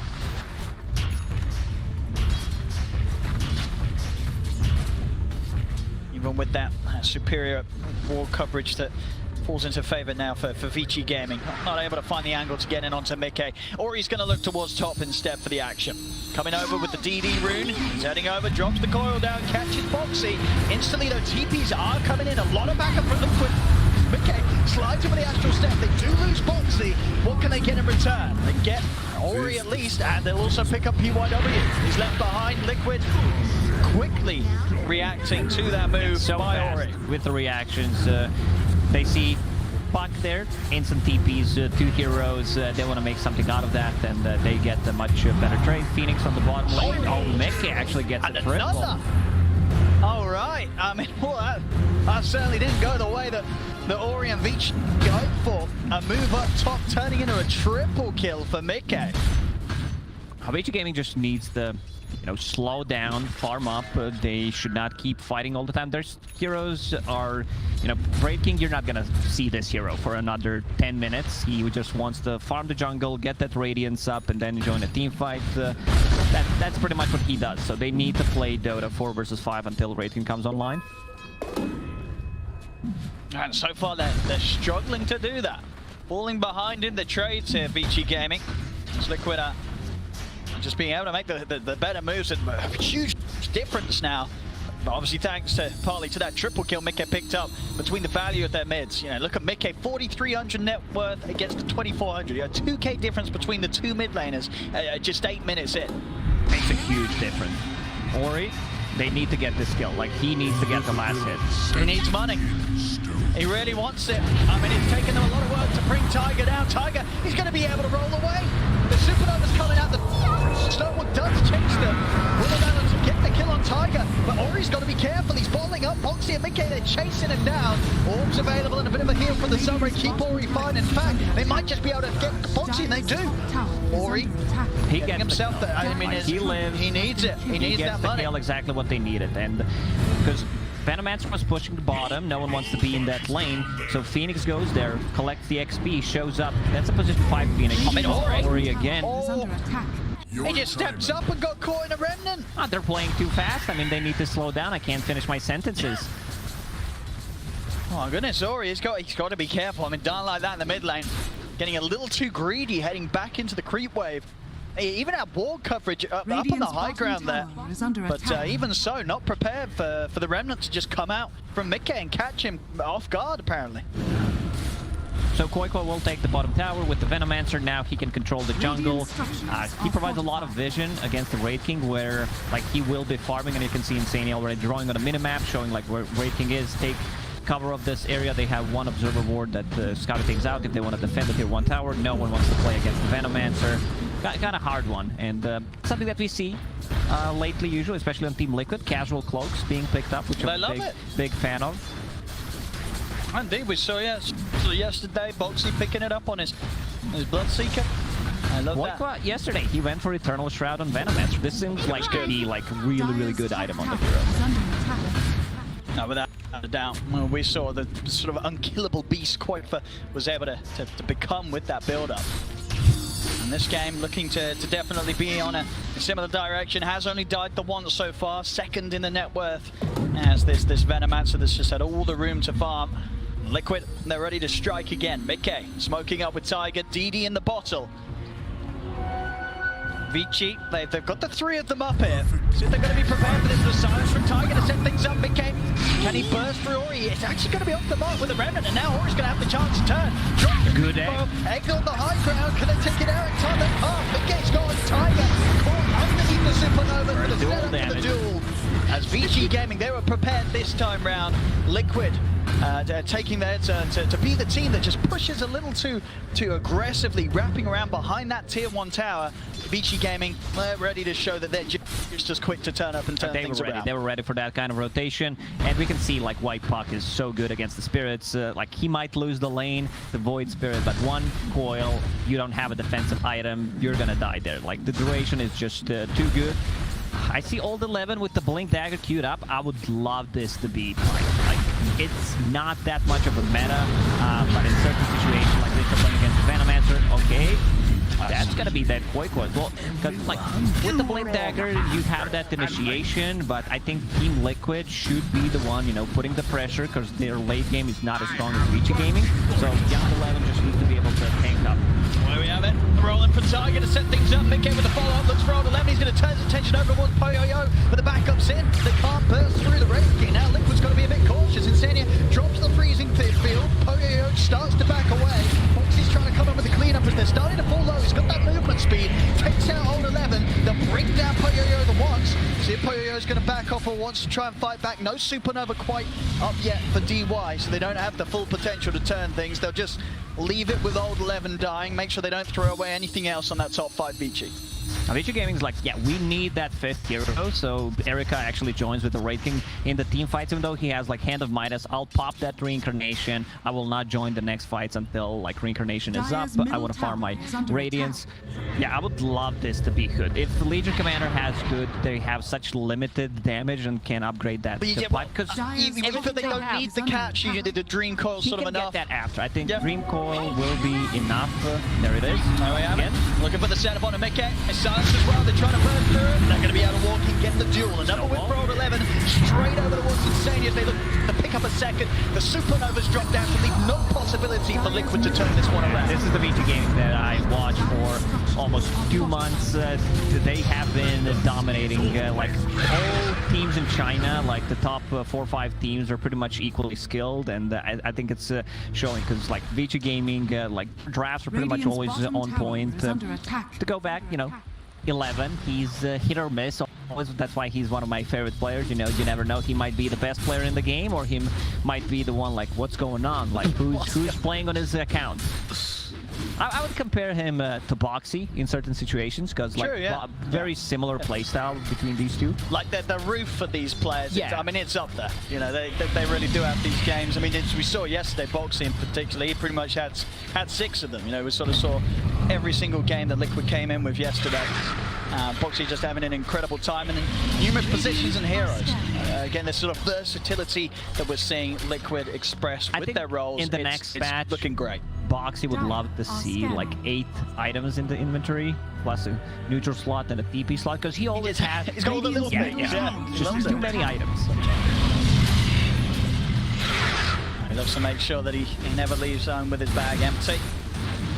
Like he will swap Quelling Blade in a team fight for a raindrop. Once the raindrop charges are burned, he can get the Orb of Venom in. But wants to be able to scale. Like it's a bit greedy build. You know, going for the Maelstrom first item straight away, has a casual belt of strength to tank it up a bit, but he needs items. Like you can't just afford to get like. Did you see that as well? I think he's listening to you, Lacoste. Old 11. What did he do? Oh, he switched to a pipe. Yeah, I mean, it's a much better choice because everything that Team Liquid has is magical damage. Like, they don't have to care, and his role is to just stall the game as much as is possible until Raiden comes online with the Hood. Like, if he had the Hood in the previous fight, he would have been able to possibly even get the dual damage and also survive. Oh, this is the best item for Legion shipped west. It's only him and Axe that kind of love the item. This item needs a buff. For the chip vest? Oh, it needs to give armor like it's a vest. I'm on 11. Finding the jewels to start things off. Insane. He's going to put the freezing field, but PYW, he's going to pop him in the face there with the uppercut. There's 2 more kills for Vici Gaming after the early brawls. We're now starting to see this consistency from Vici. They're the ones coming out on top of each of these moves that are being made. Of course, all whilst they have this Wraith King farming away to his heart's content. Midas 2,700 gold in towards the Relic. He's going to be hitting some good timings if it continues like this. Yeah, it's going to be still a good timing on the Radiance because he went Hand of Midas, so that's going to pay off eventually. They're trying to take the top tier 1 tower. Oh, they're going to go on DY, see if they can take it down before the Supernova. They can. Tiger's in with the silence, no chance for an ultimate.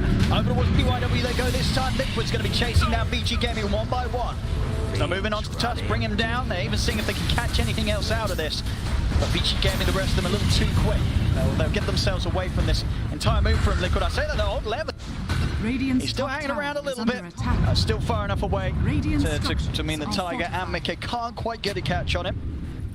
I just wanted to say how Vici Gaming has been playing disciplined, and then they go and try to take the tower. Like, it's very hard, especially against the Venomancer's alone.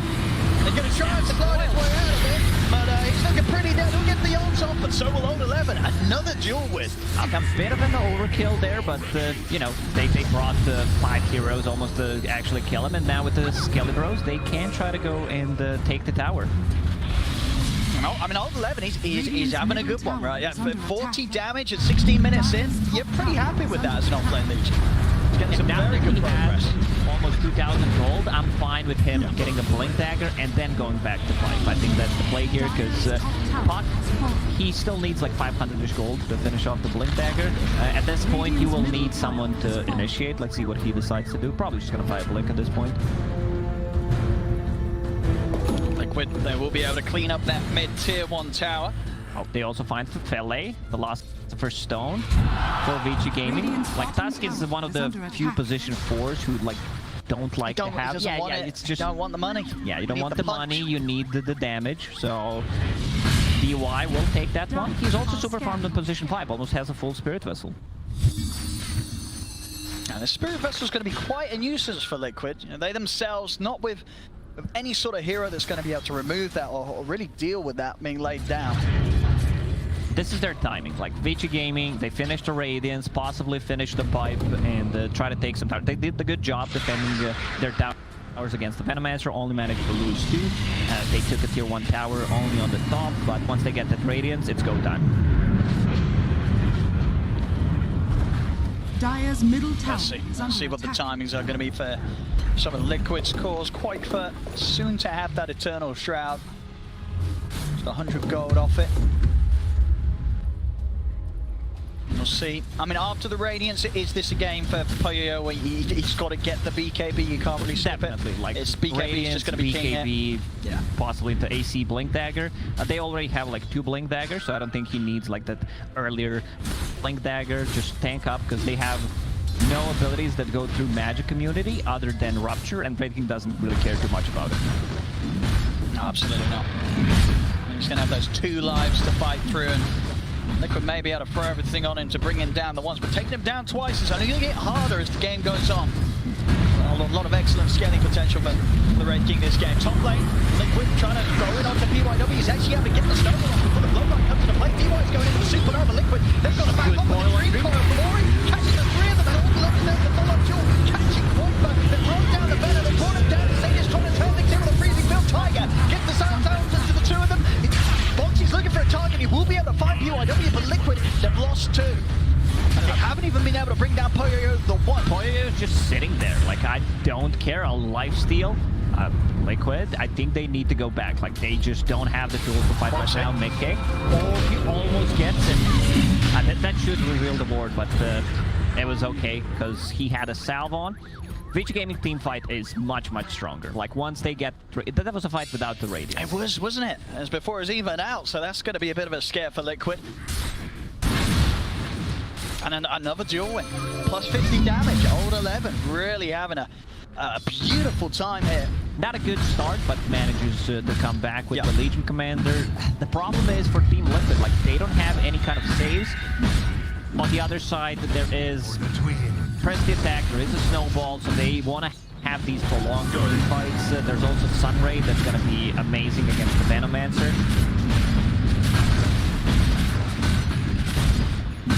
And also have the, I believe, the completed vessel coming out now for the Phoenix. Yep, there it is, DY. So it's going to have a solid answer to deal with all that spell lifesteal that for a lot of the time in the previous games has made this quite for Venom look unkillable.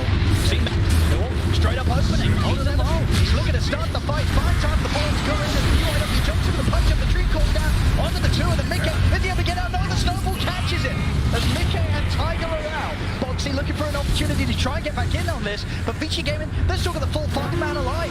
Boxy, he's not even feeling confident enough to get in and finish off DY. Poyo dies the once on the side.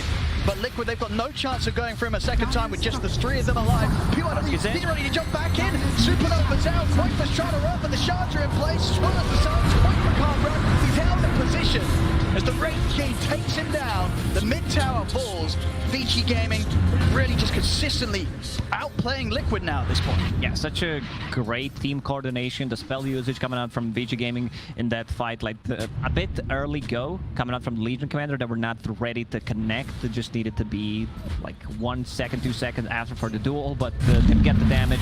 Doesn't really matter at this point, but he locked him down. They got the tier 1 tower, so this opens up the map. It was really so close there as well for Mikke, nearly getting out of the chain combo with that Yule's timing. But as we saw, PYW just perfectly letting the snowball rip as soon as he falls to the ground and giving no opportunity for Mikke to get any of the cast animations off. Tusk had a really high pick rate in the Chinese Division 1. But had such a low win rate. I think it was something between 20 and 25%, but it was highly contested as a hero. I mean, and who was sort of the best Tusk players in China, would you say? Jin Q comes to my mind. He just loves the hero and plays it so well. Definitely this game, you know, PYW very much making a case for himself with these sort of saves, and with this Blink Dagger, just so much follow-up. Going for the Lotus next as well. I mean, already Vici Gaming having a lot of methods to protect one another, throwing just more things into the fire that's going to cause real issues for Liquid to find a solid target to initiate on in these team fights when Vici Gaming are there as a full 5-man. Team Liquid, they're afraid. I think they need to make stuff happen. Like they can't take this to the late game, because Venomancer, you know, he's a okay-ish hero, but needs someone to be able to scale. Boxy getting a BKB after finishing SNY, so he will be able to scale. Void Spirit, not too much damage. Like sometimes it's very hard to itemize this hero to be able to like transition into super late game. 6 off, ult level is pretty deep here. Mikke tries to set up on a few of them. He's going to jump straight across Overlord's target. Tiger's just out of the fight. The snowball comes into play, dodges the flow right. Recall down as well as the Supernova. Boxy tries to come across and start hitting it, but they've already lost the 2 of them. They've got Portman's got on the high ground as Vici Gaming move over, take down the Veno as well, as Liquid just continue to fall further and further behind. It's 7k lead now for Vici Gaming.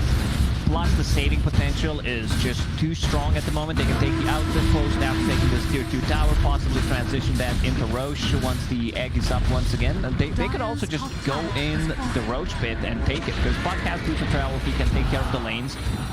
It's just not looking good for Team Liquid in this game.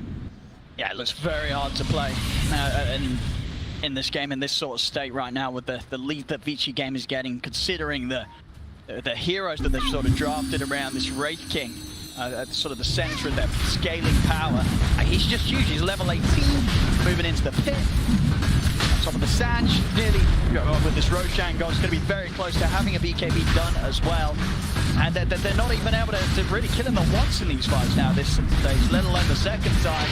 3-0-8. It's a solid draft and it's a solid showing. Even though Liquid did have that sort of shine to them in the laning stage, and those early moves, Mikke getting the triple kill, it just hasn't transitioned into anything in comparison to what Vici Gaming has got at this point, 24 minutes in. Team Liquid, they needed to have like 5k gold advantage 10 minutes in, keep fighting. There's the coil from Ori, gets the solo kill on Insania. He's also going for the Aghanim Scepter, just for the longer duration. I just don't think Team Liquid, even though we've seen bigger comebacks, it's gonna be really hard. I don't know what needs to happen for them to make a comeback, unless like Vici Gaming makes some really weird plays. Yeah, you mentioned they can't take one life away from Wraith King. Now he's level 18, 40 seconds cooldown. It's very hard. I mean, for Liquid, you know, they've got to have some sort of core that's going to be able to pop off in the late game. I mean, Boxy, he's just falling behind. You know, the farm difference between this Bloodseeker and the Wraith King. I mean, understandable at this stage with the space that's been created for Po-Yo-Yo. You know, this 4k difference, this Midas Radiance absolutely paying off in terms of how quickly the Wraith King can clean up the map in comparison to the Bloodseeker. He just bought a Hyperstone on Wraith King and is like, yeah, I'll actually go for BKB. AC's fine, but they don't have that much you know, physical damage anyway. So like getting a BKB so you don't get kited. Once again, dual damage for Young 11. 90 so far. And he's also going for a BKB. Like, once they get those BKBs up, they literally have no damage. They also don't have the egg hitters. The only attack speed they have is pretty much Bloodseeker. And Bleach Gaming also got a lot of tools to defend the egg with. Like, full snowball, even like shards can work really well. Dire's middle tower is under attack. Down the mid lane they go, Vici Gaming. I know that they can poke at these objectives. Liquid's gonna have quite the difficulty pushing them back.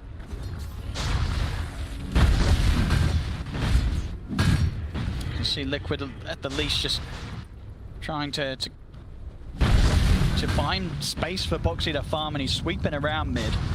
Deep on the side of Vici Gaming's map, where they know that Vici Gaming isn't going to be present. He will manage to find the courier there, and that will be the BKB put on hold for old 11, thanks to that courier snipe by Boxy.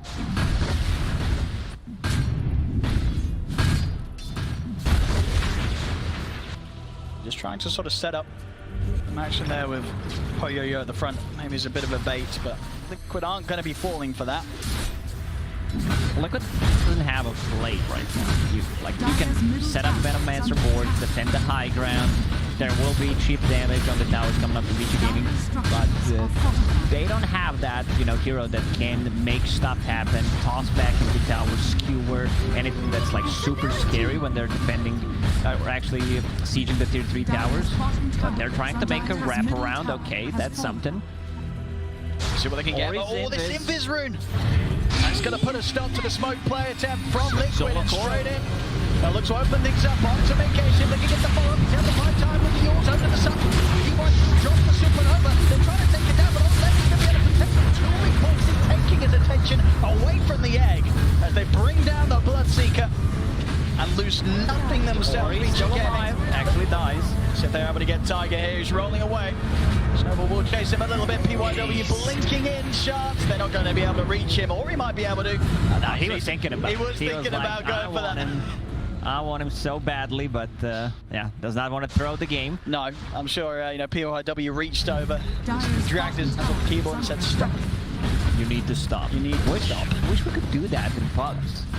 Just stop one of your players. Yeah, once per game, like you're able to stop someone's move. I mean, it's yeah, that sounds a little OP. Like you see him running back to the base, trying to buy that Shadow Amulet. You're like, stop. You know, I did not want you to throw the game. DAFK. Vici Gaming going for the high ground. See what Liquid's got. Going the tank here to defend with. Boxy up in a few seconds. Oh yeah, making good work at the base, and they're making quick work of Quaitfa. Quaitfa just immediately gets collapsed upon. Vici Gaming, they're relentless. As they just instantly blow up the Venomancer. Liquid, they're trying to push him away. They will manage to keep the rats alive. But Quaitfa had to buy back for this. They jump straight back in. They're going to call out onto Boxy. PYW coming in, and they got the damage to take him down. The BKB's out. Boxy will be able to keep himself alive. Over to the side though, Vici Gaming, they prioritize Quaitfa. They take him down. It's a dieback from the Venomancer. And now with the numbers, Vici Gaming, they can resume business. Look towards these racks. The creep wave has been taken away, but another one is coming in. It's coming, and they can just go mid. I think this might be it, Owen. It certainly looks like there's no return here for Liquid now. Down 23k, down to 7 racks. Nick is saying go. Not sure where they're going. Let's see here. Over to the side. Tiger trying to get a little bit too close for his own good. As they get the jump, Tiger's out. He has got buyback. So Liquid, they may be able to pull together one final defense here against Vici Gaming. It's one of those games where you kind of feel that the game is over. Like last 10 minutes, you can't win any team fights. You have probably the best egg defender in the game. That's Legion Commander. And you just can't do anything. Like you can't make any aggressive moves. You had your chance to try to go for like this early type of lineup. Didn't end up well. Like take care of that. G-Roll down on him too, and then Boxy's trying to fight with this BKB, but he just doesn't do any damage at this stage. He has to run. He's not going to be even able to do that as Boxy's out. followed quickly by Mickey, and that's it. GG is called. VG Gaming here with this game 1 victory. And they look pretty good doing it, Lacoste. Yeah, VG Gaming, I think they prepared nicely for Team Liquid, who kind of played a similar style yesterday and continues to play it today with like this early aggression, a lot of thinking how the lanes are gonna be set up. Most of the time it's just like strong lanes, transition that into something like 30-minute type of a game. But VG Gaming, like they played it so well, like they read them nicely. Yeah, I mean, you sort of said it coming into this game when you saw the draft from VG. It did feel that, now, whilst Liquid did get very much the heroes, as you said, we've seen yesterday, VG Gaming, they got heroes that they've been playing for sort of out the whole region, the whole league. You know, this is the bread and butter of VG Gaming, and they really got to brought sort of their best here against Liquid. Yeah, they really seem prepared. Like VG Gaming is an extremely strong team, and I think this is a good showing of what they can do. Well, very excited to see how Liquid readjust coming into Game 2, as this Game 1 getting shaken up pretty hard here by VG Gaming, as VG will take the first game of this series. Thank you very much, ODPixel and Lacoste.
fine, and you're giving them one of the best team fighting supports. They banned.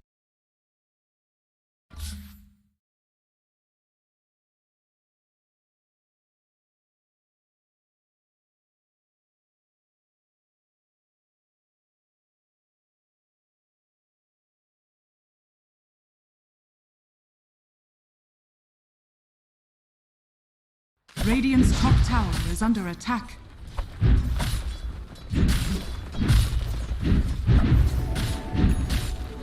Heard of me?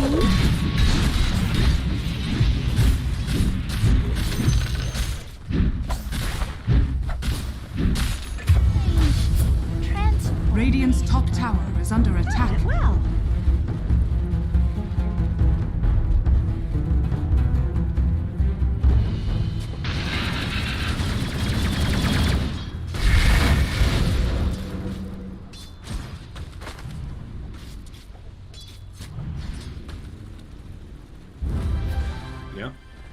Calculated. I mean, that's always the thing that you're needing to be worried about. Have we even seen a single Battle Fury today? I don't know if we have. Yeah, so I wonder if it's going to be any different here, just with making sure a lot of these kitchen camps are blocked up. Zephyr's just kind of walking himself into death. Are fortified. Beyond my misery yet. Yoink.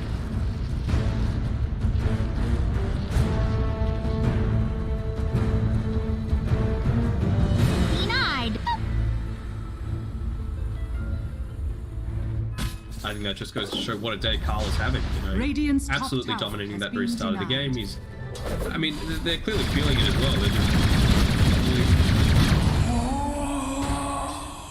Gotcha. Puck out. Done. You can see now, like, what's happening with Zephyr. He is very rarely going to be on this bottom side of the map now that Forever at least has a couple of points into that Plague Ward. You're not able to just two-hit them. It's going to be a slow siege onto this tower. If they rotate, I mean, you just walk behind your little wall of spitty boys, you know?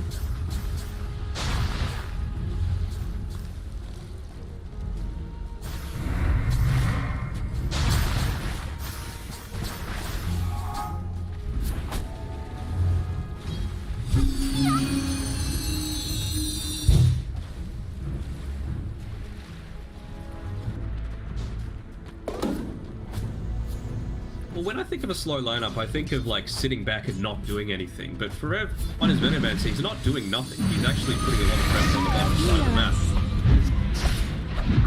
So, and you can see like Whitemon, he's looking to get nice and active, to get some vision up, or just scout out where heroes are, force rotations, and all that does is just enable someone like Zephyr to be sitting back a little bit more, be farming a lot more. Now that he's got that Soul Ring, it's going to be I don't want to say a rare occurrence that he has to go back to base, but until at least he reaches his level 6, but it gives him a lot more freedom to be able to farm like this.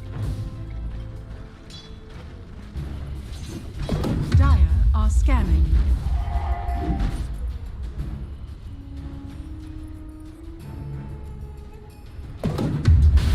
Radiant's rotation middle behind them, tower though. is under attack.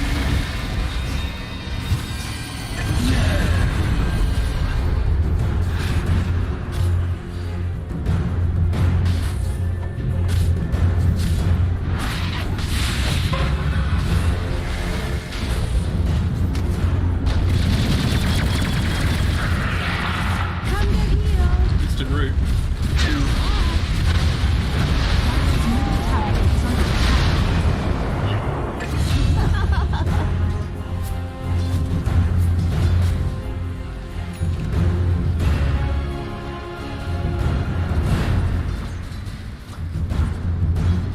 Radiant's bottom tower is under attack. I think that's totally cool, right? Like, you've got the Alchemist who, again, until he's level 6, he has to take a bit more of this dangerous farm.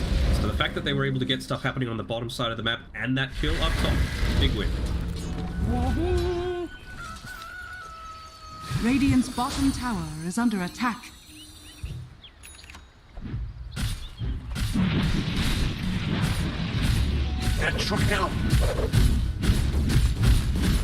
Radiant structures are fortified. Radiant's bottom tower is under attack.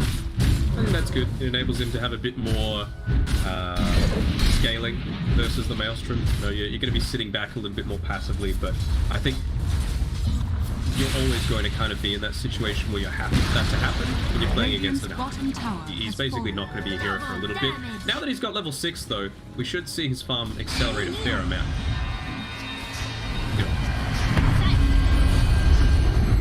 Dire's top tower is under attack.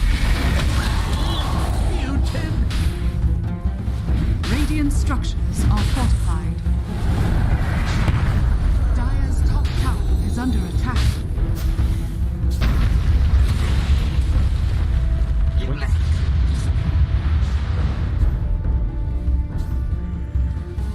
Dire's structures So are this is fortified. what they need to do. You know, they've got that deep observer ward placed. It gives them a lot of vision. I think they do need to prioritize a few more sentries inside the Dire jungle, because that's just going to keep happening on repeat. You know exactly where the Dire's Alchemist top is tower has fallen. now that he's level 6. Like, stay in the jungle and be very sustainable. Wait up.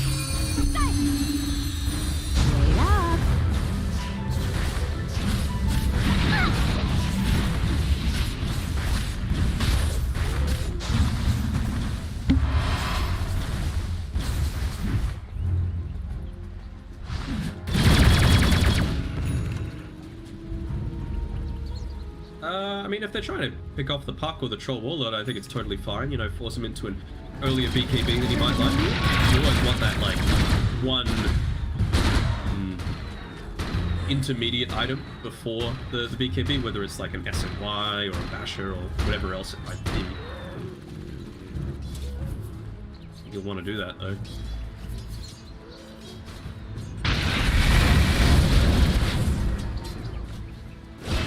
Savage.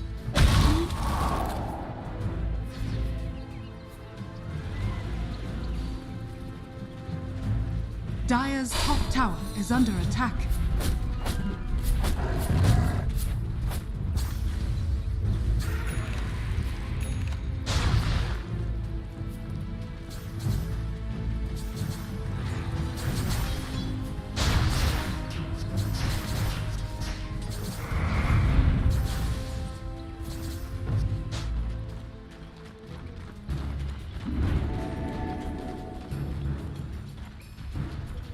If it was me, I would maybe place the wards a little closer just so you can actually get some damage in onto these towers. You know, force them to play that much more defensively because you are losing some of your real estate. But, you know, I can understand just wanting to perhaps be on the safer side given the smoke gank that happened towards the bot lane previously.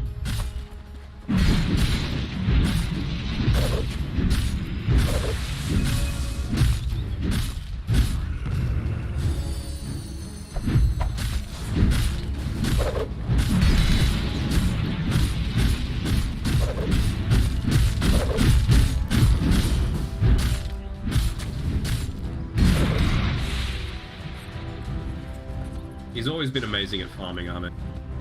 What he does after that sometimes that leave people asking a few questions. Level 8 now though on Zephyr. Go on. Full Greevil's greed, so we're talking about greed, we're talking about slow, so the definition of it. Radiant are scanning. Down, it's a long ass TP.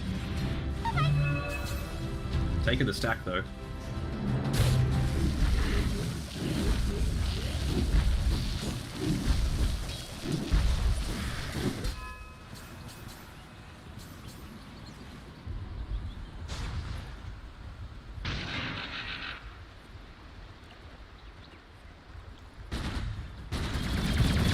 Radiant's middle tower is under attack. Oh no.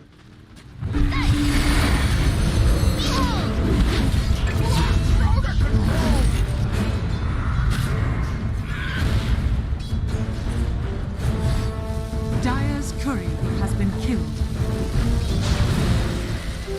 Invisibility. Rev, I don't know if you can do this. He's got to get those plague wards up for the vision.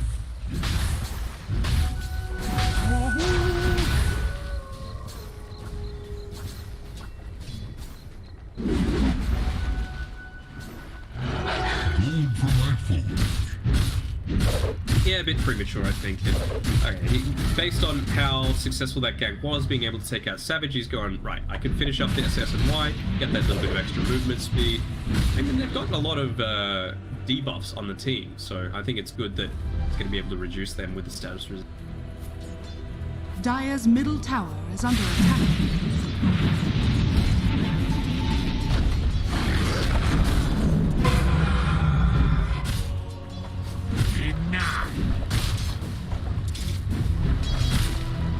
Dire's bottom tower is under attack.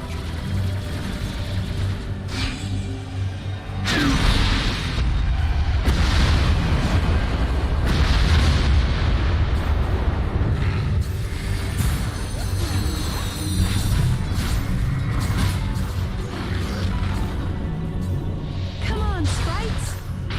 You've got his Hood of Defiance coming out to him as well now, for Rev, so he's going to be able to just actually be that beefy frontliner that you need to be able to protect a lot of your important.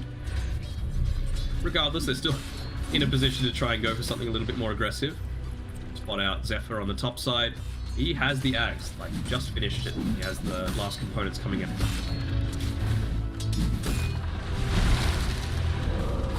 The courier doesn't know. That's the important thing.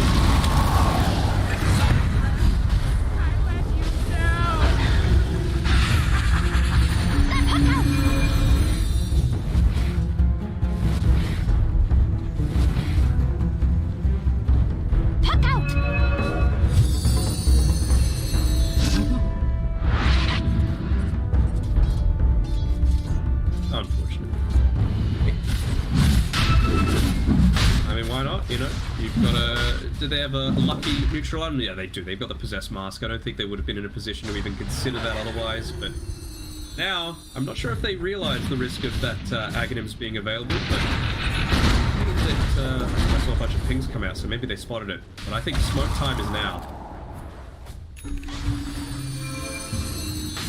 Blink Dagger as well. Come on.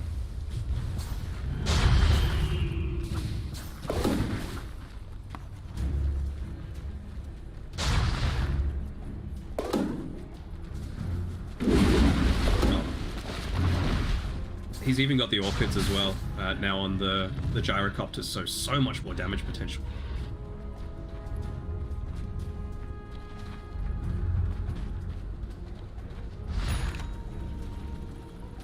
Radiant are scanning.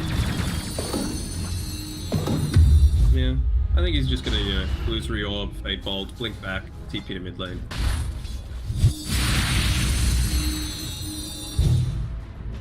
I love it when a plan comes out perfectly.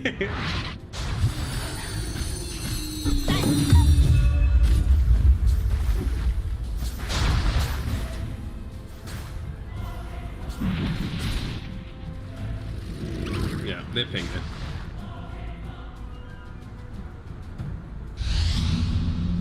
Oh, the Glimmer Cape, perfect. Radiant's middle tower is under attack.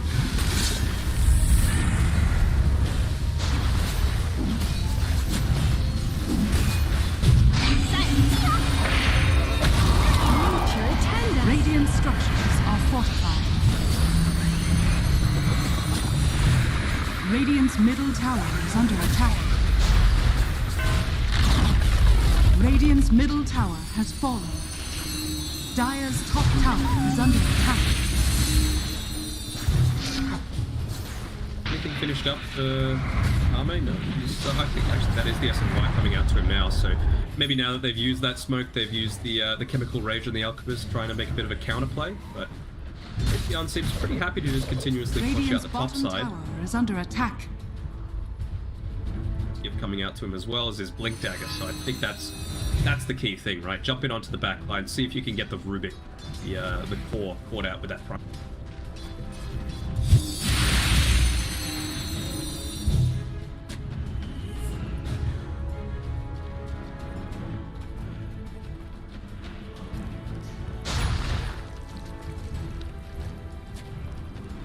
We'll take that.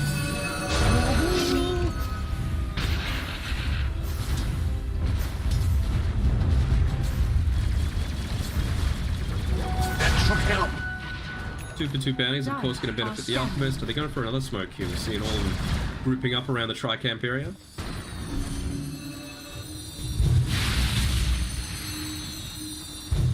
Siege creeps to brawl against each other. No, they're just going to show themselves, which is a little weird.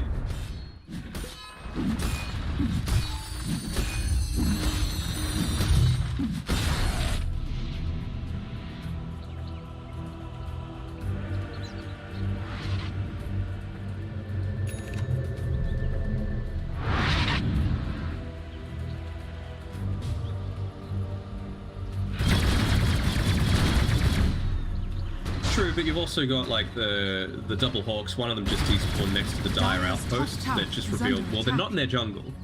5 of them can't all be in their triangle, so they're clearly making a play elsewhere on the map. And wisely enough, what you do is TP away towards the top side of the map. They're going for Roach with this lifestyle.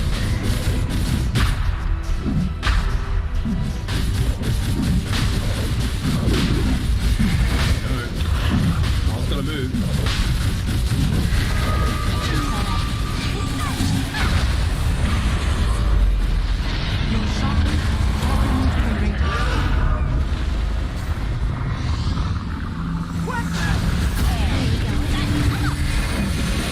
Big silence.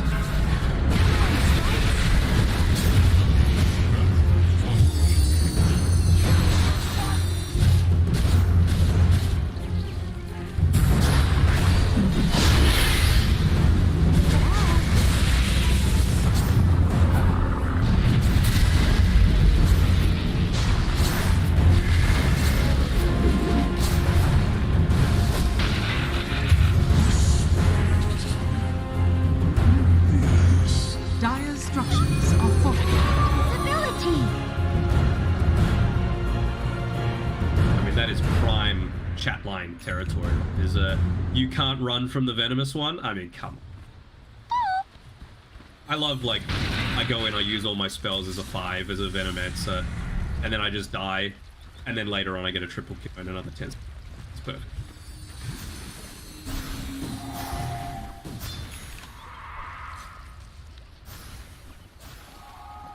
I think it's just gold. It's nothing. It's not like my my master tier Wyvern.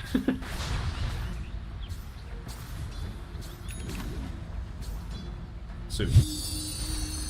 Silence! Puck out! Just get on my ticket. Hmm?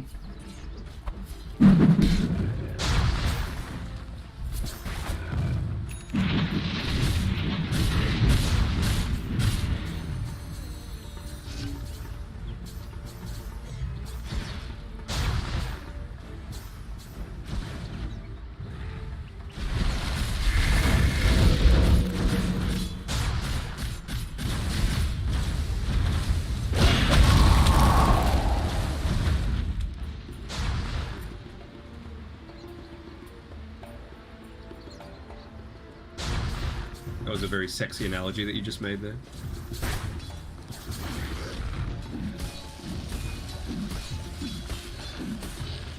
They're happy now with Zephyr now that he's got that little bit of ult. They found nothing to say. Is under Just attack. gets away. Dire's middle tower is under attack.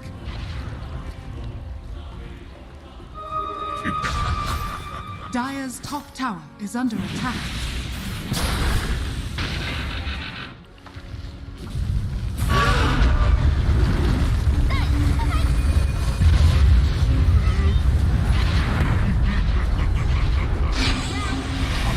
Nature attend us!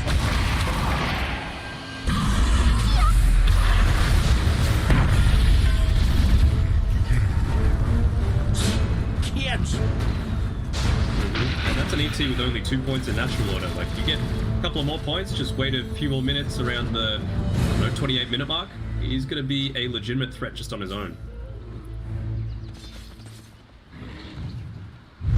Things happening everywhere around the map. We can see another smoke coming through. Any vision down on the bottom side? No, just in that that Tinker Ward position. But Red, he might be the one to suffer from this. See him. It's still daytime. A prize! He gets cloaked with a knife. And this is one of those games where, like, you always say with an Alchemist, right? Like, oh, if you don't have a huge net worth lead, you're doing it wrong. But this is a position for Alchemists, so it's not bad at all for T1. And you still do have that potential to, you know, become a bit of that semi-carry. He's got the Halberd, which is, you know, obviously the direct counter to the Troll Warlord. But, even as a position 5, I feel like this Innocence Elder Titan is going to become a big factor as this game ticks along.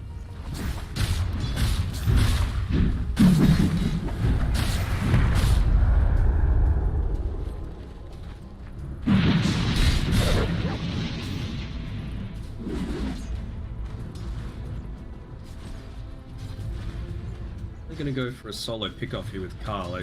Echo Stomp isn't what you want. It's not that instant burst damage that you're able to get out, and got the... He doesn't know, but he's got the Beastmaster very close by. Still gonna attempt it though.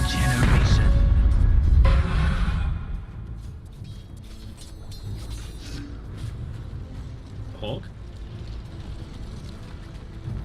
Dive bomb him. Radiant are scanning.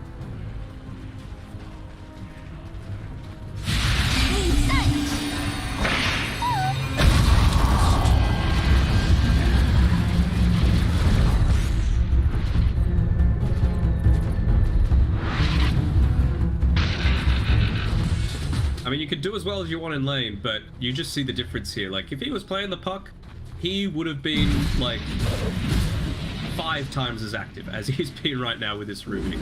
Even with the Boots of Travel and the Blink Dagger, it just feels like he can't do anything on his own.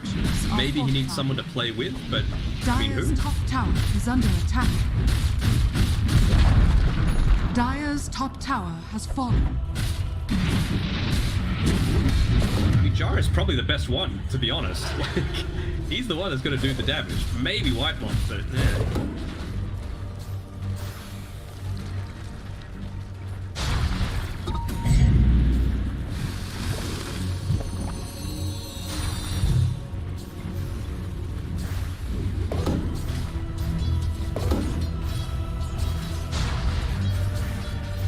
Like he's building into his own S&Y there on the Jara. I think that's totally fine. I wonder if it's even worth going like it's entirely worth it. But you want the status under attack.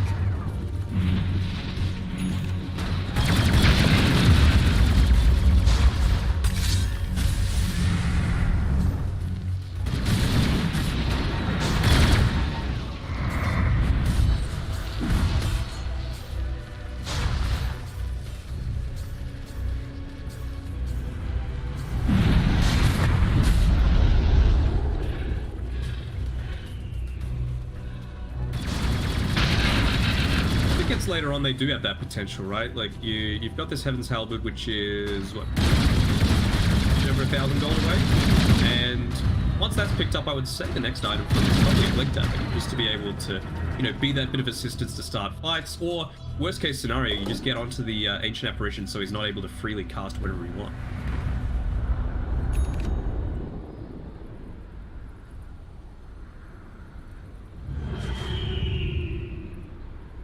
No, not really. I think it's, yeah, it's exactly what you highlighted, the burst potential coming through. You've even got the Ags on the puck, which deals a good amount of damage if you're able to snap that coil. I think I saw a Force Staff, one of the heroes, maybe I'm wrong. But I could see that being one of the next items as well. You can roar someone out, they just get pushed in.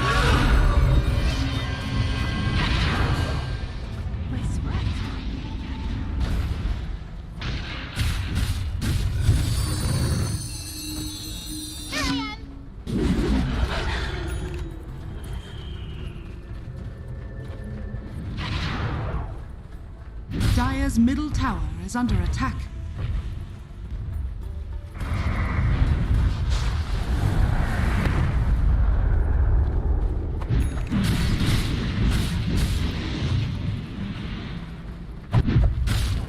Troll is going to win every single time, in my opinion, but it's, I mean, their go time is now, and you can see that now finally he feels like he's happy to make this sort of play happen here on 23 Savage. He's got the Hurricane Pike as well, just to be able to create that little bit of a buffer of space. Double damager in bottled. I think it's actually armor, yeah.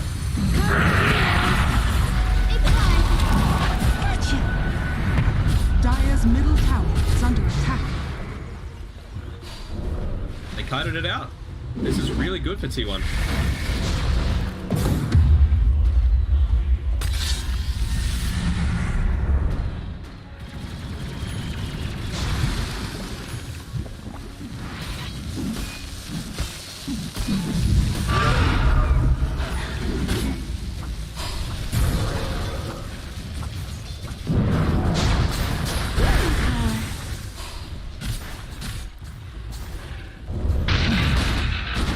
Paimon healing him up. He's got the Holy Locket as well, so that healing is buffed as well. Wonder if he's going to go the Nature's Attendant's Wisps at level 15 for that little bit extra. You don't want to go too all in onto the healing, considering they do have an AA on the opposing team, but that 40 damage is pretty... Maybe just waiting for the level 20 on the Gyrocopter before they're able to make something happen. That is somewhere where, even though they're even on net worth, a fair bit behind in the experience stakes when you're comparing the Troll Warlord and 23.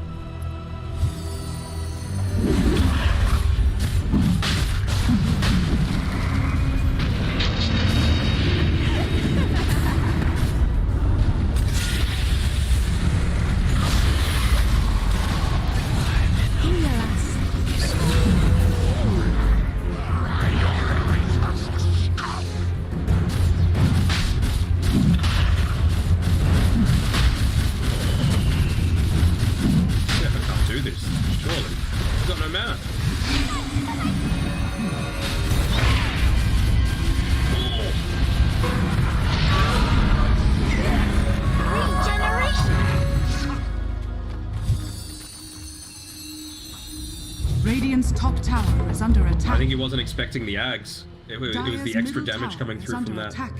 700 damage. Are fortified. Radiant's top tower is under attack. Dire's middle tower has fallen.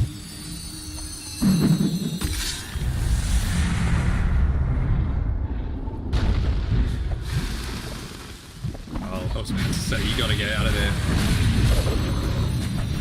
Aegis of the Immortal, cheese, nearly level 25. He's gonna get it once he kills Zephyr here. Oh, it's up off just in time. But that's his Skadi finished in about 10 gold. Oh, he just sells some.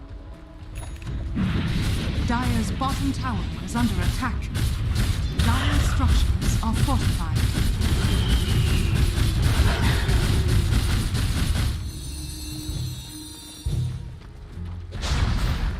Dire's bottom tower has fallen. Invisibility! This is why you need the IO, you know, like, it is all sizzle, no steak for mine. Spoil though.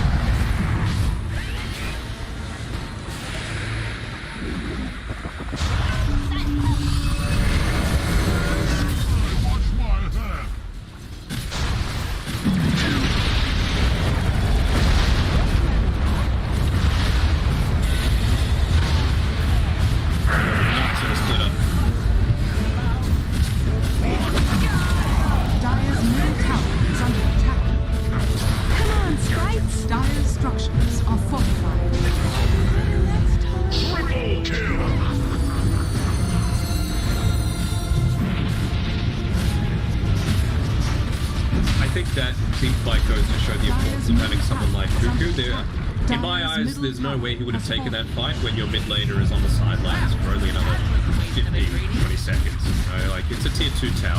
You're fighting into an Aegis with a troll that's 5 levels above your Gyrocopter. You have to at least have high ground to be able to deal with that, if not just a full complement of fight. Well, that's a dynamic. Bouncing around like a pinball. Dire's middle tower has fallen. Dire's bottom tower is under attack. Now you've even got the Solar Crest on top of that, so just enabling a lot more of this movement speed. I talked about how maybe the Venomancer is going to be able to deal with this this Troll Warlord and slowing him down when he pops that Battle Trance. Let's say if he doesn't have the BKB also available, but Solar Crest is going to be able to speed him up just fine.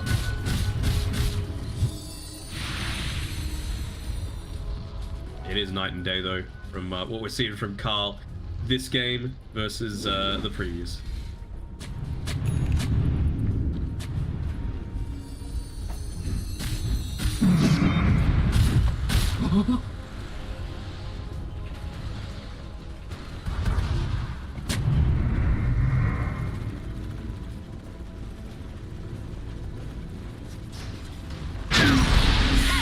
feels like in the past 5 minutes, his net worth has barely moved.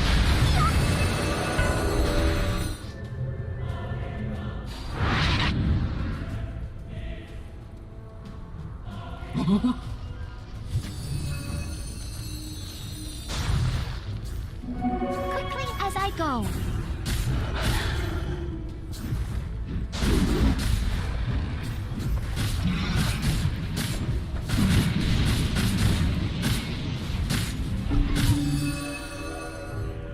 Fans will be happy to see that. We've also got the Astral Spirit Hero attack talent now picked up by Innocence, as well as that Vlad's. So he's going to be dishing out a world of hurt if he does get into the middle of these team fights. Can't even discount the base armor reduction. What does Gyro have now? He'll have 4 armor in these team fights because all of that base armor is just removed entirely.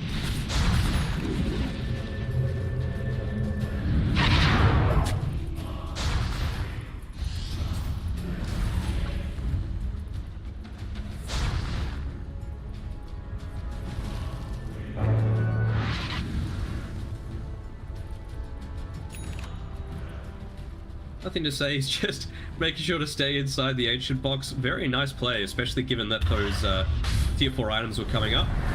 We're likely to get them from the ancients and might even be able to bait out a D-ward as well.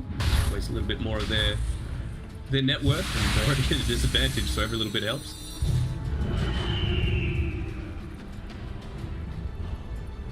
What's Carl doing this time? Oh no.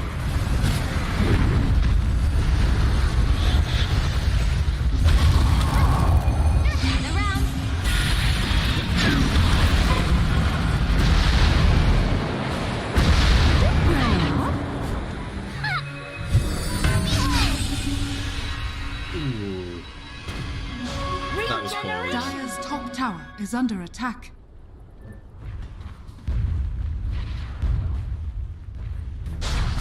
I'm pretty sure that was actually a huge play coming out as well. I honestly assumed that the Rubicon evaporated. I was just looking, alright, who are they going for next? Even just there, they used at the very end of its duration the Hawk to dive bomb them to interrupt the TPs. So you gave them a little bit of extra space for Army to be pushing up towards this top side of the map. Actually walk into a couple of heroes here though.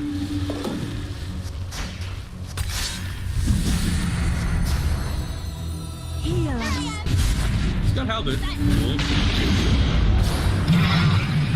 Where are you going?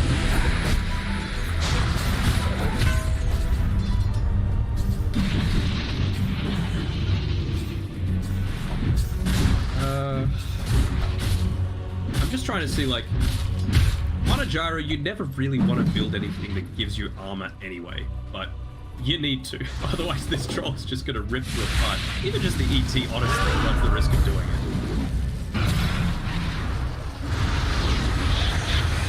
Dire's bottom tower is under attack.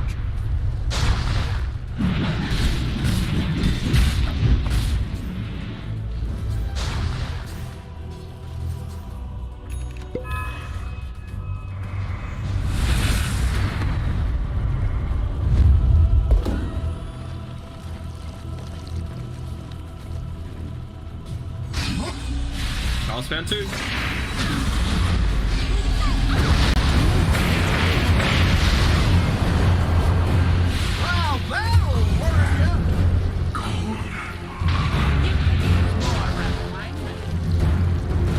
Gem as well.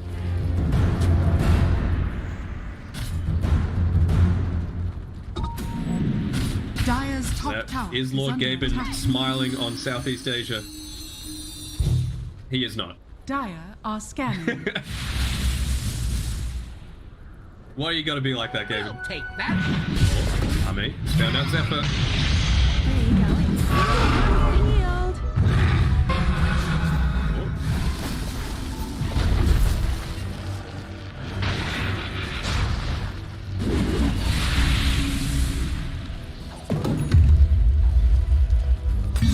Speaking of the Southeast Asia region, and we've been talking a little bit about the anime previously, I want you, and people in chat later on, YouTube Dota 10 years later. It's on the official Netflix Philippines account, and it is like a Bollywood-style terrible CGI trailer music video for the Dota anime.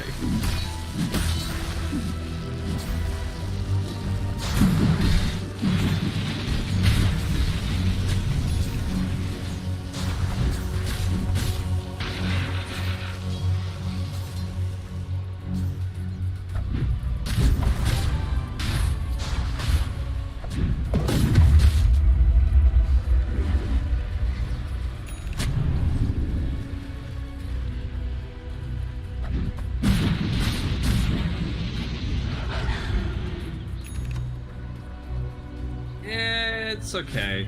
Like, I think it's just one of those things that you backpack and you know, swap it in when you are looking to actually siege. I feel like Titan Slit is probably the main thing that he needs, considering, you know, you've got the level 5 Dagon, you're going to get coiled for a huge duration. Like, something needs to give.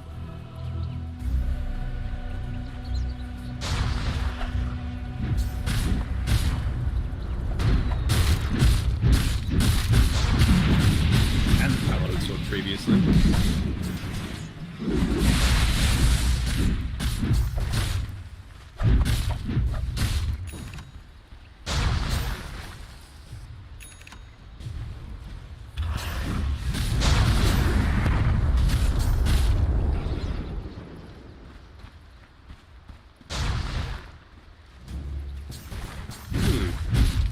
I mean, I guess that's good against the a little bit.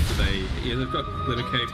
They've got the E-blades that they can look to burst through. Honestly, the nullifiers would be really effective on someone on LGD because they've got like four stars here.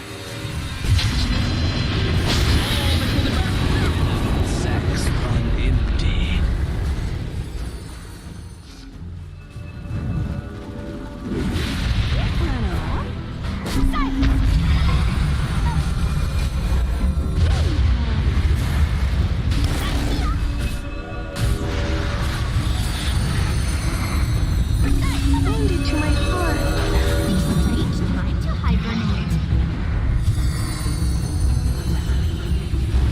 But that's Roche. So they're going to be very happy with being able to pick this one up. And it's the one with the Ag Scepter. So who are we giving this one to? It has to be ET.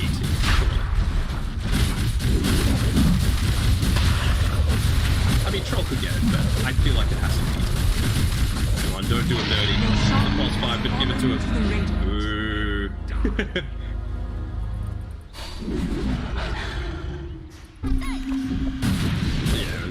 Just about. Yeah.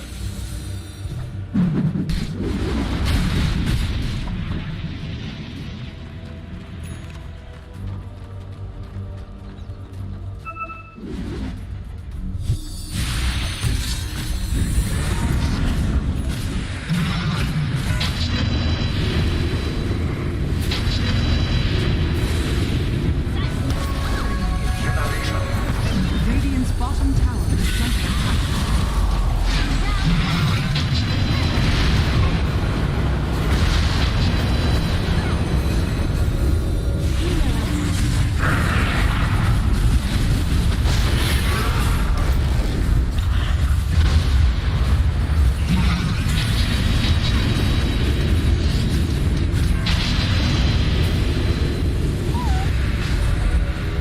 Dire's middle barracks has fallen. Dire's middle barracks has fallen.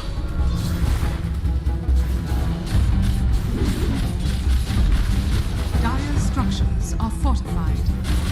Dire's top tower is under attack. And realistically, you didn't lose anything on the Troll Warlord other than, you know, Battle Trance BKB. He's perfectly happy to just sit back, wait for at least one of them to come back up, and you know you're going to be able to make another siege happen before the Rubik's alive, but you can just walk back and get the bounties as well. Always good to be able to deny that away from the Alchemist, who, after he picked up that Bottom tower is under Helmet's attack. Halberd, his net worth is really stagnated. He's going into the Aghanim Shard next, but I mean, it's a gyrocopter. It's not like it's a, you know, you've got a Troll Warlord or I don't know, a Wraith King or a Juggernaut. Something that's really able to take full effectiveness out of this extra attack speed. Gold for my food.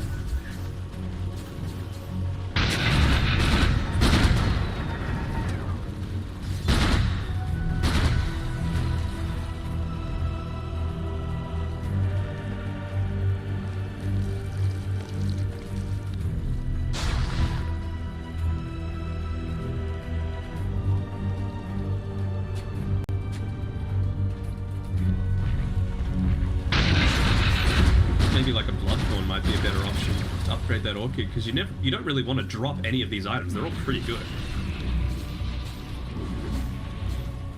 Same thing with Forever. Like, I don't know if Boots of Travel is the go now. Like, Boots of Travel is not going to win you a team. It needs to go something that's actually able to make an impact right now. I think Axe Shard might be kind of okay, considering you are doing this high ground defense.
T1 boys at this stage, given how close on the other stream as well.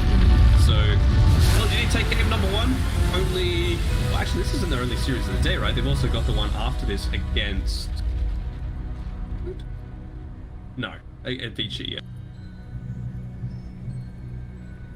To see it.